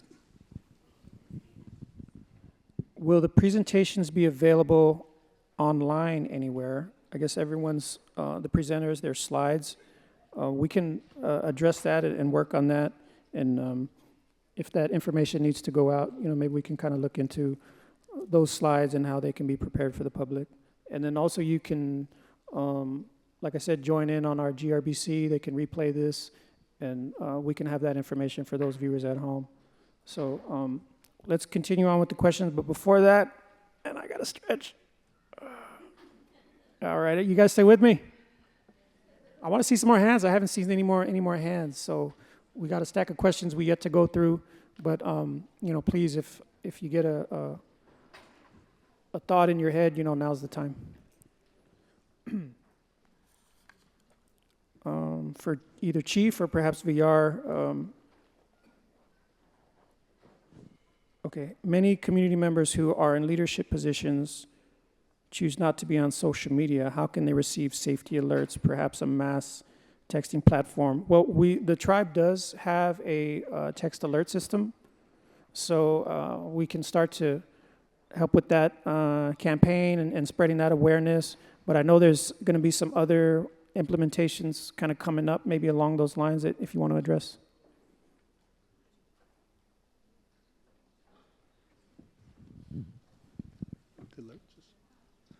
So we are working on a alert system for the community, and it's a project that we've been working on with the community and OEM regarding that. It's called the Rave Alert. What that will allow us to do is allow the people that subscribe in to get emergency alerts. So kind of like the Adam or the Amber Alert that you get, or the National Weather Service type of alerts that you get. OEM will be able to push some of that information out using that. In addition, we as the users on the police side, we'll be able to use that to push information out. So if something happens, we have a lockdown because of some sort of critical incident going on in, say, Sackatoon, we can push that alert out to notify the people in a certain area that this is what's going on and things. So if we have something like water breakage or water line issues or whatever, Public Works can use that also to provide the notifications and things. So it's basically allows us to put out emergency type of alerts out to the community in different areas. So we can do it like in a specific area in Sackatoon. We could cover a larger area like District 1 and 2. We could cover all of District 1 through 7 in these particular type of alert system. Thank you. We got a couple more questions on the topic of banishment. One of them says, does banishment only pertain to tribal members? Does banishment only pertain to tribal members for the panel? Chief Judge? Thank you.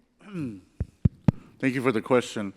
The community already has a banishment ordinance for non-tribal members, so that is already being done.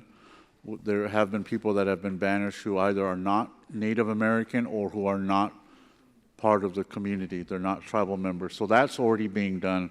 This particular banishment ordinance that's being considered would apply to tribal members, people who are members of the community. Thank you. As he said, the banishment that we're talking about, it's still under consideration. There's another question about what's the time frame for enacting the banishment and disenrollment ordinance, and if Councilman Joseph Manuel Jr. is still available, we can kind of have you direct those questions towards him in his explanation he gave earlier.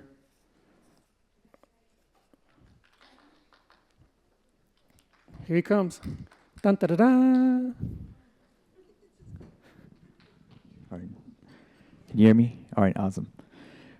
As far as the time frame goes, as I mentioned before, we're still constructing it, right? We're still putting it together, but it's in the final phases, as I mentioned before as well. The last component to it is, as I mentioned before, is the petition.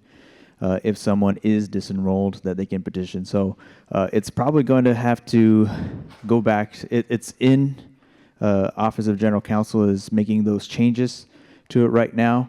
I'm going to bring it back to Legislative Standing Committee.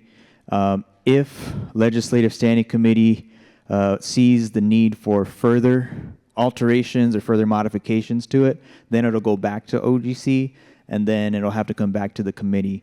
And then once it is in its final form, when we feel that it's ready to go out, then it'll go out for public comment. And as far as a time frame, it's really hard to say, but I don't want to give a definite time frame because there's a lot of things that could happen, right? I don't know how many times it may go back to OGC and then go back to the committee and go back for review, right?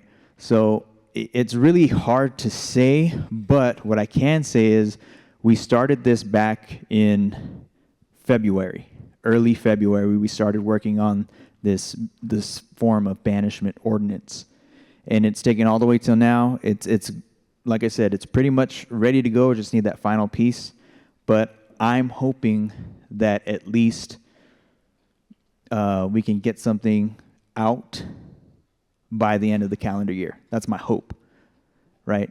So while I can't say for certain, but I see that a realistic time frame would be by the end of the calendar year. that you'll start to see something, and then you can publicly comment on it. We'll take that into consideration before it goes out to be final ordinance. So, thank you. Thank you. And we'll get, looks like we have a question up here.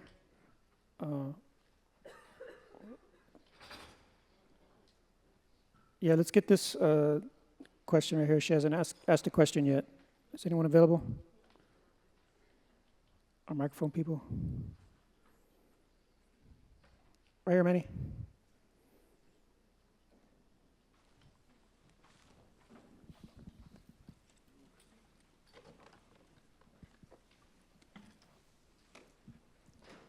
Hi, my name's Lorraine Yamada from Bipash from District 7. I'm kind of disappointed because our main purpose was to discuss and talk about the missing and murdered community members in our community here today. It's good that all these departments came out today, but that was our main focus. A lot of the families that came, and a lot of them are gone now, have left. We wanted answers. You know, there was just so many cold cases, and all these cold cases happened way before your time, Chief Crabtree, before you came aboard. And it seems like every so often we get a new chief of police replaced for whatever reason. And these cold cases are never going to be resolved. Some of our missing and murder are still laying out there.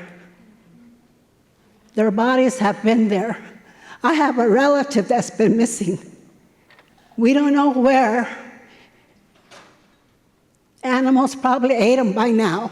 The rain and storms probably washed his body away by now. His body could be out here in District 5 or out there by Sacaton in the mountains. One of our Bipash people, and another one that's missing, one of our youth, my cousin's here, her grandson's missing. That's what our main purpose and focus is here today. When are you guys going to get on the ball and start doing this? We have, this needs to be done. We can't go on for another 10 years because we have a lot of our elders that are passing on. Their health isn't too good. Their health is deteriorating. We need answers, and that's what we were here for. And if it's going to take for this to get your index cards, a lot of times you replace a lot of them. These questions will repeat over and over. But take it back to council so we can get answers. Thank you. Is there any comment on maybe the nature of some of these missing and murdered cases, the ones that are cold cases? We weren't going to talk about anything specific, but I mean in general, the length of time between, I guess, one of the crimes, when they went missing and until now? Yes, thank you. I'll talk a little bit about it, but then also ask Lieutenant Faulkner to come up. He's in charge of the criminal investigation that deals with our missing and murdered section and things. So when we have a case that comes out, missing person, we take a police report. And then we document the information. Then we follow up on any information that we might have regarding any missing person. And then if it's involving juveniles, then we have a different protocol that we go through to relay that information out to our social media and to get it out in the public a little bit more and things. So when we have homicides, we conduct our investigation in conjunction with the FBI and things, and do all the follow-ups, gather all the evidence, try to look for people, the interviews and things like that. And a lot of times, some of those cases, we don't get witnesses.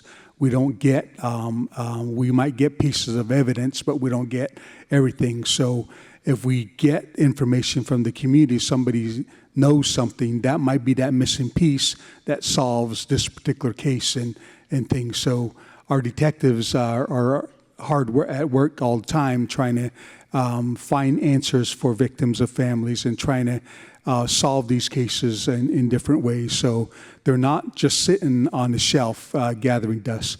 Our detectives go through, our missing and murdered unit, they go through those cases and look for any additional leads that we might have. And in fact, we have some cases that we've recently gone through that we're able to identify individuals based on DNA that we got back on those particular cases and things. So our detectives do actively search those cases all the time and figure out if there's additional witnesses that we need to talk to and address. So.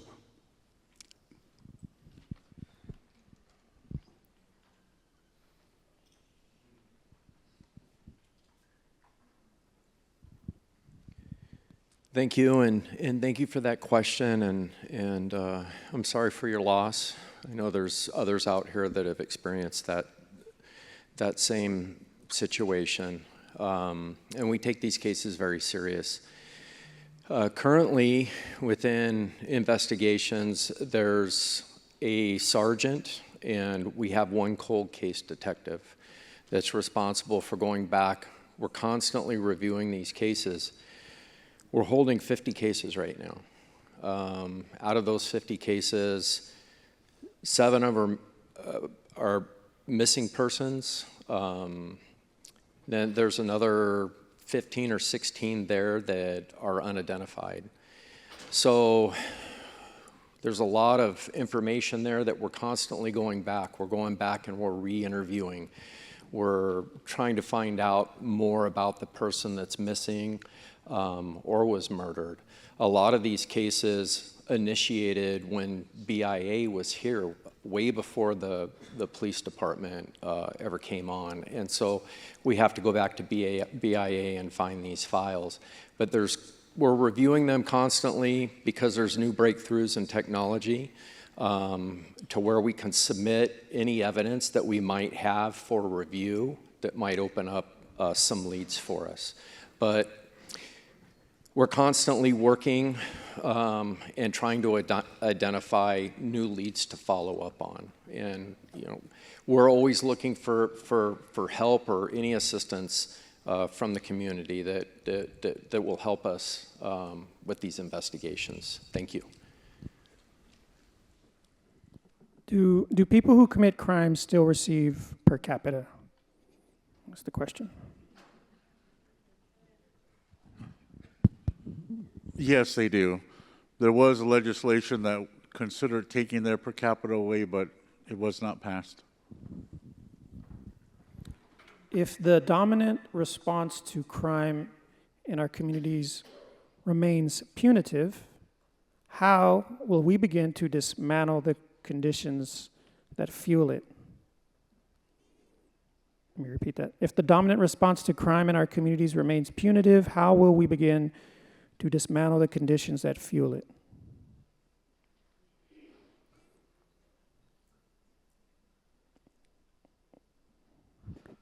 As they think about it. Go ahead, Chief Judge. A little bit about there has to be a philosophy behind punishment. What is the philosophy? Is it to punish someone? Is it to prevent future crime? Is it to rehabilitate somebody? And for a really long time, we as a community have taken the view that we should be punishing people for their acts. And generally, that's what a system is for. However, because, as we've discussed over and over, the rate of recidivism, the repeat offenders over and over and over again, we're doing the same thing and we're getting the same results. We want to break that cycle. And that's why now we're beginning, as a court system, we're beginning to look at more rehabilitative efforts to break that cycle. That's why we have these wellness courts, we're starting these wellness courts. That's why we believe that there needs to be more emphasis on who we are as a people, that will be less likely to commit crimes against our own community through the traditional counselors. We even are starting a community service program so that those who violate the law can give some way back to the community, cleaning up the side of the road, cleaning up the cemeteries.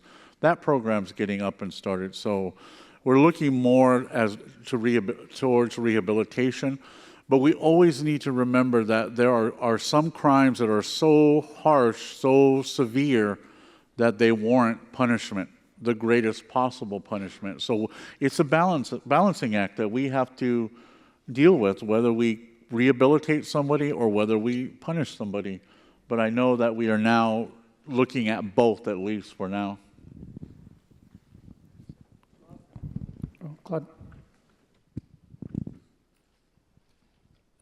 Just to add on to that, so again, as I've stated before, that we have a lot of programs within our community that are addressing that, and of course, how Chief Judge has just stated as well, we're looking at that judicially.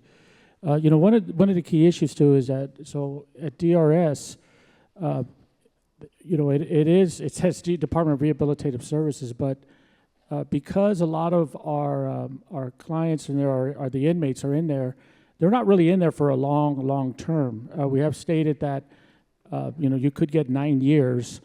There might be 2-3 of them persons that have gotten 9 years, received 9 years.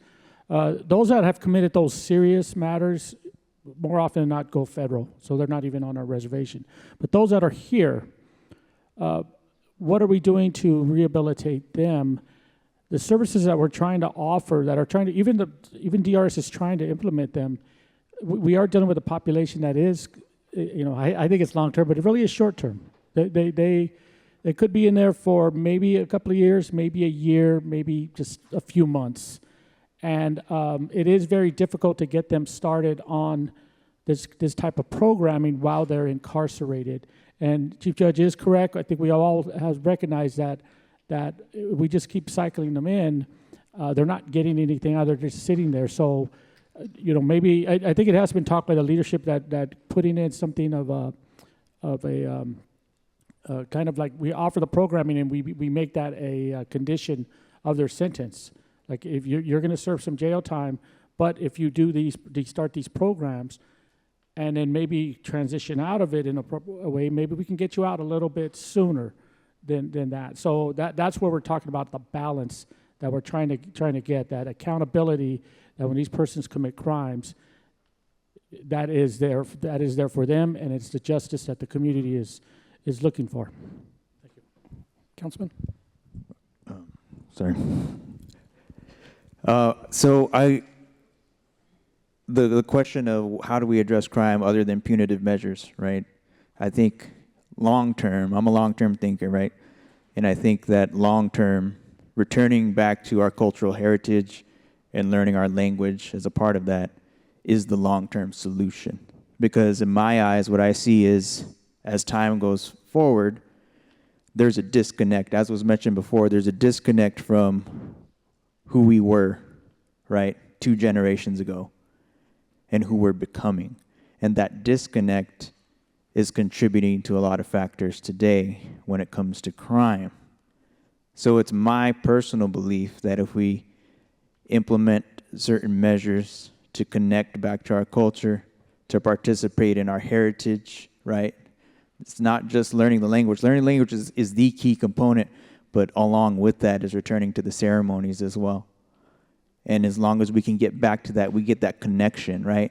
We learn the things that we're supposed to learn regarding respect, humility, service to the community, right? Service to our people. And so that's the long-term solution, and it's not going to happen overnight. It's going to take 2 or 3 generations to see that happening. But if you look at it, the crime that we're seeing here in the community, it's not just a phenomenon that's happening here.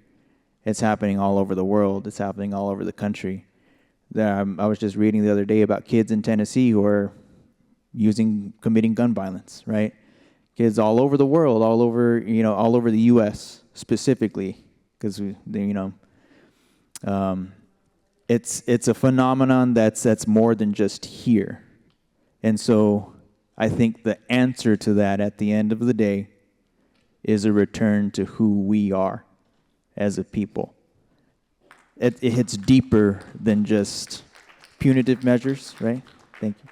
It's what I'm trying to say is that even though what I'm saying to you quite literally is very simple language on top, that there's layers of understanding beneath that I'm trying to convey to you. But, that's a whole conversation that we could talk hours and days about, right? But I think to put it succinctly, to put it as simple as possible, without taking up too much time, it's a return back to our culture and who we are. Thank you. Thank you. A few different perspectives on that really kind of thought-provoking question. And if I could just kind of provide a little comment. I was speaking with an individual earlier from a totally different tribe, explaining kind of what the safety and crime issue are over there. And it's apparent that there's still a lot of tribes, even in Arizona, that are in silence about this. And so what's happening in Gila River, we are seeing it, in different communities. We're seeing different public notifications and just the public outcry. So I think we can all kind of commend ourselves, at least for the fact that, these are being addressed. And, we are trying to work together on this as we move on. Mr. Hernandez, I believe there's a question on this side. Okay, Brandine. Ms. Lewis.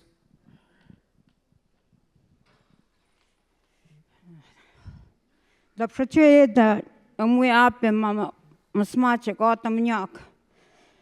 Machuki Masmus Amikaya, the Mahaskaja, the Maidata. Pishayapa. They'll shayapa. Could I bird it, Mamma to see why pops with Virgin. They'll shay trick. With yet to get up. I was a chopping. With yet to get up. Up him. Ma 2 minutes with ma. Why don't you guys get 2 minutes? You already had your presentation of 15 minutes. You should be put on the clock too. But I will say that a lot of these people that I've seen here have to do with homicide, have to do with files being put on the shelter and collecting dust. Yeah, I'm fortunate, and I hate to use that word, that my son was found in 4 days. There's people in here that have waited 8 years, 5 years, 7 years, and they're here, and they want to hear that part of it. Every one of you up there should be hearing that, because that's the main thing that's going on right now, homicide. And Mr. Jackson, I hope you never get spinal cord compression, because holding up my hand that long, my neck hurts right now. And you need to be more respectful to us elders.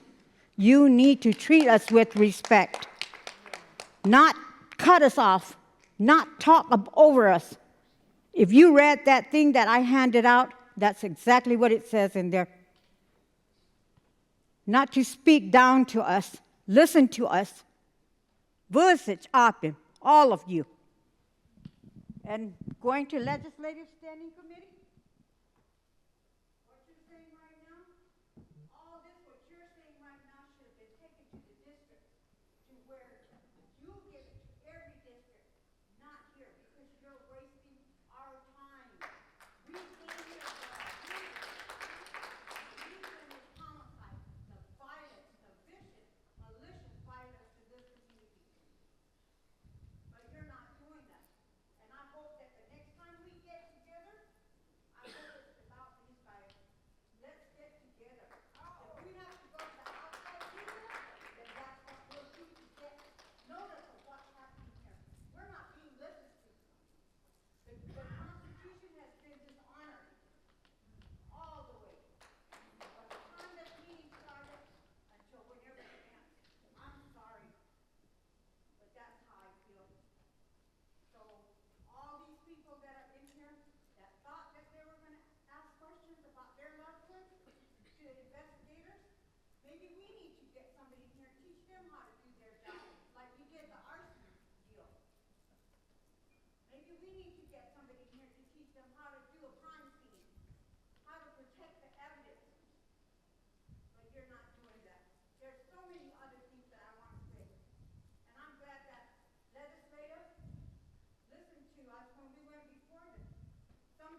Okay.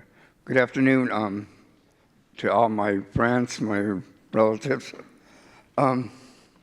Governor, Lieutenant Governor, all of you sitting up there, good afternoon. It's exactly right what she said.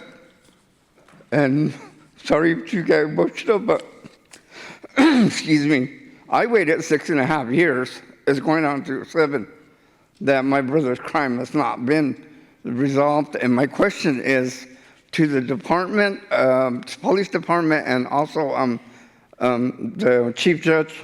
It's a two-part question. I remember this officer here. I don't remember his name, but I remember he came to one of our elderly meetings in District 5, and he had talked about old cases that they were starting to look back into. My question is, how many years back are they looking into it? This officer here, excuse me, sir, front row, turn around. I remember you came to District 5, you and your assistant, and you were talking about old cases that were being opened. How many years back are you going? How far back are you going? That's my question. And to the judge, for those repeated offenders over and over again, same old crimes. What are you doing to those guys? Yeah, you spoke on it, but it seems like it's still happening.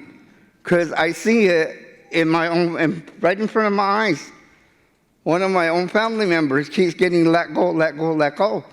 And what you're saying today isn't really happening, because he just thinks it's a big old joke. And yet he's hurting other people. And it's like you said, family was involved, but I know I got 10 more seconds.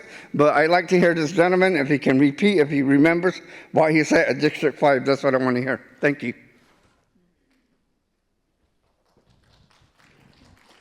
Do we have any information about the comments that made at District 5 meeting?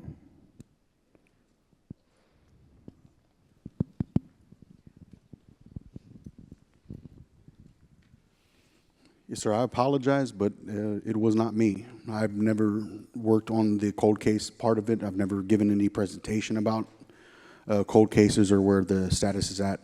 That would be these guys. So I'm not sure who came to District 5 and talked to you about that, but it wasn't me or someone who was with me.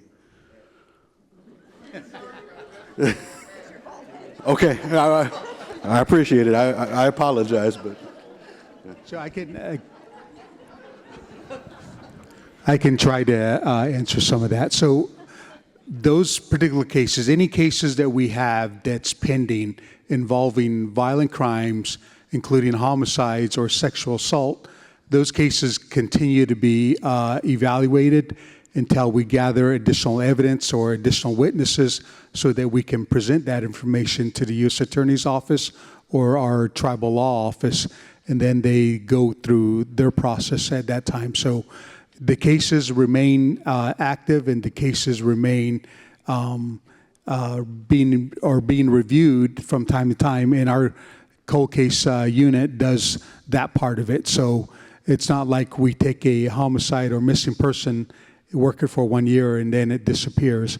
It remains active until we find additional witnesses and or evidence to follow up on, and then we'll follow up on that. Like Lieutenant Faulkner had mentioned, we have a sergeant and a detective in there that kind of go through all the cases every so often to see if there's anything that they can follow up on. Thank you, Mr. Cata, for the question. It's a very important question because you're right, it is happening now. And that's the issue that is concerning, because these defendants get arrested again, they get charged, and they come through our system. And if you remember when I said earlier, about 90% of our cases are resolved by plea agreement. Because as a court, we would never be able to handle if all these cases went to trial. We just don't have the capacity for that. So the way to resolve them is through plea agreement. Some of these plea agreements, again, the plea agreements are negotiated between the prosecutor and the defense attorney. The courts do not become involved in plea agreements. But sometimes these plea agreements are brought to the court, and as a court, as a judge, we have to decide, is this punishment appropriate? But what also goes behind that is if the court did not accept the plea agreement, is a little punishment better than no punishment? Because what could happen is there are several reasons that a plea agreement may be offered. One is that the case is weak to begin with, meaning that if it were taken to trial, they would probably be found not guilty. Another reason is witness unavailability or witness not cooperating. If it's a he said, she said kind of thing, there are only two people, the defendant and the victim doesn't want to testify, you have no case. So if that went to trial, they would probably be found not guilty. There are some other factors that go into it as well, but if the court does not take a plea agreement that maybe calls for less punishment, does the court reject it and then they go to trial and they're found not guilty and they get no punishment? That's the equation that we as judges have to deal with. And what often happens is that if we accept what we would consider a weak plea agreement, we accept it because we think the case is weak, and if it went ahead, they would get no punishment at all. The changes I talked about would be changes in law, meaning that those who are repeat offenders either would receive a mandatory minimum sentence under the law. Now, the sentences we have now are maximum sentences. Remember, misdemeanor offenses are maximum 1 year in jail. Felony offenses are a maximum of 3 years in jail. If we change the law, we would go from maximum to minimum. That means you would get a minimum amount of jail time that is required rather than a maximum. So instead of having a ceiling, there would be a floor. So that would be the punishment there.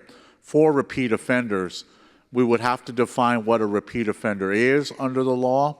We would have to define what kind of offenses where a person would be eligible for the minimum sentence.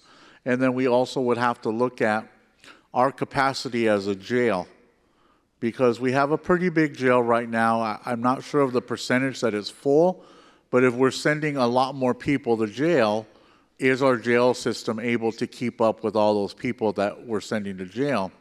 The other thing we have to consider is if we have mandatory minimums, there is that incentive not to take a plea agreement with the mandatory minimum and instead take the case to trial. So we would have more trials as a result of that, where defendants would say, you know what, I'm not going to take a plea agreement. I'm going to take my chances with the jury, and I'm going to see if I can be found not guilty. We already have a pretty limited court calendar regarding jury trials. We have a limited pool of jurors. How many of you got jury duty summonses over and over and over again? That's because we have a small jury pool. And we made the jury pool smaller because we excluded everyone over 65 years of age or older. So we're working with a limited jury pool, and that would all tax our system.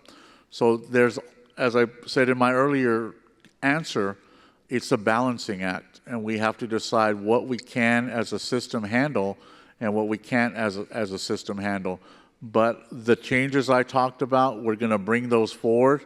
We're going to look at them together as a system with everyone up here having comment, and any changes that are made to the law, they will go out to the public because you have a right to know what these changes are, and you have a right to have input on these changes. So thank you very much, Mr. Cather, for that question. I hope that helped. I see 3 more hands up, 4 or 5 hands up. So those that are currently awaiting questions, that'll be the total amount that we'll have for the rest of the open forum part. Right here. Right here. Hello, my name is Melanie Lewis from District 5. I have a question. Well, no, I don't. I've been looking for my son for 31 years. Me and my dad. was on the council. He was a council now he's an ex-councilman, the late Cecil Lewis Sr. We had detectives looking for my son, and I got a call one day from the detective and told me to go to the FBI office and get a hair and swab. 2021, they called me back and said that he was a match. He was my oldest son, and I tried. My dad, being on the council, had pointed me, ask this person, and I got no help, nothing whatsoever from the tribe, and finally, I tried to call. I did call the governor's office, and they said that they weren't able to help. He was out of the office, and they weren't able to help. And my dad was frustrated, as he sat on the council, and he said, "Well, we'll just go up there and get him ourselves." And he ended up passing on me, and my son is still sitting in Albuquerque. That's where it happened at, and I'm trying to find out.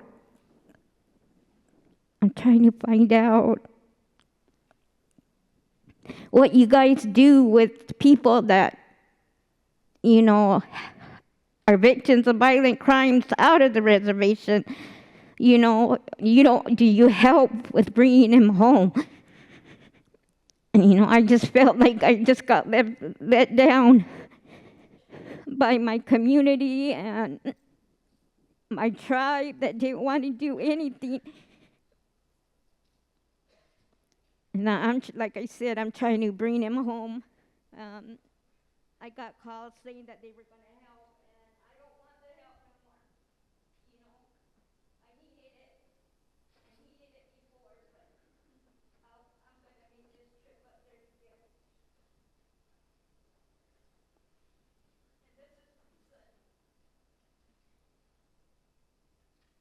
this is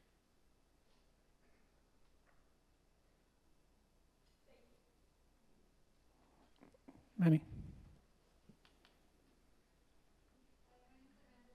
And I'm from District 5. I have a two-part question. My first one is I wanted to note that Detective Faulkner said that you guys are taking the MMIP issue seriously, but you only have one person and one cold case officer. So I don't think we are taking it seriously. I think that there should have been at least 7 of those cold case officers or officers that represent Faulkner for each of our districts. I mean, you're sitting here listening to everybody's stories, and not one of you are even batting an eye about it. And it's frustrating that we're here to this point and that we're still continuing on this trajectory, which is downwards. Our community is in pain and we're hurting. And we have this guy right here who's doing what he can, but that's not enough. So what's the plan moving forward to make sure that we revamp this protection system and we keep our community members safe? I don't hear any of you guys mentioning that. All I hear is we have 6 officers here, 7 there. That's not even enough to protect our community now. So that should be a priority. Number 2 is I wanted to address to Lieutenant, since it sounds like it's under her command, the homelessness that you mentioned. I think it was really narrow and it only focused and painted that homelessness are like drug addicts or substance abuse users, when it does look different for us. It's houselessness, which leads and feeds into the MMIP crisis, because we're forced to live off the reservation, or we're forced to live in units of families that are just packed together, and that causes domestic violence, that causes frustration, financial, economic, strain on them, on our elders and our families, and then the dynamics are unhealthy. So we need to make these 2 things a priority so that we can thrive.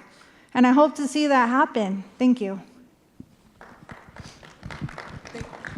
Any plans on maybe increasing some of the manpower for the MMIP? And then, Lieutenant, you had a comment? Yes. I just wanted to comment. Thank you for that. And yes, those are the areas, because they are wanting to get better. They are wanting to do better. And I know that Mr. Jackson down here, Claude, is also, and Ron, they were also part of, even the ones that are going to jail, because they're on a addiction, like the alcohol and stuff. They've been clean and they want to do better, but there's nothing for them out there even when they're released, kind of thing. So there are people that want to do better. There are people that have jobs. They just don't even have a home to stay at. There's some people that are living in their cars, kind of thing. So that's the program that's trying to step in to help to get those on their feet. So the whole purpose of it is to get them at least a place to stay, to get on their own. We have programs that'll pay for rent and get them started, but they have to be able to pay their rent. But they just need that startup kind of thing. So that's the program, and I know they're doing subdivisions in our districts. I know they've got the 2 apartment complexes going up for the ones that are working to help, with the lower rent. So there's things that are coming up that are also going to help depending on what level you're at. But we are looking at all of those, especially for the children and the people who are working that are struggling. They're living couches to couches. That's considered homeless too, because you don't have them. We even had urbans who want to come home, but there's no place to even build. There's other considerations of being called homeless than just living on the streets. So those are the areas that, because they're wanting to do better, they just need that extra step, that other part that we lack here in our community. So that's the gap that we're trying to fill. So thank you for that. Thank you. Also, so we are trying to fill a number of different vacancies within our department for the officer levels. Ideally, I would like to have 12 officers at a minimum per squad for all the day-to-day 911 calls and calls for service that our officers do out in the field, from day shift swings and graveyards. Right now, we're running about 9 officers per squad. So ideally, I would like to get to 12 so we can respond to those different calls a lot better. Ideally, I would like to have additional rangers so that they can go out and do the ranger part of it, the archaeological checks, the trespass, and the illegal dumping and the fence cuttings and things like that. We also like to add more detectives to help with the violent crimes going on, the general crimes, the domestic violence type of crimes, the sex crimes that we have, including the cold cases and things, motors. We have a lot of traffic issues and traffic problems. I like to include more personnel in that, our gang unit, documenting gang activities out in the community, looking for people that have warrants. Our drug unit, trying to add more personnel to that, but it's just the lack of manpower. When I get that manpower, then I can go out and add additional personnel in these different areas and things. And as a chief of police, I have to monitor all of that on what goes on in the community. My first priority is to field operations, which is the day-to-day calls. So when you call the PD, you get an officer. That's field operation. And that's the one that I like to get up to 12 officers per squad in that. And all the other ones are in line with all that. And as we get additional officers on board and we reduce some of those vacancies, we would love to add those additional personnel in different areas. Thank you.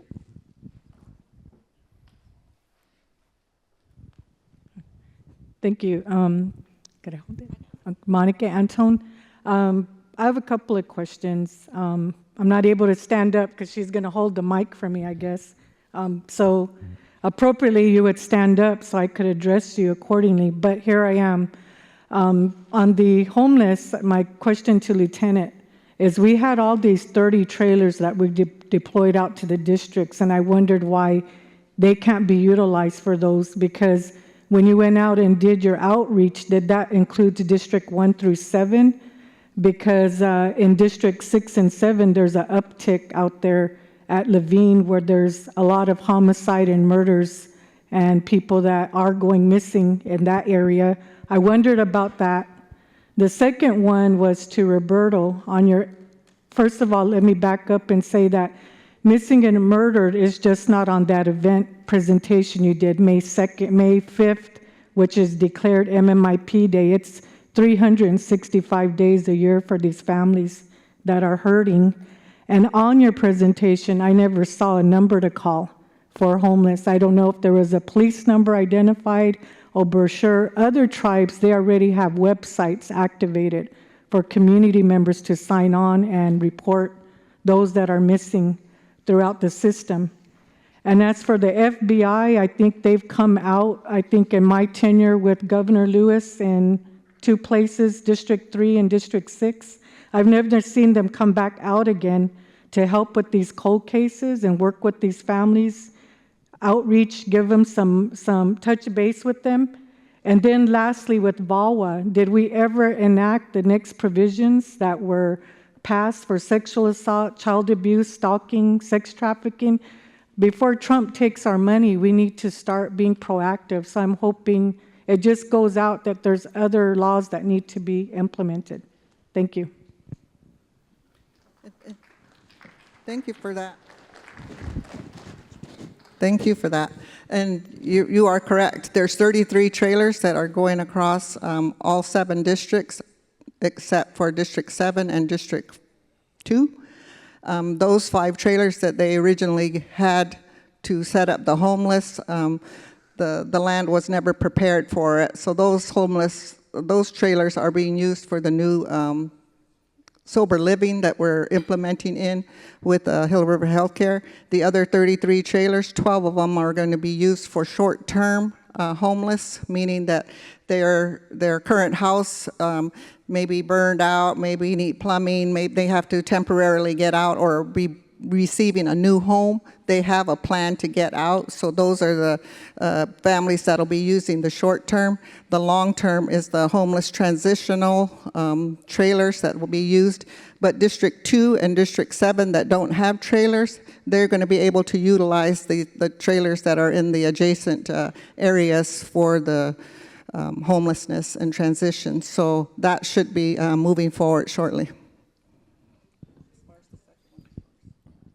No, well, former Lieutenant, yeah, she's correct. MMIP, it does have its own month. It does have its own day. There are festivities, or not festivities, there are events and awareness to acknowledge that. But as she said, it is a year-round thing. It's a countrywide effort because, 1 month is great for awareness, but, we try to keep that in the public discourse, all the time. So those faces and those names, they're important to the community, and that's why we put them in every issue of the GRIN. The sample that we used was cropped a little, just kind of due to the presentation, but we can publish those and continue to put that. And there is contact information and numbers to call, so hopefully we can get some answers on those. As far as like the relationship, FBI's role and maybe some of the MMIP and the cold cases, Chief. So back several months ago, we had coordinated with the FBI to come out and work with our detectives in our cold case unit to go out and just go out into the community and provide information and try to gather more information about particular cases or family members and trying to get maybe DNA to help assist in identifying remains, unknown remains and things like that. So I know FBI came out and did that for Indian country.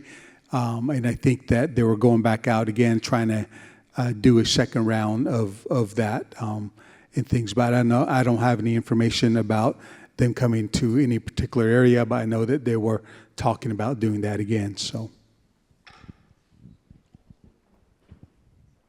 Annie, question here. I still have minutes left on the clock. So I have some questions out of curiosity. So Chief Judge Hill, I'm sorry about that. Can officers arrest solely on governor's executive orders? Governor Lewis, have you personally reached out to President Trump regarding federal cuts to tribal nations, which is pretty much, a slash to $700 million on BIA programs, a slash to 80% of our education, and community manager, there's more, but hopefully that you're aware of that, the slashes that are going to be coming to that. And Community Manager Jones, why is there so many turnovers with directors? And will there be a welcome back for our degree-holding educators that were affected by the COVID mandate on the Education Department in 2002? Curfew question, and then there was quite a bit there, so we can, yeah.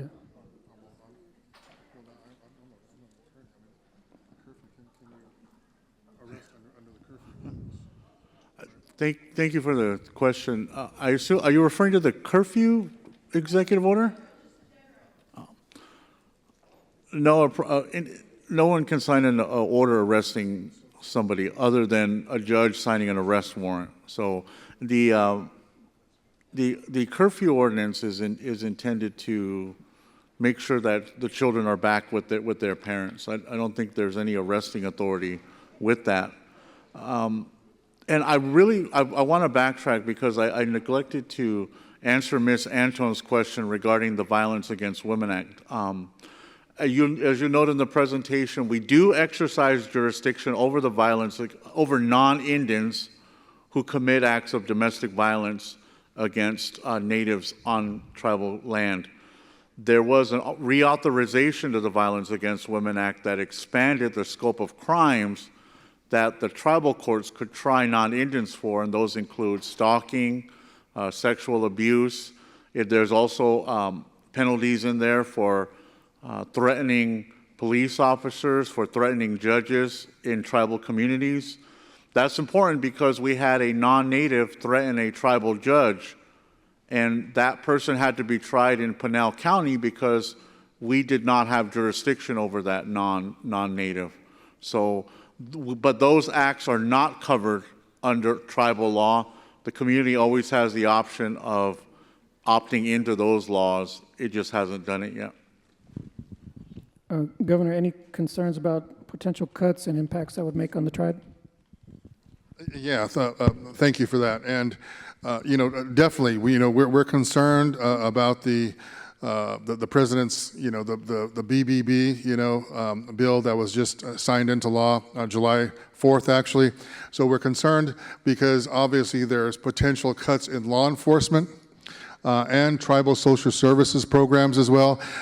These aren't immediately going to go into effect. They're going to be phased over a few years, but we're still concerned nonetheless. We're concerned, about the potential resources being cut to law enforcement, and we've had actually the community.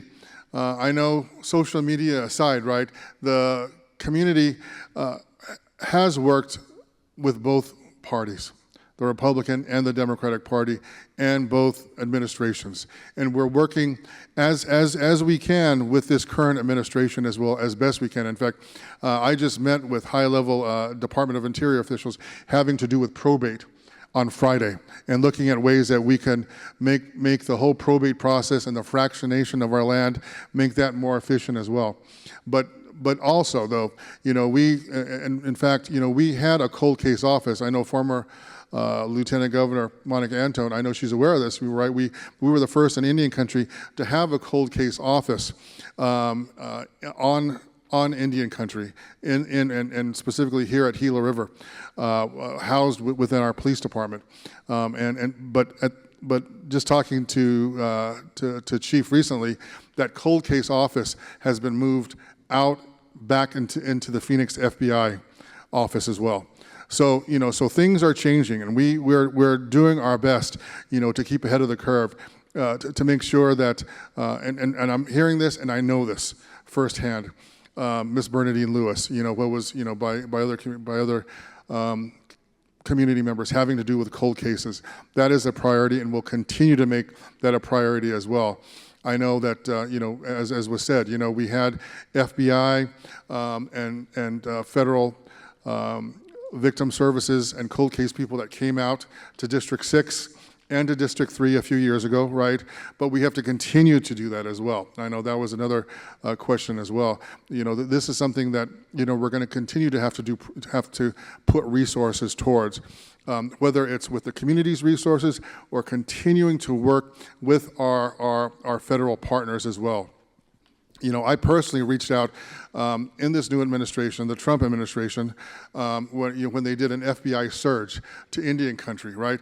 Because it's not just Gila River, where we're dealing with all these really critical issues of violence. All of Indian country is dealing with that right now.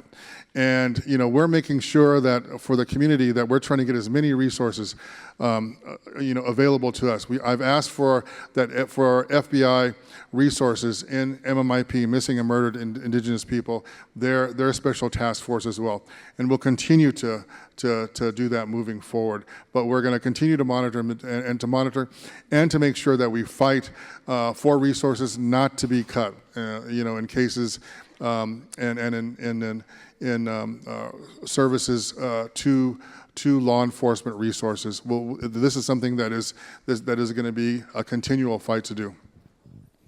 I saw a hand in the back, and then the two are friends here in the middle, and that should do it.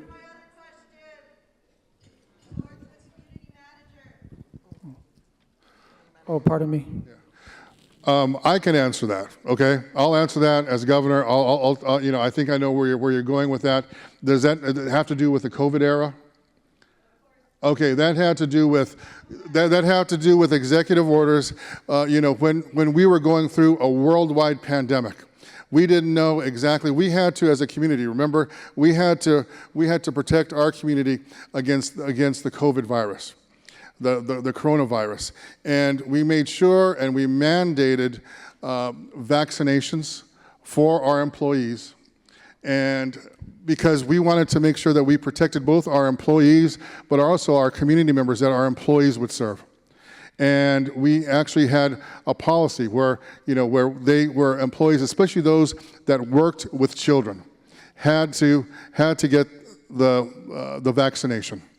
And I know that there were a number of employees, teachers in the education field within our schools in the community that left or who refused to take if they refused to take the vaccination, that they would lose their employment with the community. But this was done with foresight to protect our community against this pandemic. Now, I guess what you're asking is, would these employees be welcome back, right? I don't know about an apology because this is something that we did. This is something that I made sure we did to protect our community, at all levels. I mean, I respect what you're saying, right? I respect what you're saying, but nonetheless, though, we had policies in place to protect our community and to protect our employees as well. I mean, this is something that we can look back on. Of course. During this time, I think we protected our community by and large, but we probably made some mistakes as well, as did the United States and the world. But we did not have the foresight or knew exactly what we were dealing with, at that time. It was time to make, sometimes politically, maybe not popular decisions, but they were life and death decisions. And as governor, I made those decisions along with our leadership as well, as best we could during that time moving forward. But thank you for that.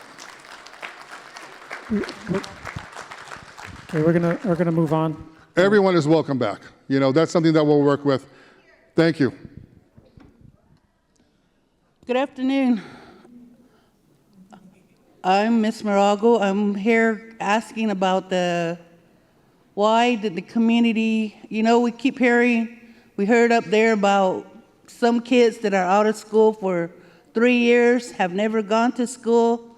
why did we let go of the education affordability? Because maybe these kids don't have no kind of clothing, shoes, and I don't understand why we let go of the education affordability, and if there's any kind of assistance out there for these children that are entering school, that why isn't there any flyers out that they could go dig from their per cap or whatever? Because some of these kids don't have an income with their parents, they're living with their grandparents, and it's not easy. And another thing is, but I'm talking about children, I worked at the RPY, and I'm wondering if they remodeled that place, because the last time I went in there, they had a chain on their windows that one child tried to commit suicide on there, and I asked the last employer that was there, Vicky Vickerson or whatever, why do they have those on those windows? And I asked her, why don't they just have a rod up there with the curtain? And she said, are you gonna fix it? I said, I can. So I'm just wondering, how does the RPY look? I went back there and there's carvings on the wall and there's just white walls, nothing for a child that, I have one grandson and I make sure that his room is nice looking, has pretty blankets, sheets that are for a child. But over there was just bedspreads that are a dull color, and I didn't approve of that. And I really feel bad for these children, because there's a lot of children that are out there, more than 1,000 children out there that need to come back to Gila River, and there's only 2 units that they use at RTY. Thank you. So some truancy questions, and then also what, in your opinion, is the upkeep of the RPY facilities?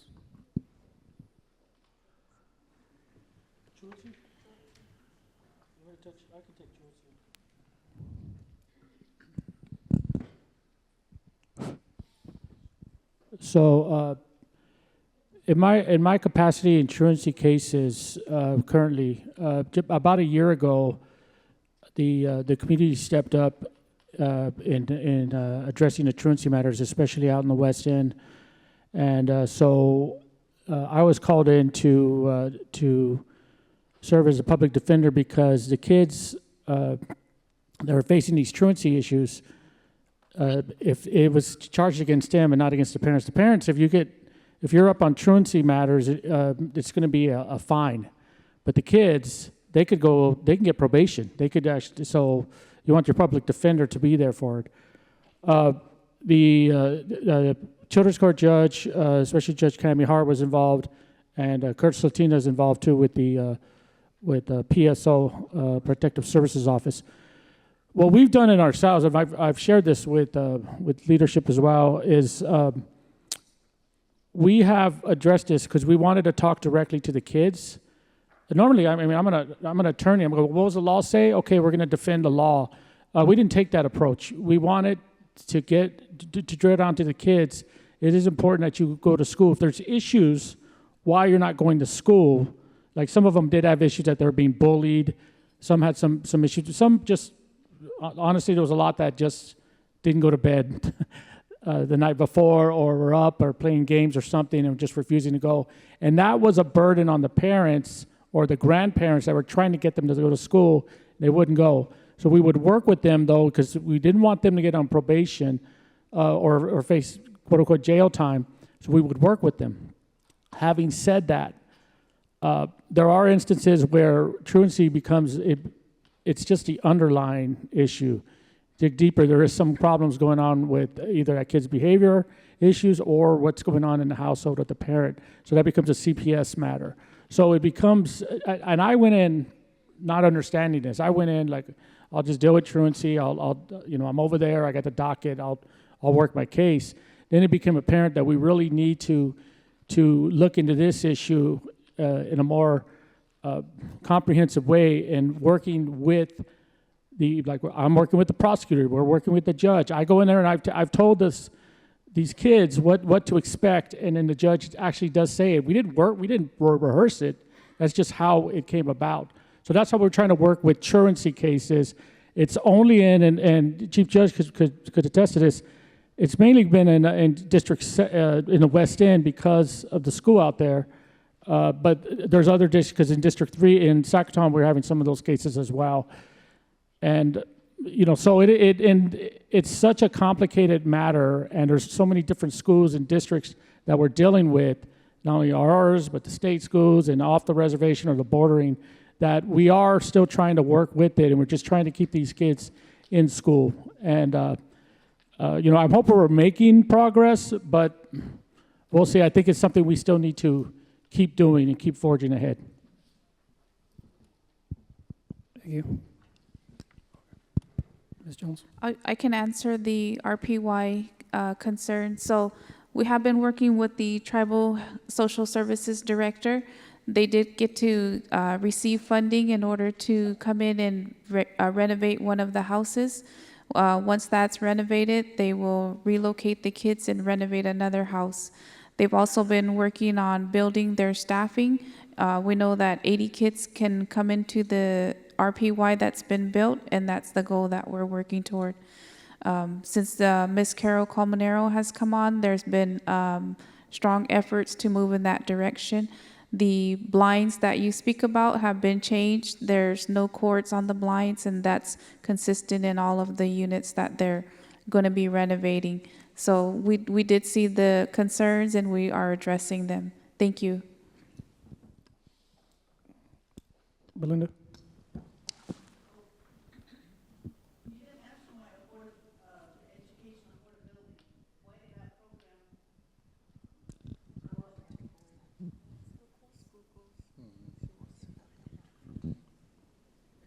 So in the school clothes funding, there is in the per capita, there is an ability to apply for school clothes funding for the minors, and there's set amounts based on the age and the grades that they're going into.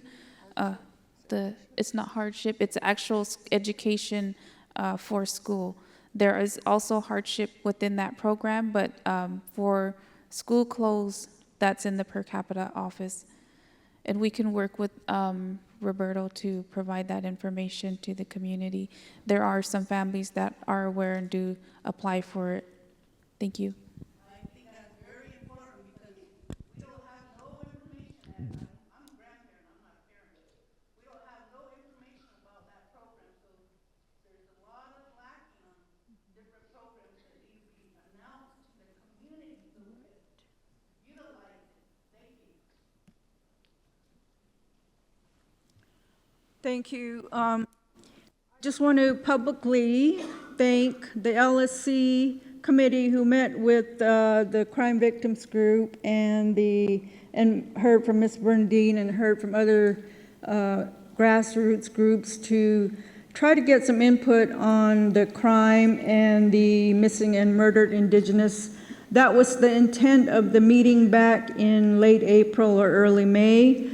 And their meeting started at 1. It did not end till 8:30 that night. They took the time to hear the cases, and that was the intent of having this town hall. It went to council motion for this town hall. So I am a little disappointed that, this town hall is not as productive as was intended. I think you have very patient constituents sitting here. I think we're good soldiers. We're trying to comply, but I must remind the people in this room that Article 4 of our Constitution says that as one of our basic rights of members is to be heard, to consent, and to speak our minds.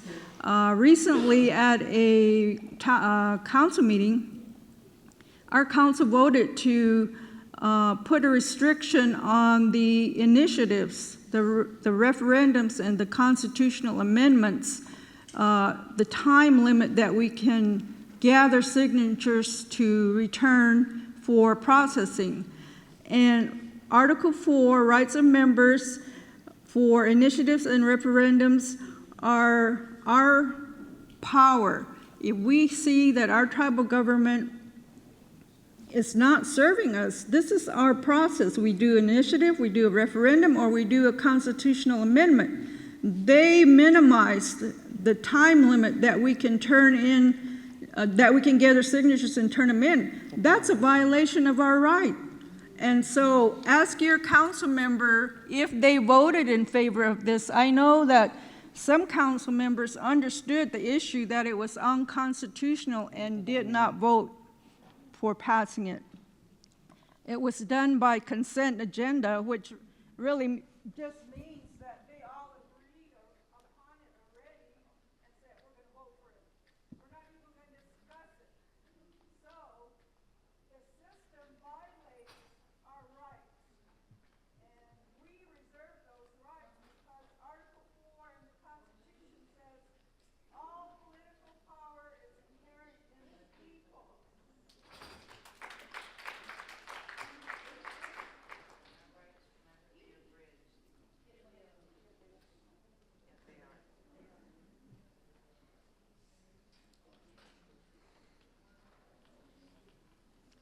I would just like to know if we're going to have the Q&A attached to the